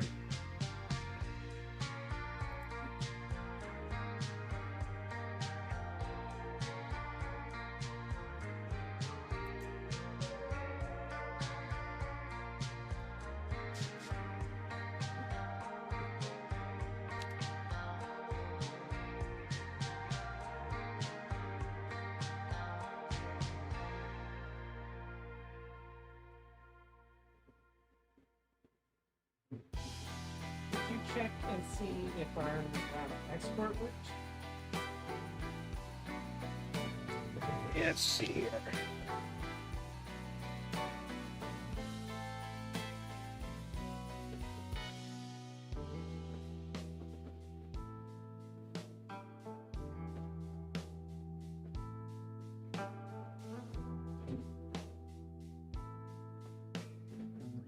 So I'm on the media encoder.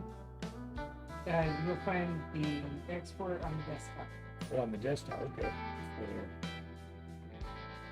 Yeah. You know what's good? All we gotta do is copy it and put it.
Hey, Phantom 40, how you doing? Yeah, we're just running some trains. We got some 3D printing going on, and let's see here. Let me get the workbench back. We're also painting one of the 3D printed models that we made last week. So there's lots of fun stuff going on over here. But our painter, Roxy, is taking a little break. So we went ahead and focused over to the printer.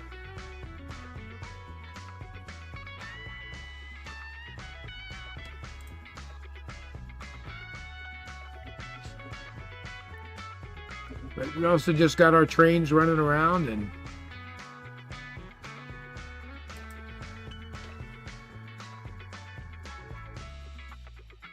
so all the buildings you see sitting over there were all made on the 3D printer.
Yeah, I hear you, Phantom.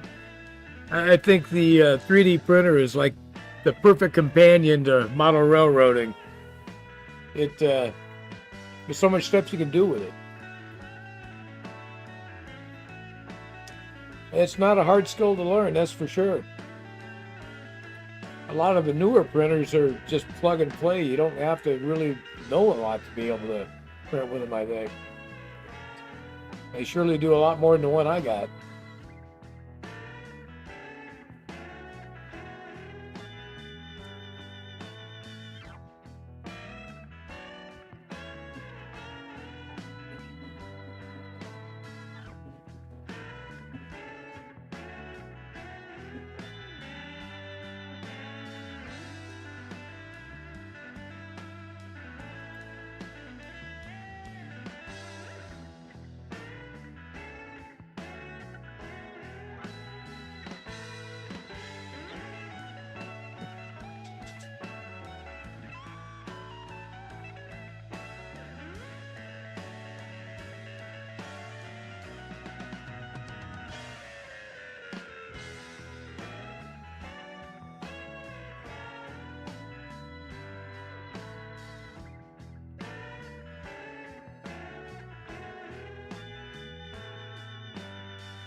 Yeah, it's cheaper than buying them all, Phantom, that's for sure.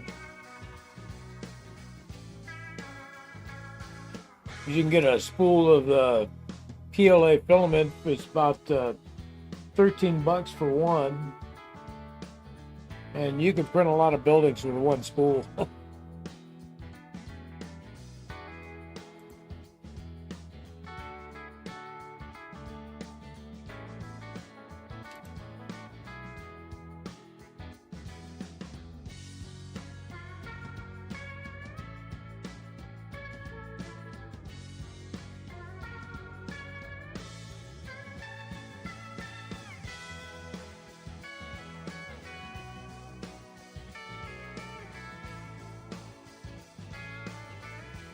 Ah, yeah, I've seen quite a few guys that built layouts and they've taken them out to either moving because they're relocating or decide they're going to do something different, tear it out and do it again. I've been working on this one for just over a year. Got a long ways to go, so I think it'll be a long time before I tear it up.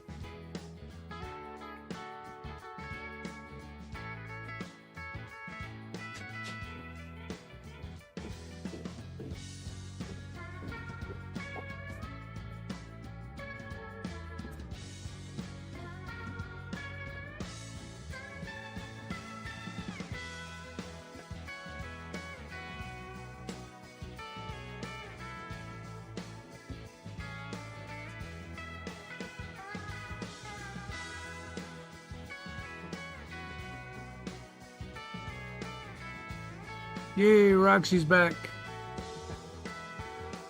Went and looked up some pictures of granite buildings, and I think I'm overcomplicating them. So now we've got a direction. All right. Well, this is looking pretty good, Roxy. What I've noticed is that they are that bright.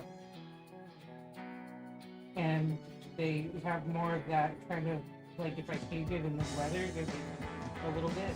If I did the bricks, it was like the Nice. try that. All right.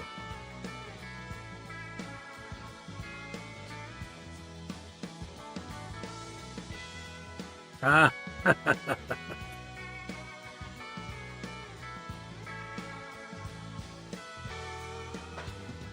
Yeah, you must be doing N scale then, Phantom.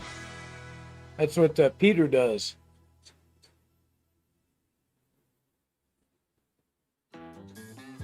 Ah, HO, huh?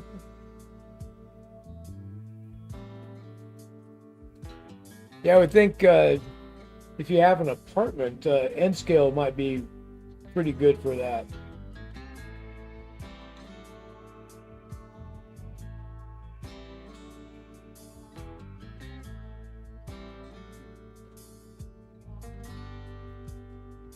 Of course, for me, to me, N scale is awfully small.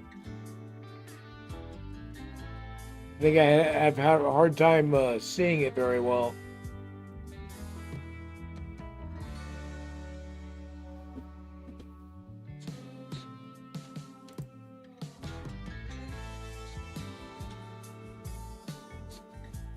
Yeah.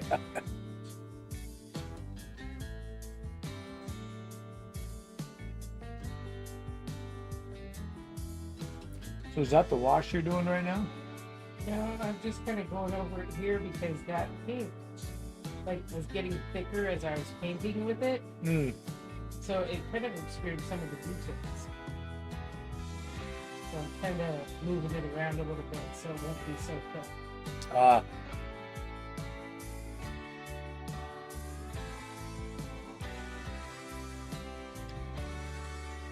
Yeah, I saw, Josh, that they had a bunch of that N scale up there. Had a big selection of N scale at mainline.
Hey, Peter.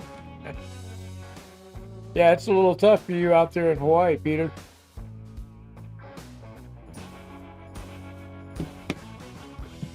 But you know what I found when you're buying N scale, if you look online, the N scale locomotives and rolling stock is actually cheaper than the HO. Maybe because there's less people modeling that size. I don't know. I don't know. I'm thinking there's less material, or Yeah, that's possible. I would think because of the size of it, it'd be harder to manufacture. Absolutely. But then manufacturing is not what it used to be too.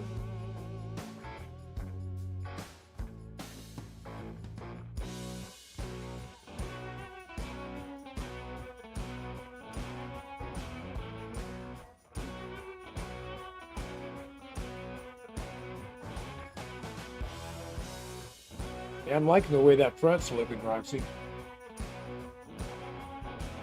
It's going to be good because it's going to be a lot different than the other buildings, you know? It's going to be very different. I think that's good. I Get some don't think variation. it would give it a look like it came from the same rock as our mountain. Yeah.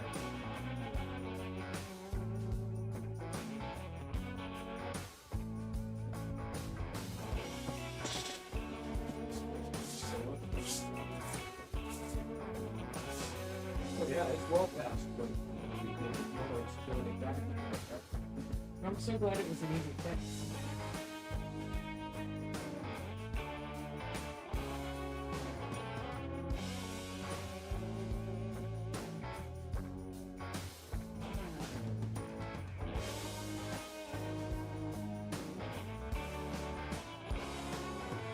now you sit there watching it, every time it moves, you see the bed just kind of drop down. Be a little bit, yeah.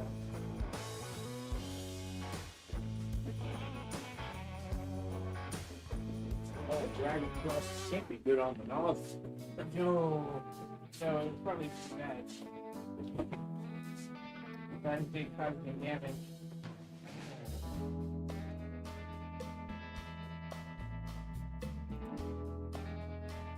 So the print's running much better. Yeah, yeah, shipping. Shipping to Hawaii is expensive. Oh, yeah.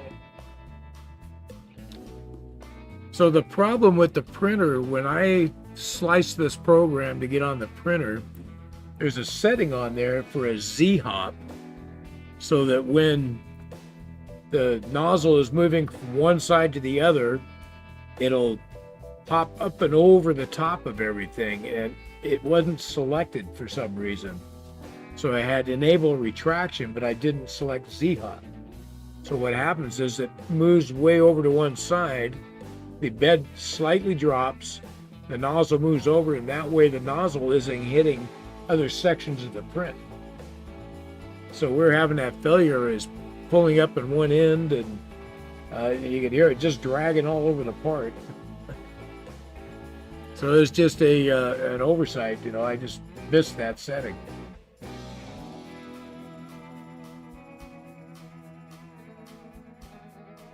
So now I'm going to have to go back and all the other prints that I put into G code to print.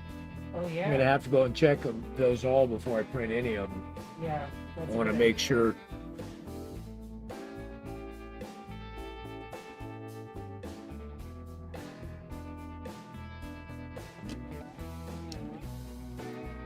Yeah, so it's funny, the eBay, what ends up happening, what I've seen is, I think people get it in their head, they see something they want, and they'll just keep bidding on it, even if it's way past, what it costs to go buy it someplace, you know, this store, Yeah.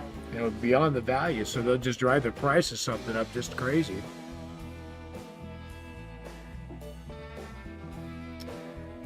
Did you send me a message, Josh? Is that on Messenger?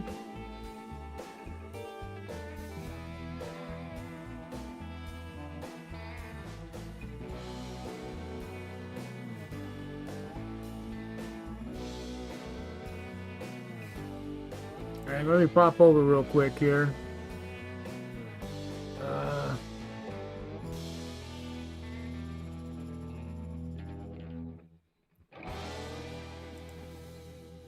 Here we go.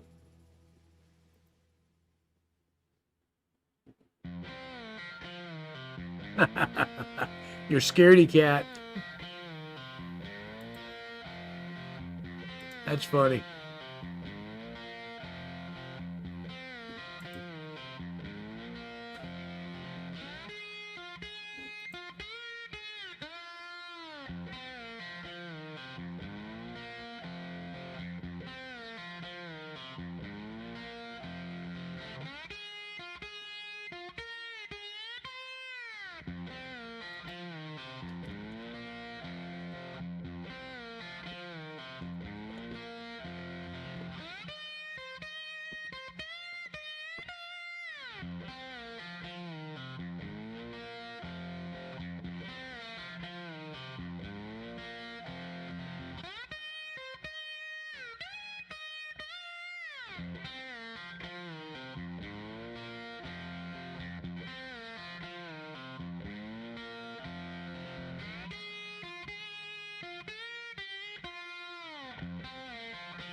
Well, this one I bought like 3 years ago.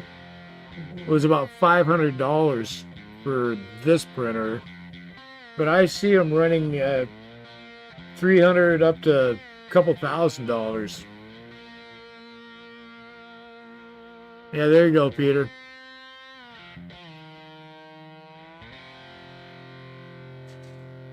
And I know you can buy used ones. I see the Ender 3s all the time, pretty cheap. Mm-hmm. Used ones.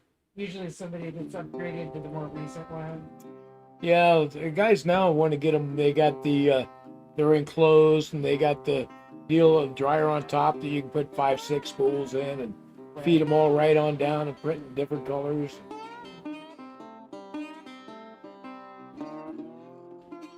But this machine here, it was about $500 3 years ago.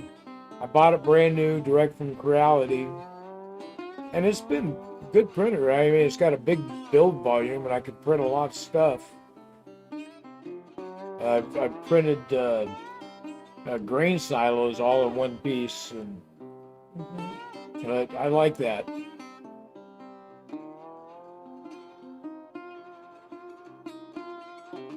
And it's been a pretty solid machine. I haven't had tons of problems with it. I've done a few minor upgrades to it.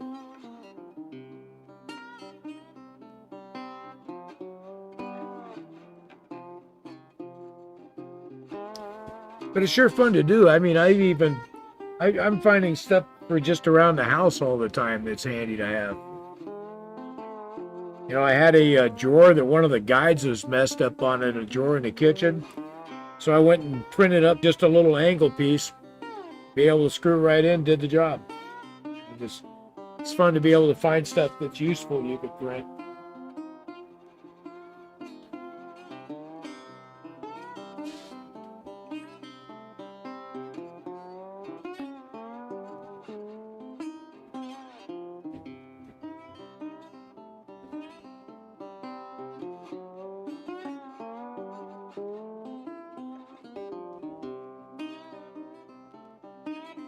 I hope we didn't miss the window on releasing the video.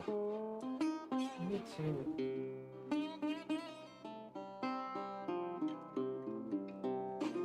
It didn't take very long for the other part, does it? No, it's about the length of the video, maybe 15 minutes more. Oh, okay.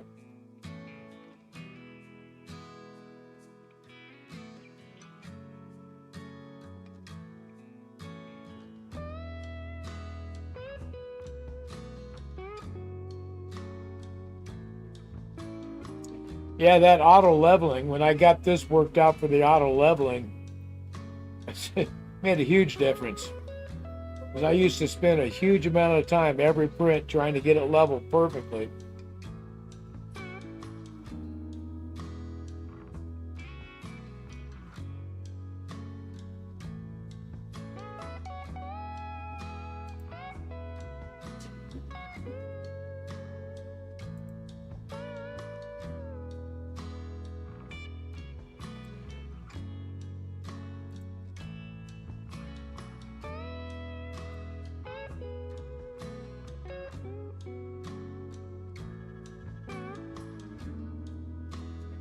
Now on camera, it all looks one color. That's kind of how the granite buildings looked. It was very solid, and then it collected like color in the cracks and stuff. Yeah. So we're getting a nice base on here, and then we're gonna play with that, getting some colors in there with some granite. See what that does. Okay.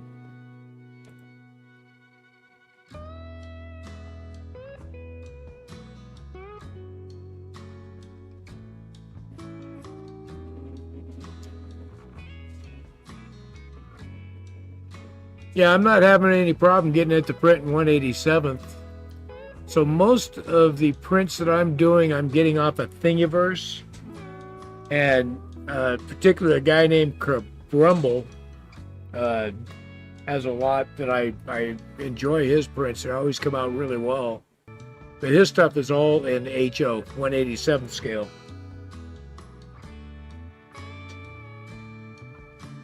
And a few prints we found otherwise, we can change them to slice it. Yeah, yeah. Yeah, the beauty of these prints is you can take a print, you can get one of the files off of Thingiverse, and you can drop that into Tinkercad, and you can completely change it. Yeah.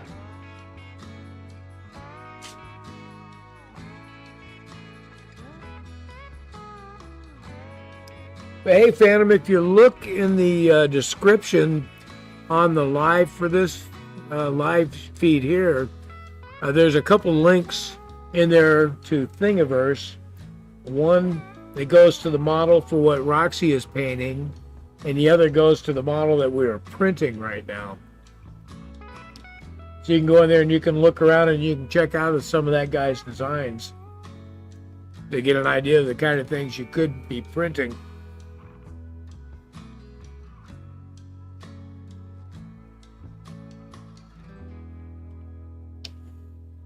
Yeah, you know, I thought that all of those steam ones with a tender, I know on O gauge, you have to have that tender for it to work, because that's where it's got the E unit and all that in there, I think, is what's going on. That's what sends all the signals or something. Yeah. Yeah, I think so.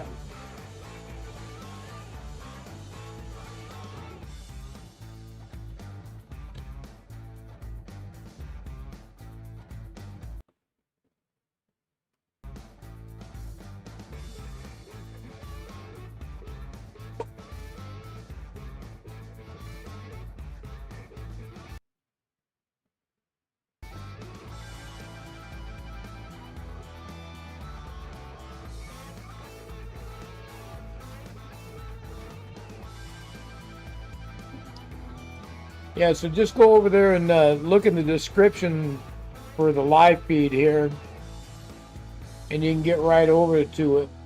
There's two links in there to take you right to it.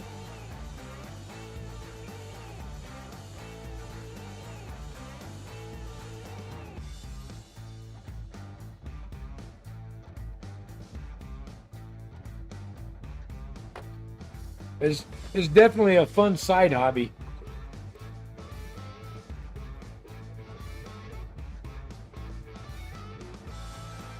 Hard to get all the way back to the desert, didn't it? Yeah, I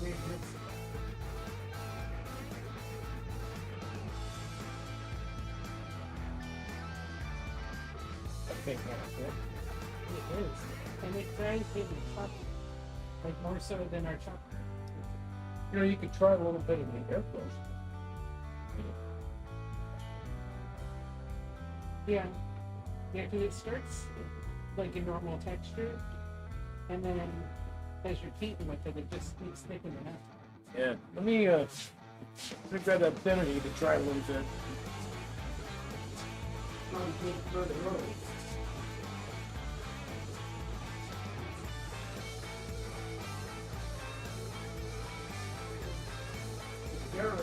They put like some tartar and a soul improver in it. Mm-hmm.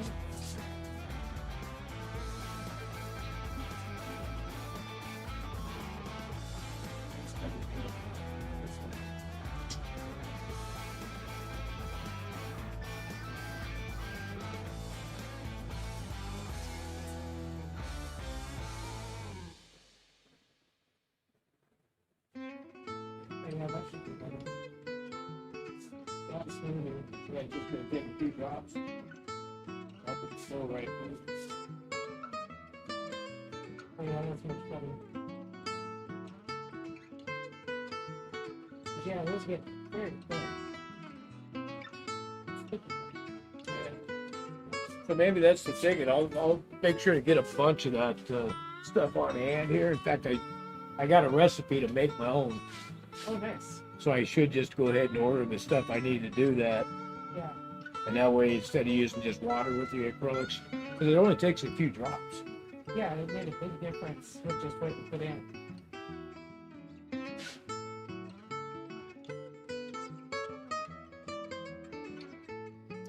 All right, Phantom. Hey, thanks for stopping by. Make sure you get over there and check out Thingiverse, man. It's really an interesting site. Lots of good stuff on there. We're glad you came by, though. Thanks for hanging out. We do this every Sunday. So maybe we'll see you next week, too.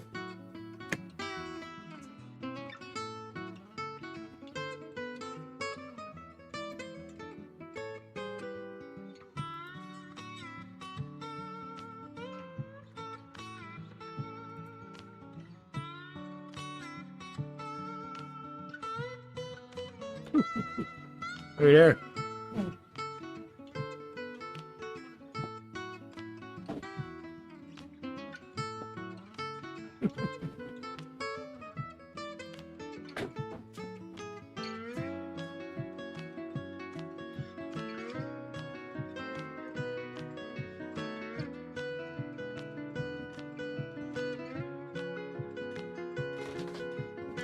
Yeah, I was able to dig up a couple of recipes. I did the same thing for the cleaner you're using for your paintbrushes. Yeah, I remember the cleaner that we made shirt on. Yeah, yeah. And it works great for just washing the brushes out. Yeah. Yeah, it's been awesome because I can use the same brushes for other things. Yeah, I don't have to be like, oh no, I have to save that brush because I'm going to use it with this. yeah. Yeah, that short, that was actually a pretty popular short. I think people like when they get to learn stuff. Well, I love it. Yeah, But me too. I'm almost excited when I find something that teaches me something. Yeah.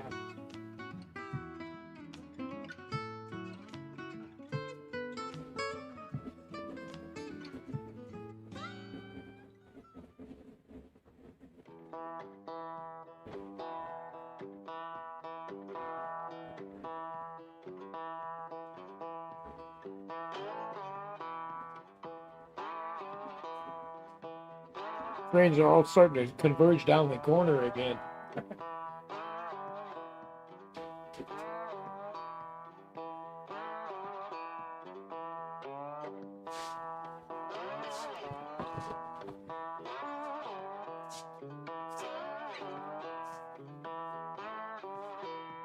Oh yeah, this is much better. I'm gonna have to go back to the other files to double check all of them. Yeah, you don't want to waste a bunch of filament. That's something that won't work. Yeah, I just want to make sure it's perfect.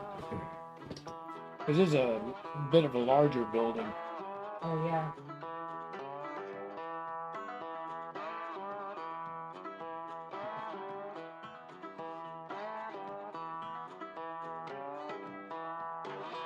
I think tomorrow I may run over to Walmart.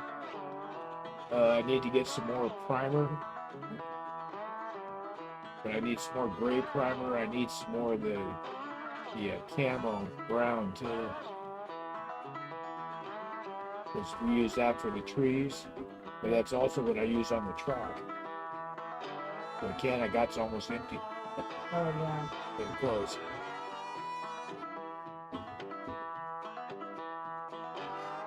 Yeah, I was telling her about that. So Josh got that gate for the deal, and the cat's afraid of it. Oh no. So I told him, I said, "Oh, you got a scaredy cat." Poor kitty. But he said, "It's a good thing. It'll keep the cat off the layup." Well, there you go. Yeah, every time he gets up there, just go ahead and activate the gate, Josh.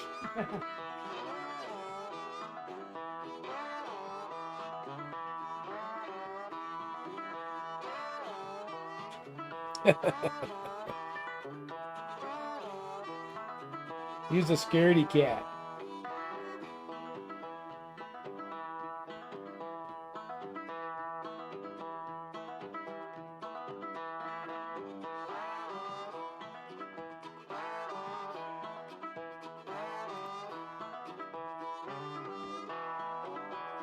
So it's flowing better? Much better. Good. And I'll make sure to get that over on the bench on Sundays. I usually spend a little time getting it set up just right. Yeah, I like it. Everything within reach. Think about if there's any paints you need too, and grab paints on there too. Yeah. Well, if you want to go together, we can. I was going to come over tomorrow and work on our next video. Okay. Well, maybe we'll do that and then take a little break and make a run over there, depending on what the weather's doing. I think it's just going to be pretty frozen, but I don't think it's going to be bad. Okay. Because as long as it doesn't rain, Yeah. that's basically it.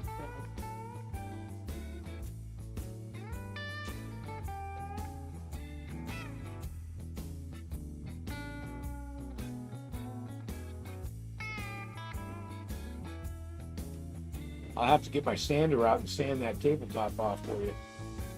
Oh yeah. Get all nice and clean again.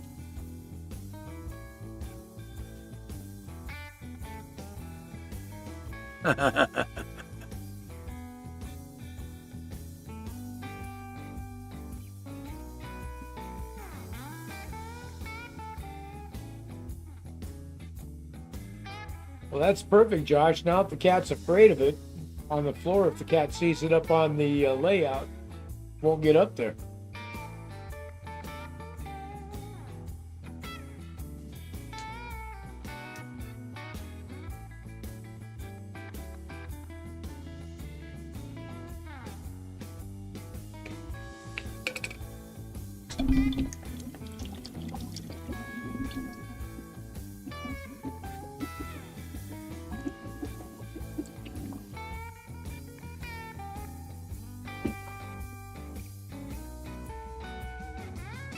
I kind of like that light gray with the brick and everything.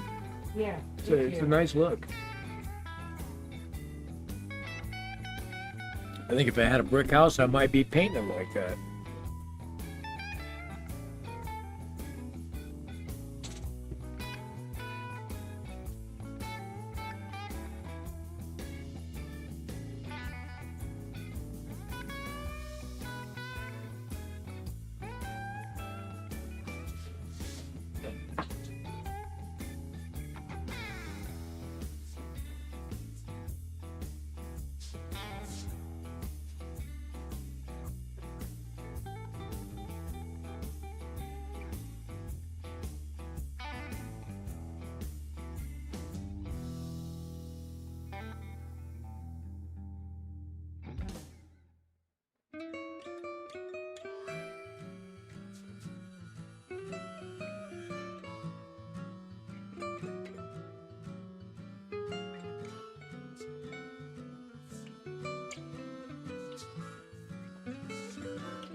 Waiting on some horn hooks, huh?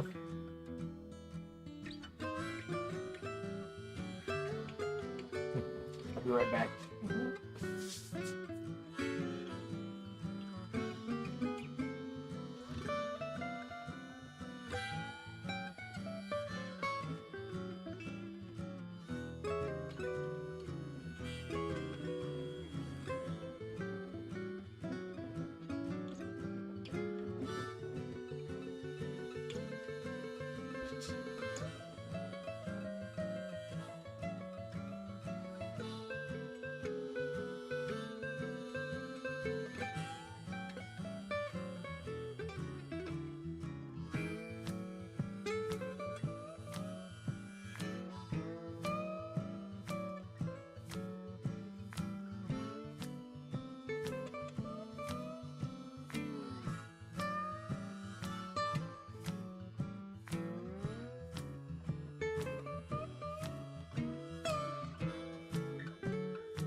Oh, okay, I'm back.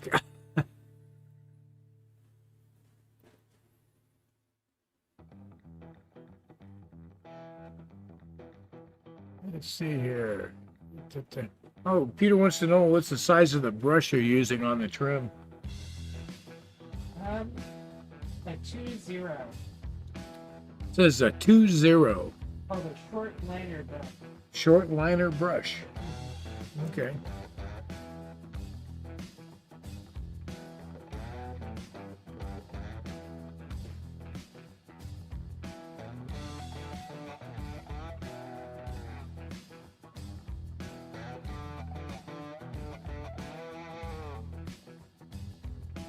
Yeah, I haven't gotten into all the electronics for animating layout, but I've seen some stuff that looks pretty cool. You know, the flashing lights and the signal lights working and the dwarf signals and all that. I just saw one where a guy got so it looked like there were cars moving and cyclists riding around. Oh yeah, yeah, yeah. Yeah, that's like a chain thing with magnets that they set up underneath the layout. But that's amazing because it seems like it would really bring things to life. Yeah. So Dave Scott did one of those on his channel. Oh, that's cool.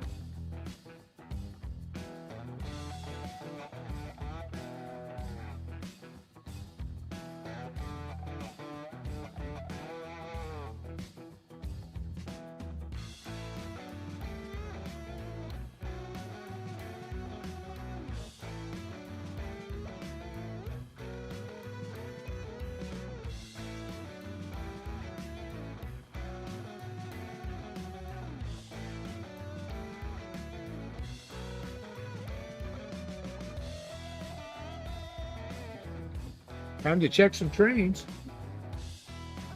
I see 1, 2. Where's that other one? Oh, the other one stopped. Hey, Yeah.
I think that little section of track was, I don't think I cleaned that area.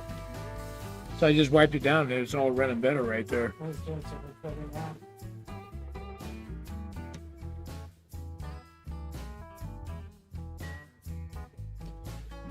Yeah, I think that section of track was dirty. I just wiped it down and it's rolling better through there. Because it kept hitting that one area and then just all of a sudden it would just stop. You go over there and you touch it and you give it a little nudge and it would go.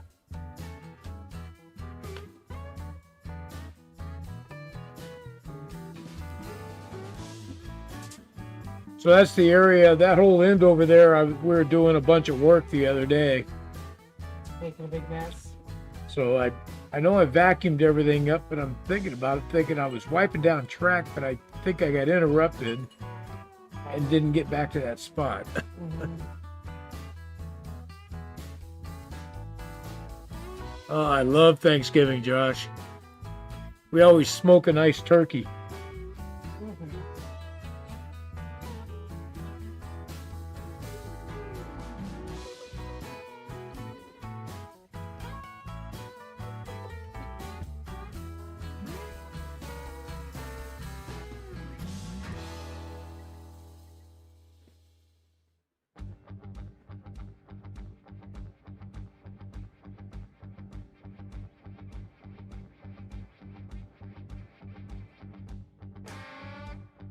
So we were talking about the chain drive that would move vehicles and stuff on the layout. Mm-hmm. Peter was just saying that he saw a channel that used that to move a boat in a river, Oh, cool. which would be pretty awesome. Yeah. And they had a lift bridge that worked with it. So the boat would move up the lift bridge, go by and drop down. Nice. That's pretty awesome. Yeah. Yeah, we always use the cornbread and sausage stuffing.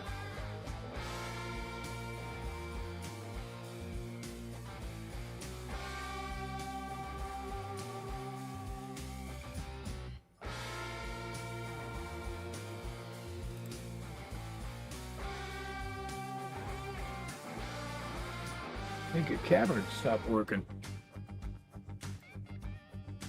Really? Yeah, I don't see her painting and I don't see you in there. You might have to reconnect that camera in the studio mode. Activate.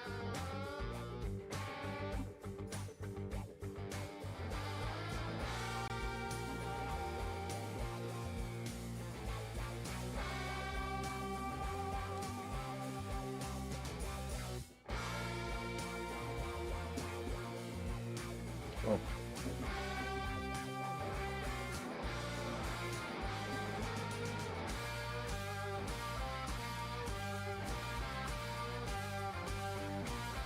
What the heck's going on here?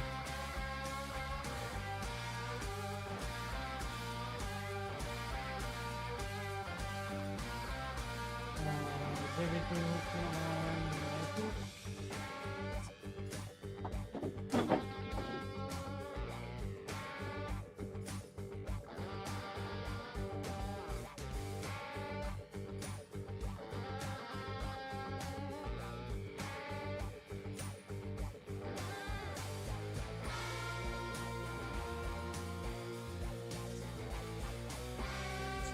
Yep, she was down.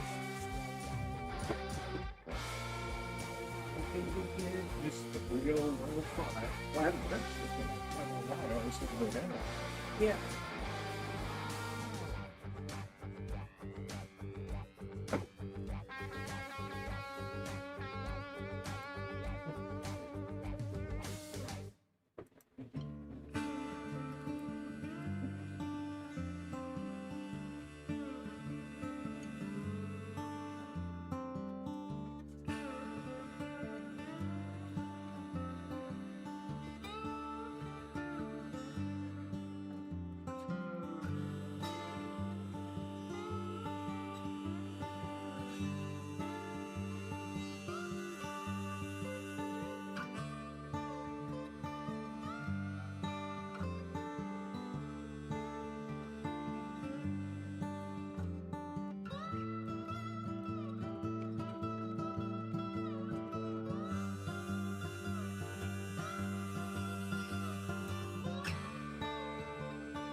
Something's going on. It's not Activated.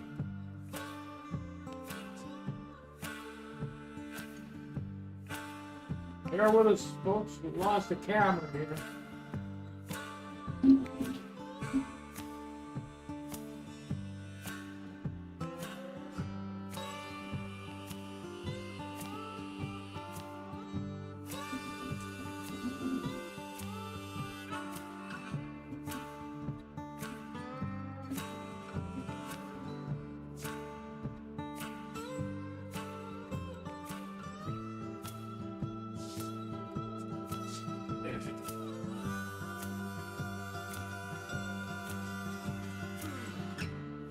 There we go.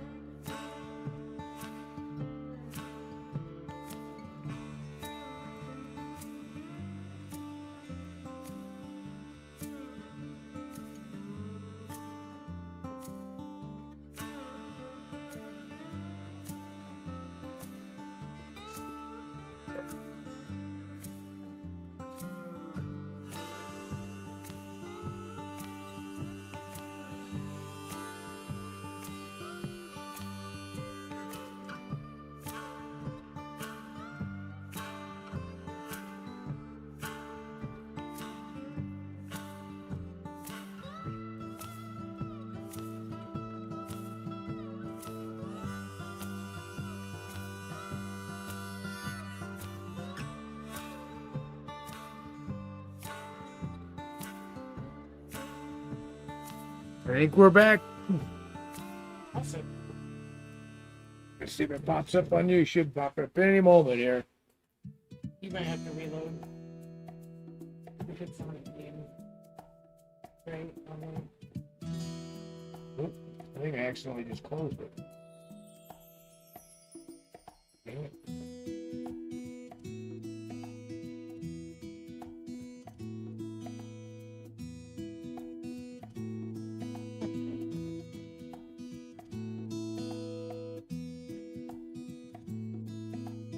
There she is.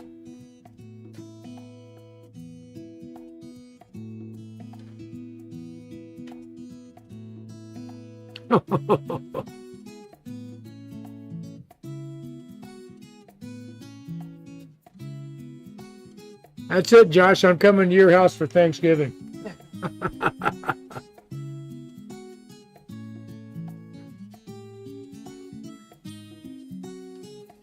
Yeah, something or other happened. I just had to unplug the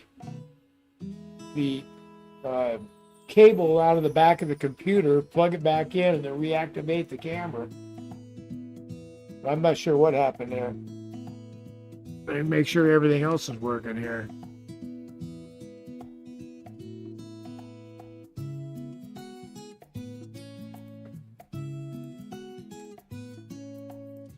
Yeah, all the other cameras are working, so just that one just went haywire for a minute.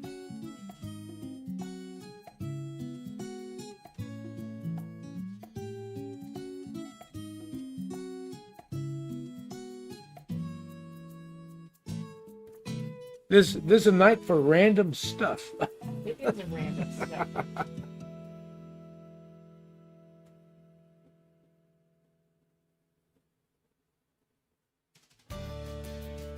Yeah. Yeah, it keeps us on our toes. Yes. Can't get complacent here.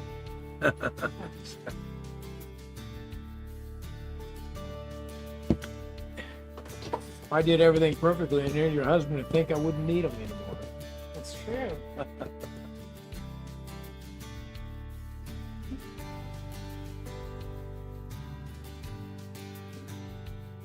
So, I don't know what to do with this roof because I don't understand how the roof goes on the boat. Yeah, how does this roof go on the boat? So this, these, this all gets cleared out with the supports. Right, the walls go in. Yeah. What I don't understand is how it lines up. No. So I don't have to paint the front of this. Okay. Alright, that's what I was looking at, is going to the front of that roof meet. This is actually, Yeah, it's the back of such a pass. yeah. Yeah. I'll paint both sides brown just in case. Yeah, that's fine. So good. I'm pretty happy with it. This looks like the pictures of the granite mountains. It's like they just collect that rain schmutz in the grooves and then the light. Did you do the box trim on here? I did. I did kind of a dark gray one and then dabbed out everything I could.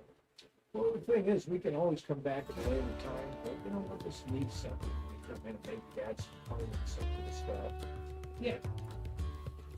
Or Yeah. maybe the color. Well, and I googled up some granite buildings and they're all just really small. Yeah, So I was like, well, maybe I'm overthinking it. We just need something. uh-huh. But I mean, even after we put it together, if you decide, no, it's not quite right, we can come back and catch all of that. Yeah. Yeah, I didn't get to do it. So that I think the rock should be pretty clear.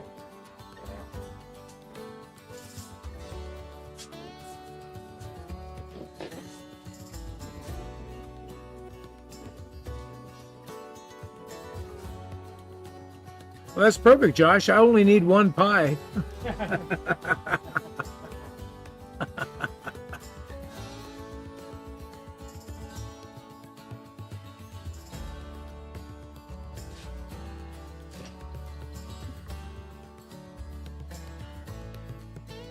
In fact, you and Mom are going to be start gathering for Thanksgiving here pretty quick, aren't you? Yep, we are. We'll get some shopping done about this week. Get ourselves our turkey and all the goodies. Yeah, this time of year, I like to get that extra turkey to get into the freezer so I can have another one later in the year. Well, and heard Mom say that at the Schnucks, it's like 55 cents a pound if you spend $25. Go down and buy me a bottle of whiskey and a turkey. There you go, you're all set. I'm good.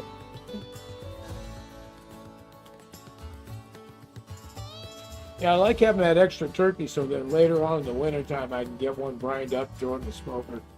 Yeah, It's good, to have sandwiches and stuff. yeah, it's a good deal.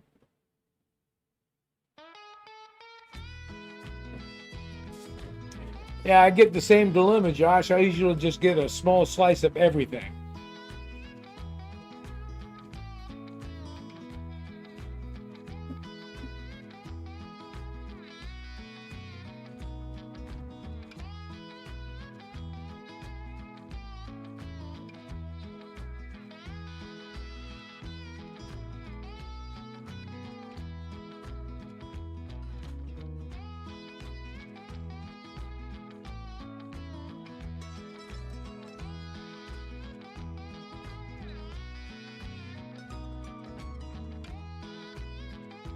So I think we might come back later and make these possible. Yeah. Make it shiny. Yeah. Yeah, I think that would be good. Because that one we've got like that a bit. I had a chance second to be practicing.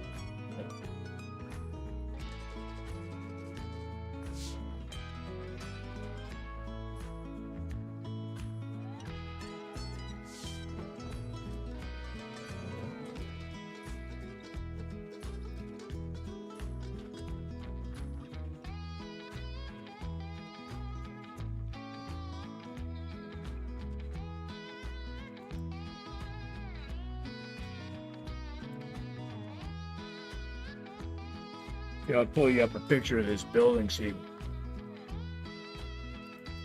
get a good idea of. Yeah, I was holding the pieces up together and I was just going, I don't know if this is how they're supposed to line up.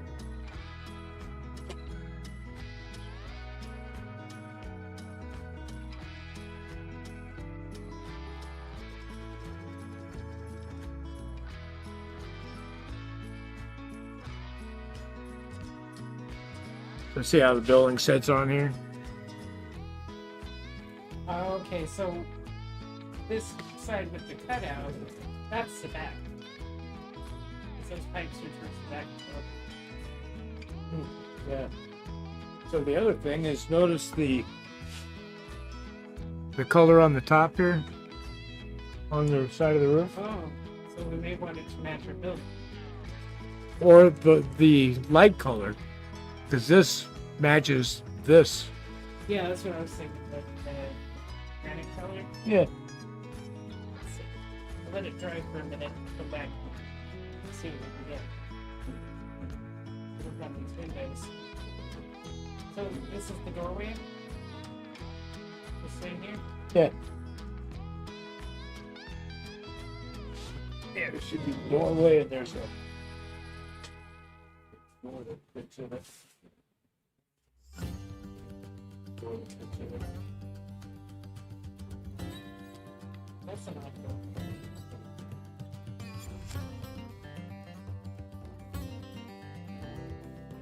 You know, double check my windows before I turn them on.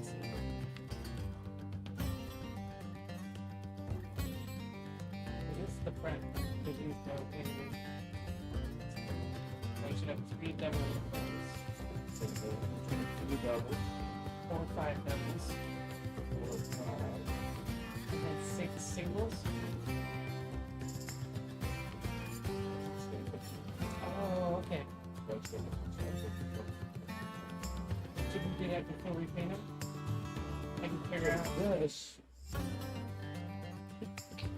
This is the door. So see the back window. Yeah. So we're just, oh, that last piece is the back door. Back there. This one just didn't turn on. Yeah, let me move over so you never I never really looked at it. Yeah.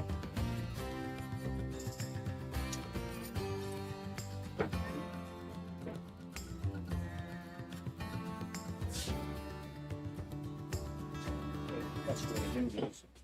Copy.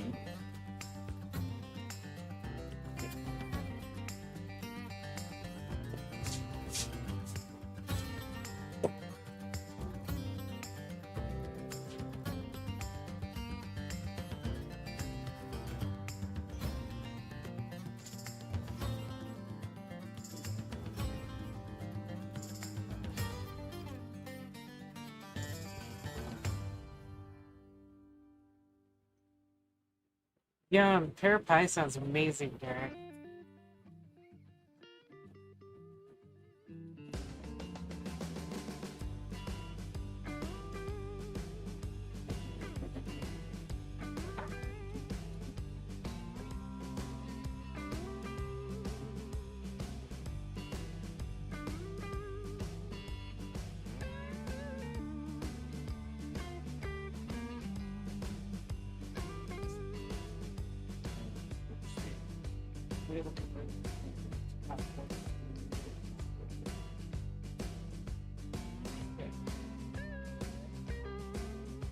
Okay. Take out the door. That makes that. And that's it. sitting in the afternoon.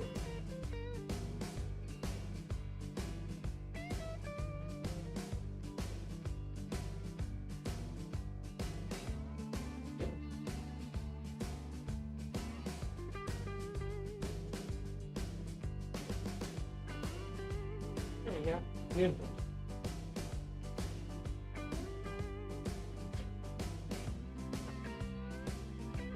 This thing's been handy. I got no stuff with it. Oh yeah. It's straight up.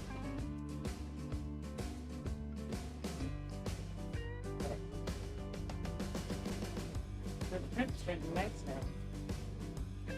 Yeah, it's just a bonehead thing. I get complacent about it. Double check all of my settings.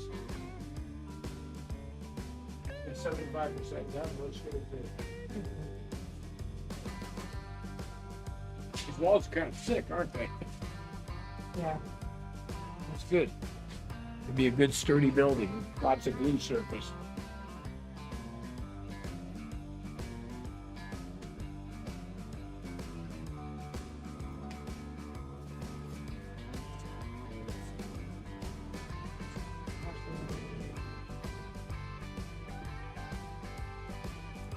Yeah, when my kids were young, we used to do that because the kids all get pumpkins, and then we chop it all up and process it into pies and pumpkin bread.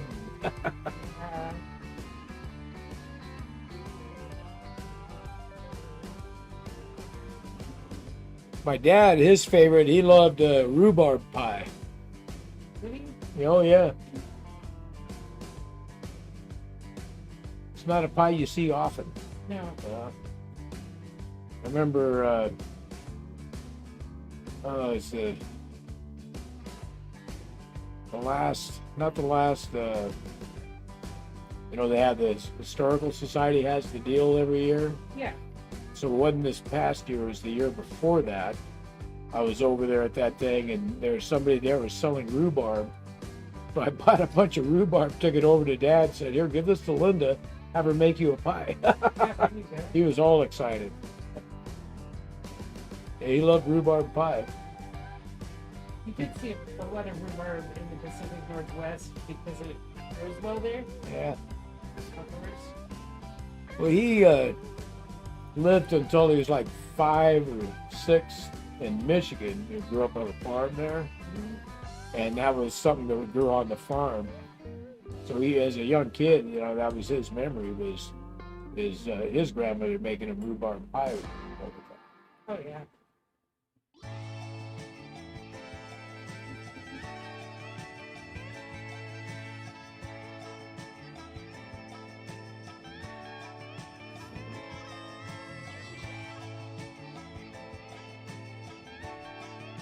Yeah.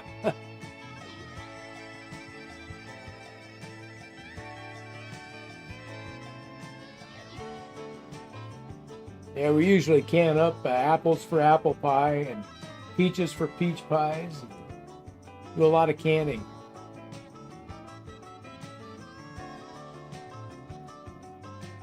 Derek says that's a nice looking building, Roxy. Thank you. Yeah, she's doing a good work. I see. Seems like every building she improves just a little bit each time. This one's been challenging. It's so different Yeah. than what we've done before. Well, the next few are going to be that way for you. Yeah. This corner building seems to be something. Oh yeah. Yeah, and we have the brewery building. Yeah, we got that brewery we got to do. The brewery tavern.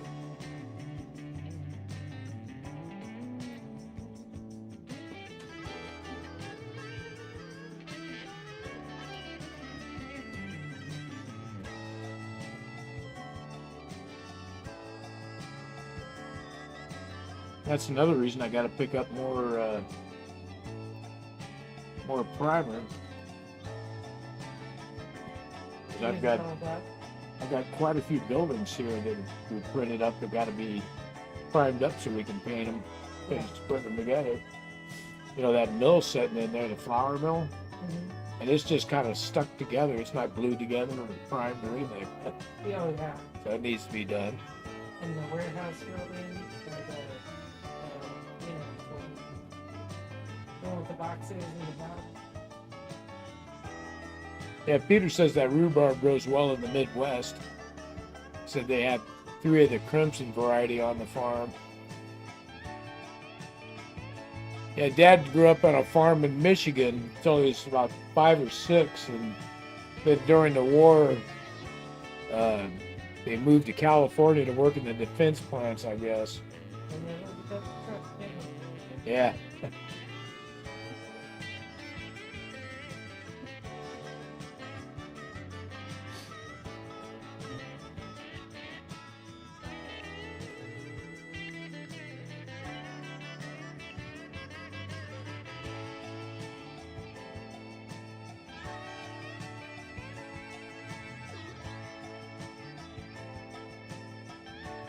So that one make we saw that had the mural on the side, all faded out and stuff, Yeah, I'm going to contact that guy and ask him about how he did that.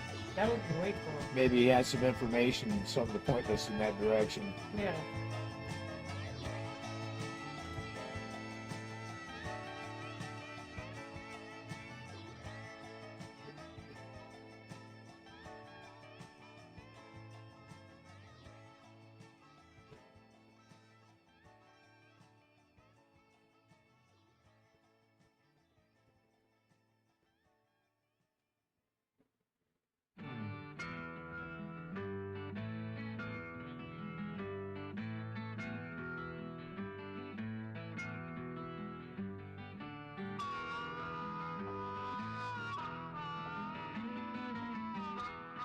Yeah, I cleaned that one corner up, and that train's been running fine ever since. So it was just waiting. Yeah. So I think the reason they kept getting stuck going up the hill Mm-hmm. is because it would lose the power it needed to be chugging up that hill, and slowly until it was just all the weight of all the cars was on it, and it just didn't have quite enough juice to be able to push. Just get one. Yeah, just go, oh, I'm done.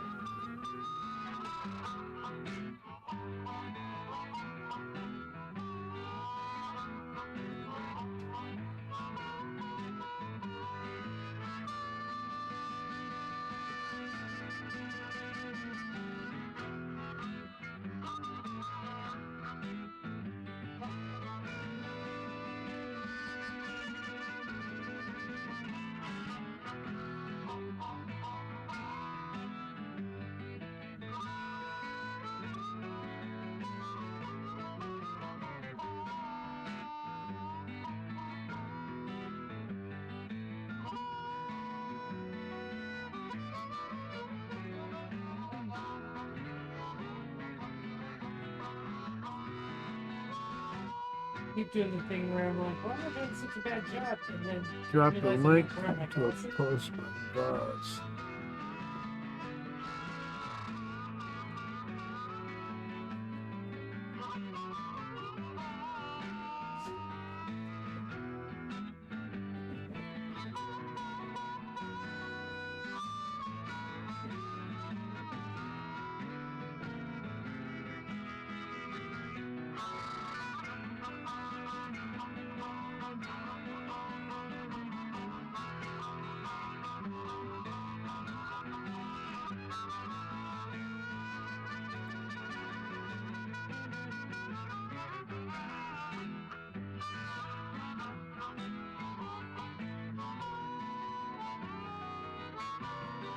Okay. I'm looking for the link now, Pete. It's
Shoot, I'm not seeing it, Peter.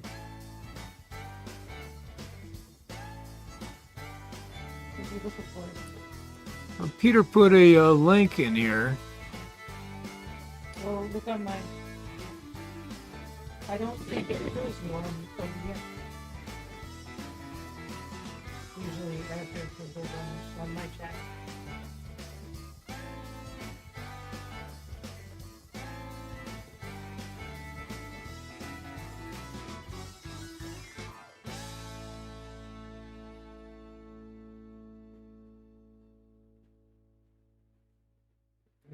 Okay.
Yeah, I'm just not seeing it.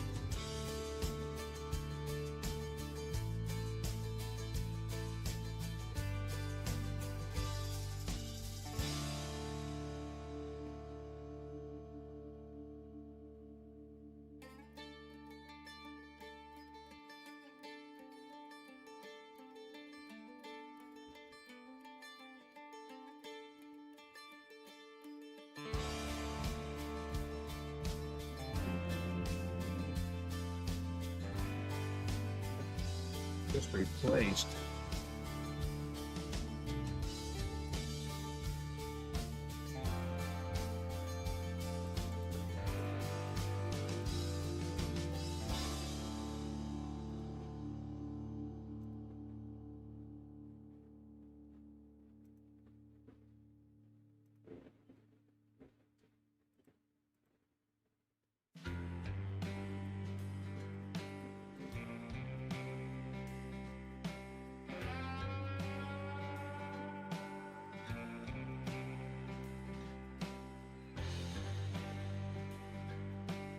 Yeah, if it's been a while, it won't be on the chat. Have you had the stream open on your computer this whole time? I closed it out so it wouldn't. I had to reload mine a while ago, so if you repost it, Peter, I will go ahead and approve it right away.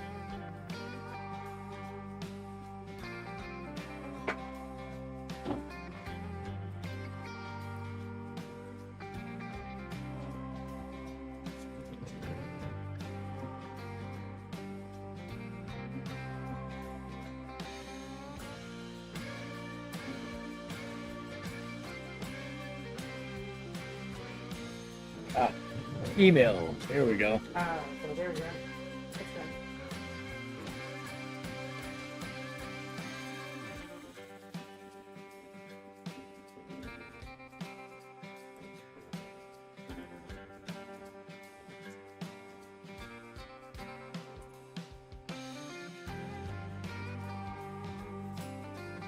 Okay.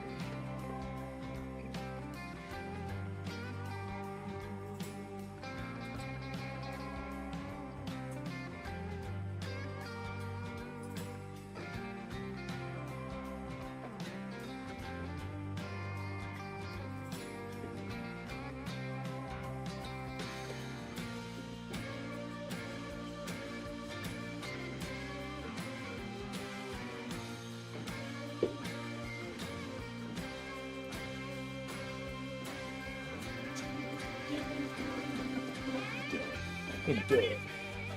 Well, we can add. And, give it.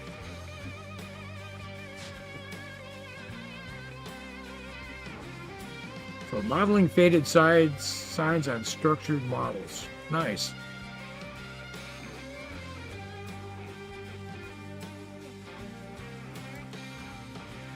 Perfect, Peter. Thanks for that. That's...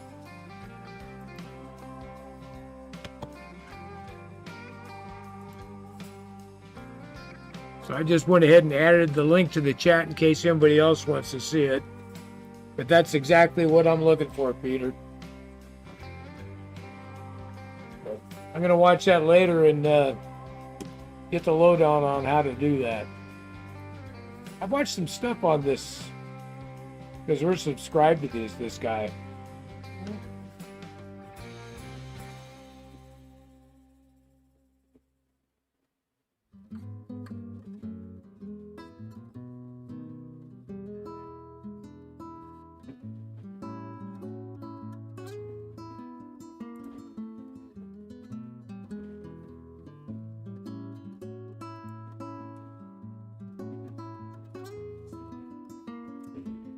Yeah, I just think that looks so good on these old brick buildings and stuff. It's such a cool look.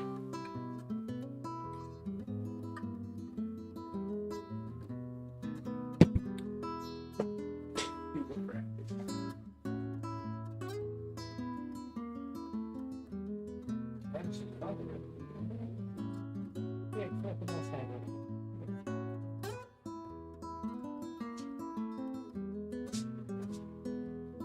89%. Look at you. Awesome.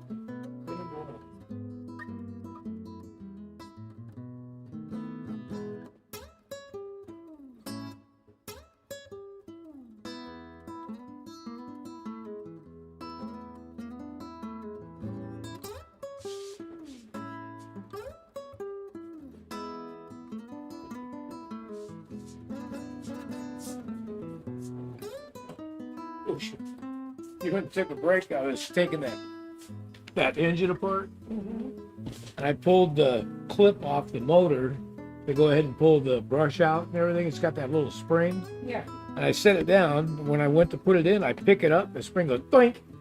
Oh, that's what Mom was talking about. So I'm on my hands and knees on the floor with a flashlight, looking and looking and looking. I finally see it. I reach down to grab it. As soon as I grabbed it, it goes blink, flies off again. I'm like, ah. So I went and got a stronger flashlight. Found it again. And this time I used my screwdriver to pick it up, because those little screens they use, the tiny screwdriver, just kind of stick it in the side of it, and you pick them right up and you can stick them where you need. Right. I should have known better than to grab it with my fingers.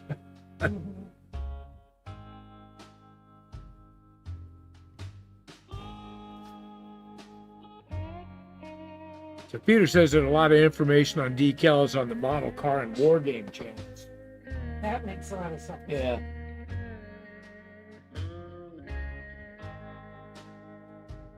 So I've watched a little bit of scenery on some war game channels.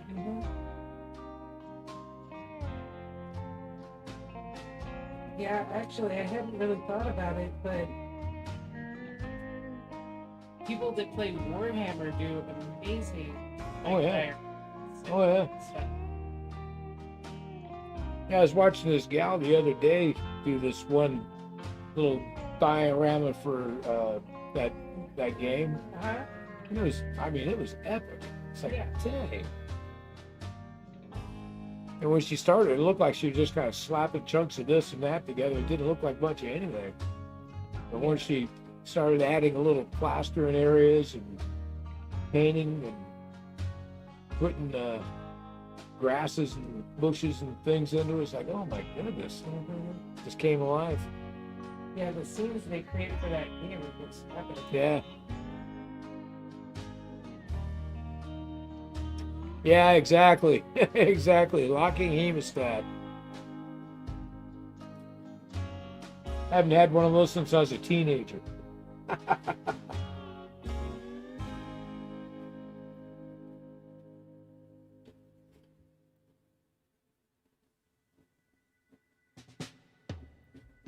Yeah, I've got. I just replaced a coupler on one of the cars. The little spring had come out on the knuckle coupler there, one of the KDs. And I tried and tried. I couldn't get it in. I finally just set it aside and put a new coupler on it. Right. Because I just, Yeah. that one's even tinier than the ones, that are in the motors. They're little tiny springs. Well, and with these concrete floors, once you drop something, you're really lucky if you find it. Everything blends into this floor.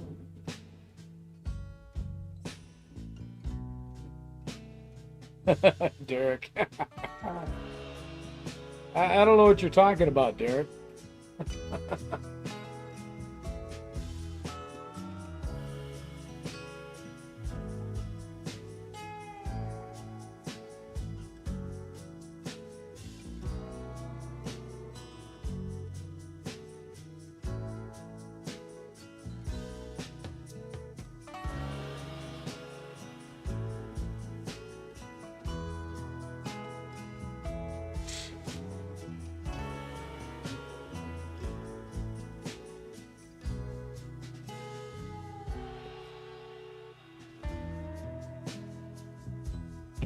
Well, things have been calm for a little bit, man. It's weird. It is weird. It's Was one of the trains secretly derailed and just not made any noise for radio? yeah. Quietly walked off the track. Uh-huh. I see 3 trains running here. Good.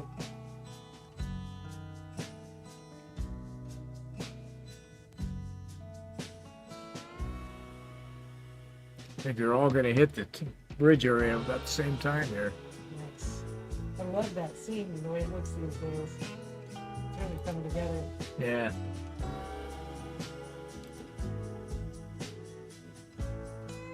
Yeah.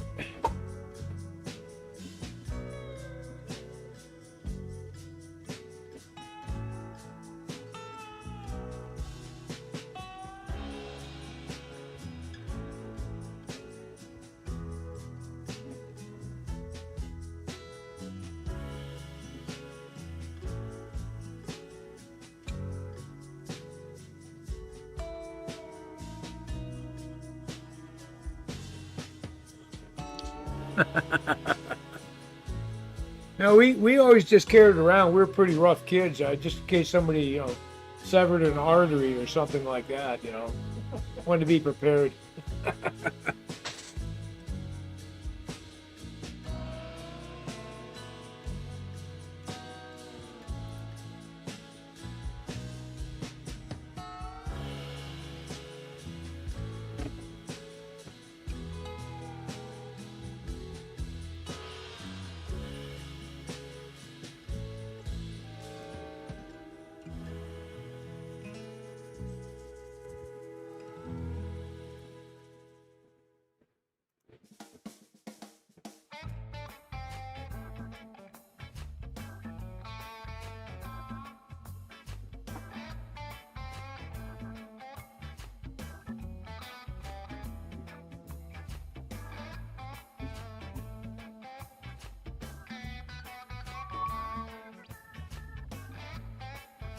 They're doing something now?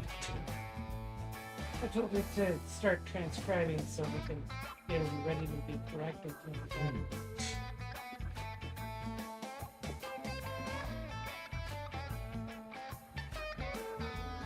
Thanks, Derek.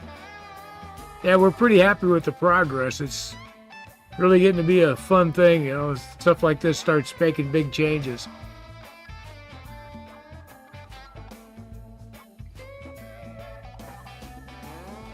So Roxy's almost got the next video ready. It's doing its thing for the closed captions right now.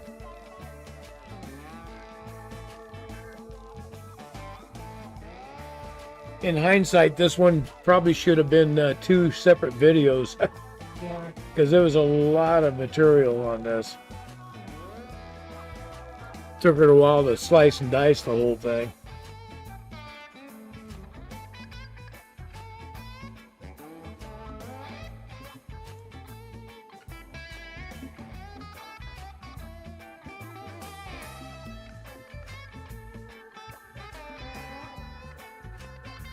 So those other two should be coming around here.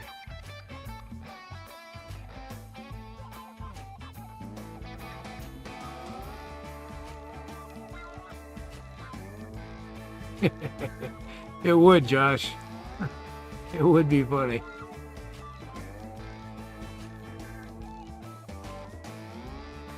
Maybe one of them just decided they had enough, so they're going to park it for the night.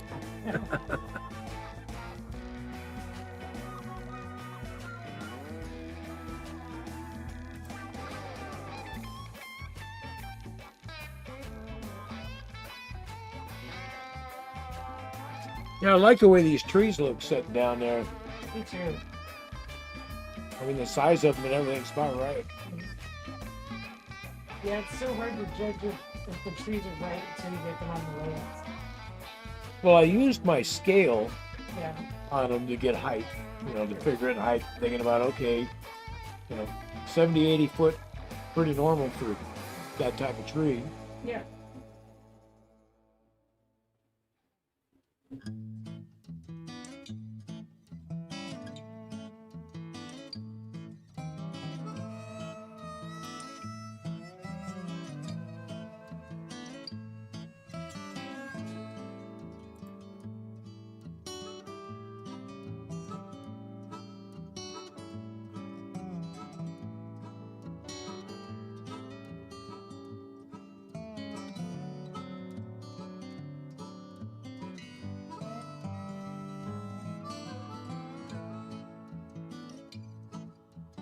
Ugh.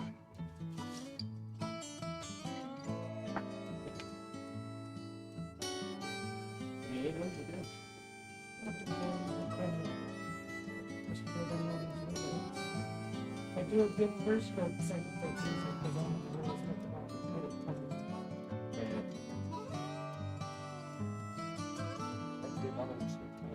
it. Yeah, this angle brush helps a lot. Then they'll just keep turning it and going, okay, let's get it.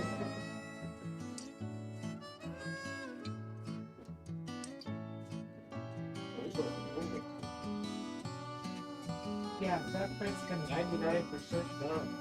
nice.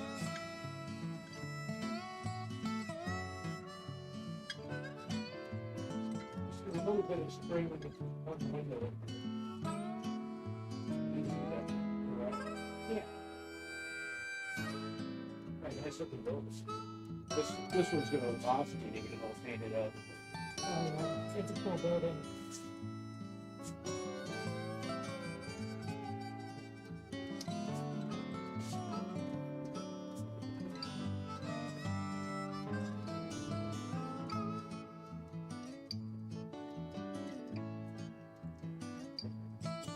Yeah.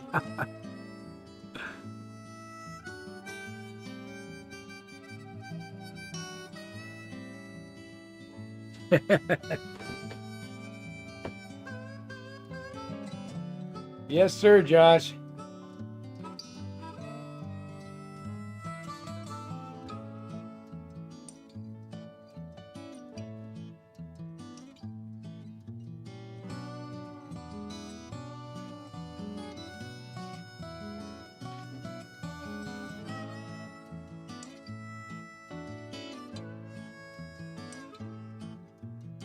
Yeah, I will, Josh.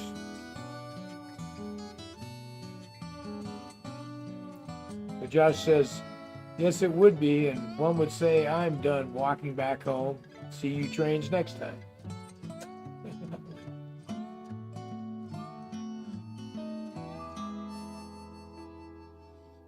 He was laughing at me because I said, well, maybe the trains walked off. Yep, exactly. And so he said, well, that'd be funny if they did that. No, I'm done with you. Yep, that's it. You're running me all day.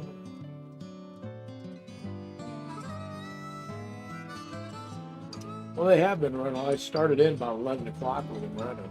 Yeah. And then I had some issues with the track and had to revert what I did last Yeah. spring. I remember when you did that. But I think I got that figured out. So I got that same piece and I got it labeled, so I'll know that next year, you know, when the spring comes around, it's like, okay, swap this around, boom, boom, boom, I should be good. Yeah. It's like all the humidity got sucked away. It's just so dry. I think what's happening is the wood itself, Mm-hmm. you know, expanding and contracting with humidity and temperature. Yeah. Although the temperature remains, you know, fairly constant here in the basement. But the humidity here is a roller coaster. Yeah.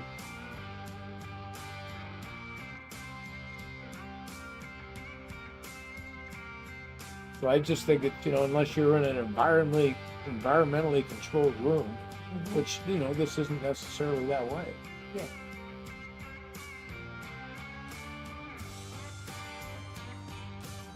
If it's that good of a room, your mom wouldn't let me have it. It's true. I got this space because nobody else wanted it. Well, she definitely wouldn't let you have your saw. No. Uh-oh.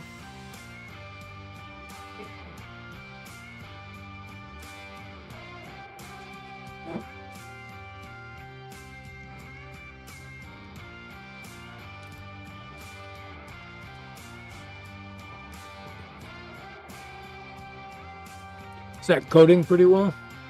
Yeah. Yeah, this really coats good. Good.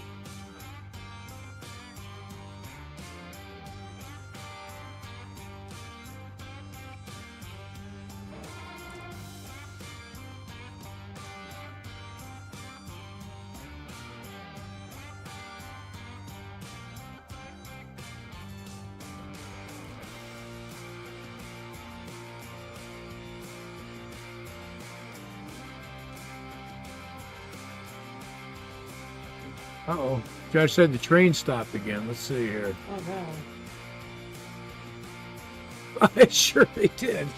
That same spot. Oh. Get to talking about it. Yeah. Just listening to you.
Oh no.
Well, they're all running now. Got it. Oh, you got all the exhaust pipes and everything up there. Thing. For the parts.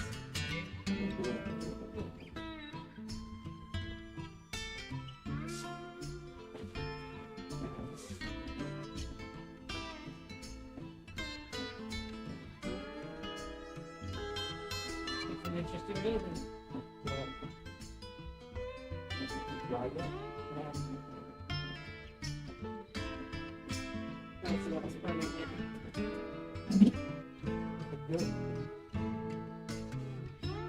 But since it's on the tape and I don't have to worry about where I get paint, it helps a lot with painting the insides.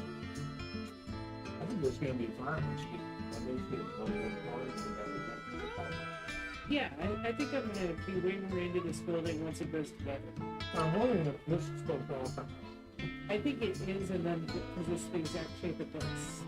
And since these tracks end on this side, the walls are just sliding back. That's gonna be challenging. We'll wait until it's all cured up and then try to make it look. We'll take a good picture.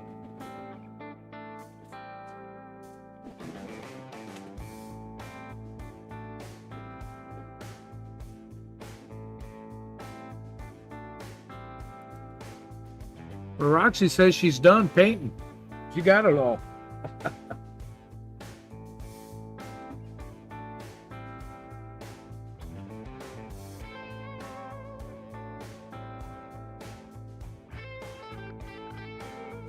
Yeah, it looks great, Roxy. And it looks like our print's finished up.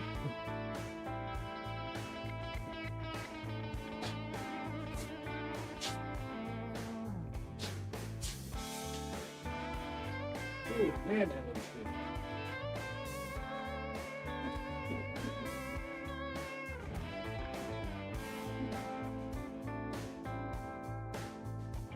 Yeah, that's gonna be a good looking building.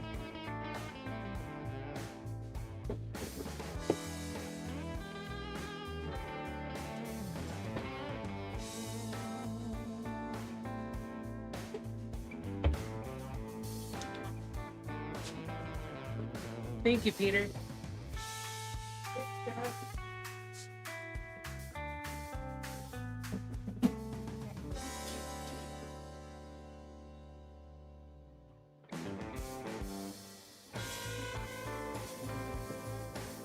Let's just cool down just a bit and then pop it off. So don't mess anything up. Oh yeah. I love watching you pop things up. Yeah.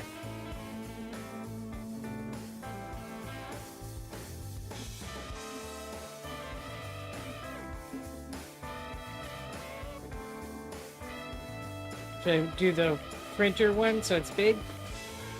Yeah. Yeah.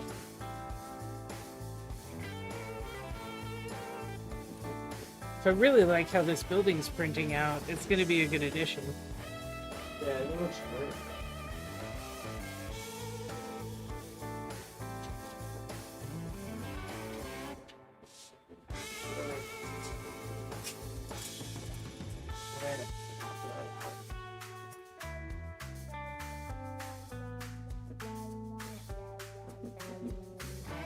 Pretty nice.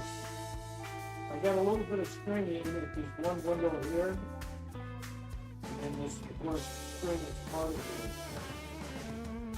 One here is part of it. It's skirted with the addition of lead. And that comes from right on. Yeah, this is going to be a really cool looking building. Great detail, this harness at the top. Bring it out really well defined.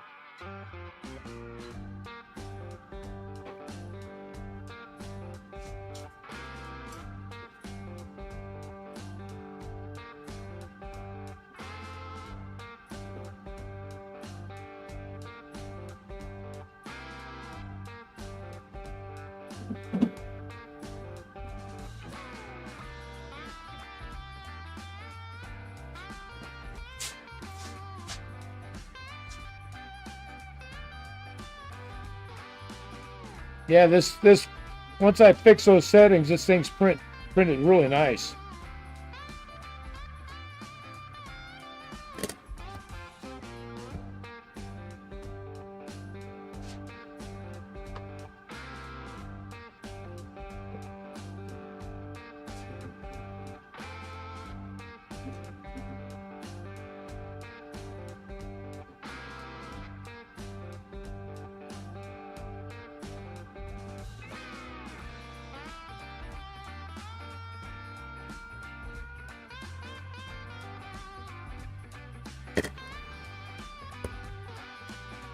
All right.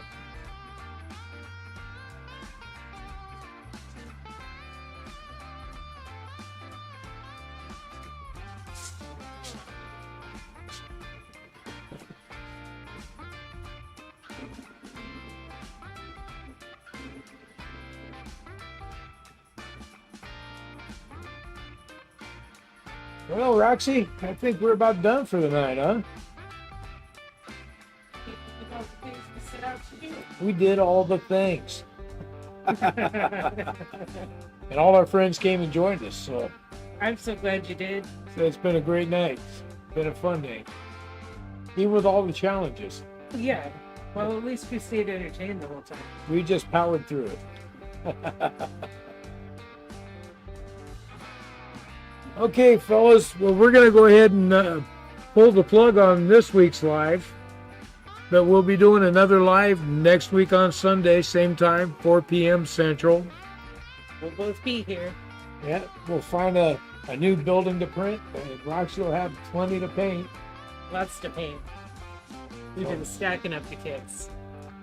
Hopefully I can work out some of the bugs on these trains during the week. Yeah. Get something running a little smoother. But I really want to get working back on that Southern Pacific. I want to get it back on the layout.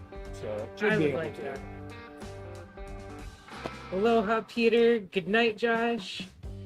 Yeah, have a great week, Peter. And you too, Josh.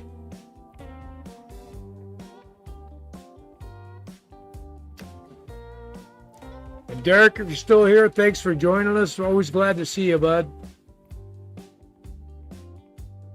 So, with that,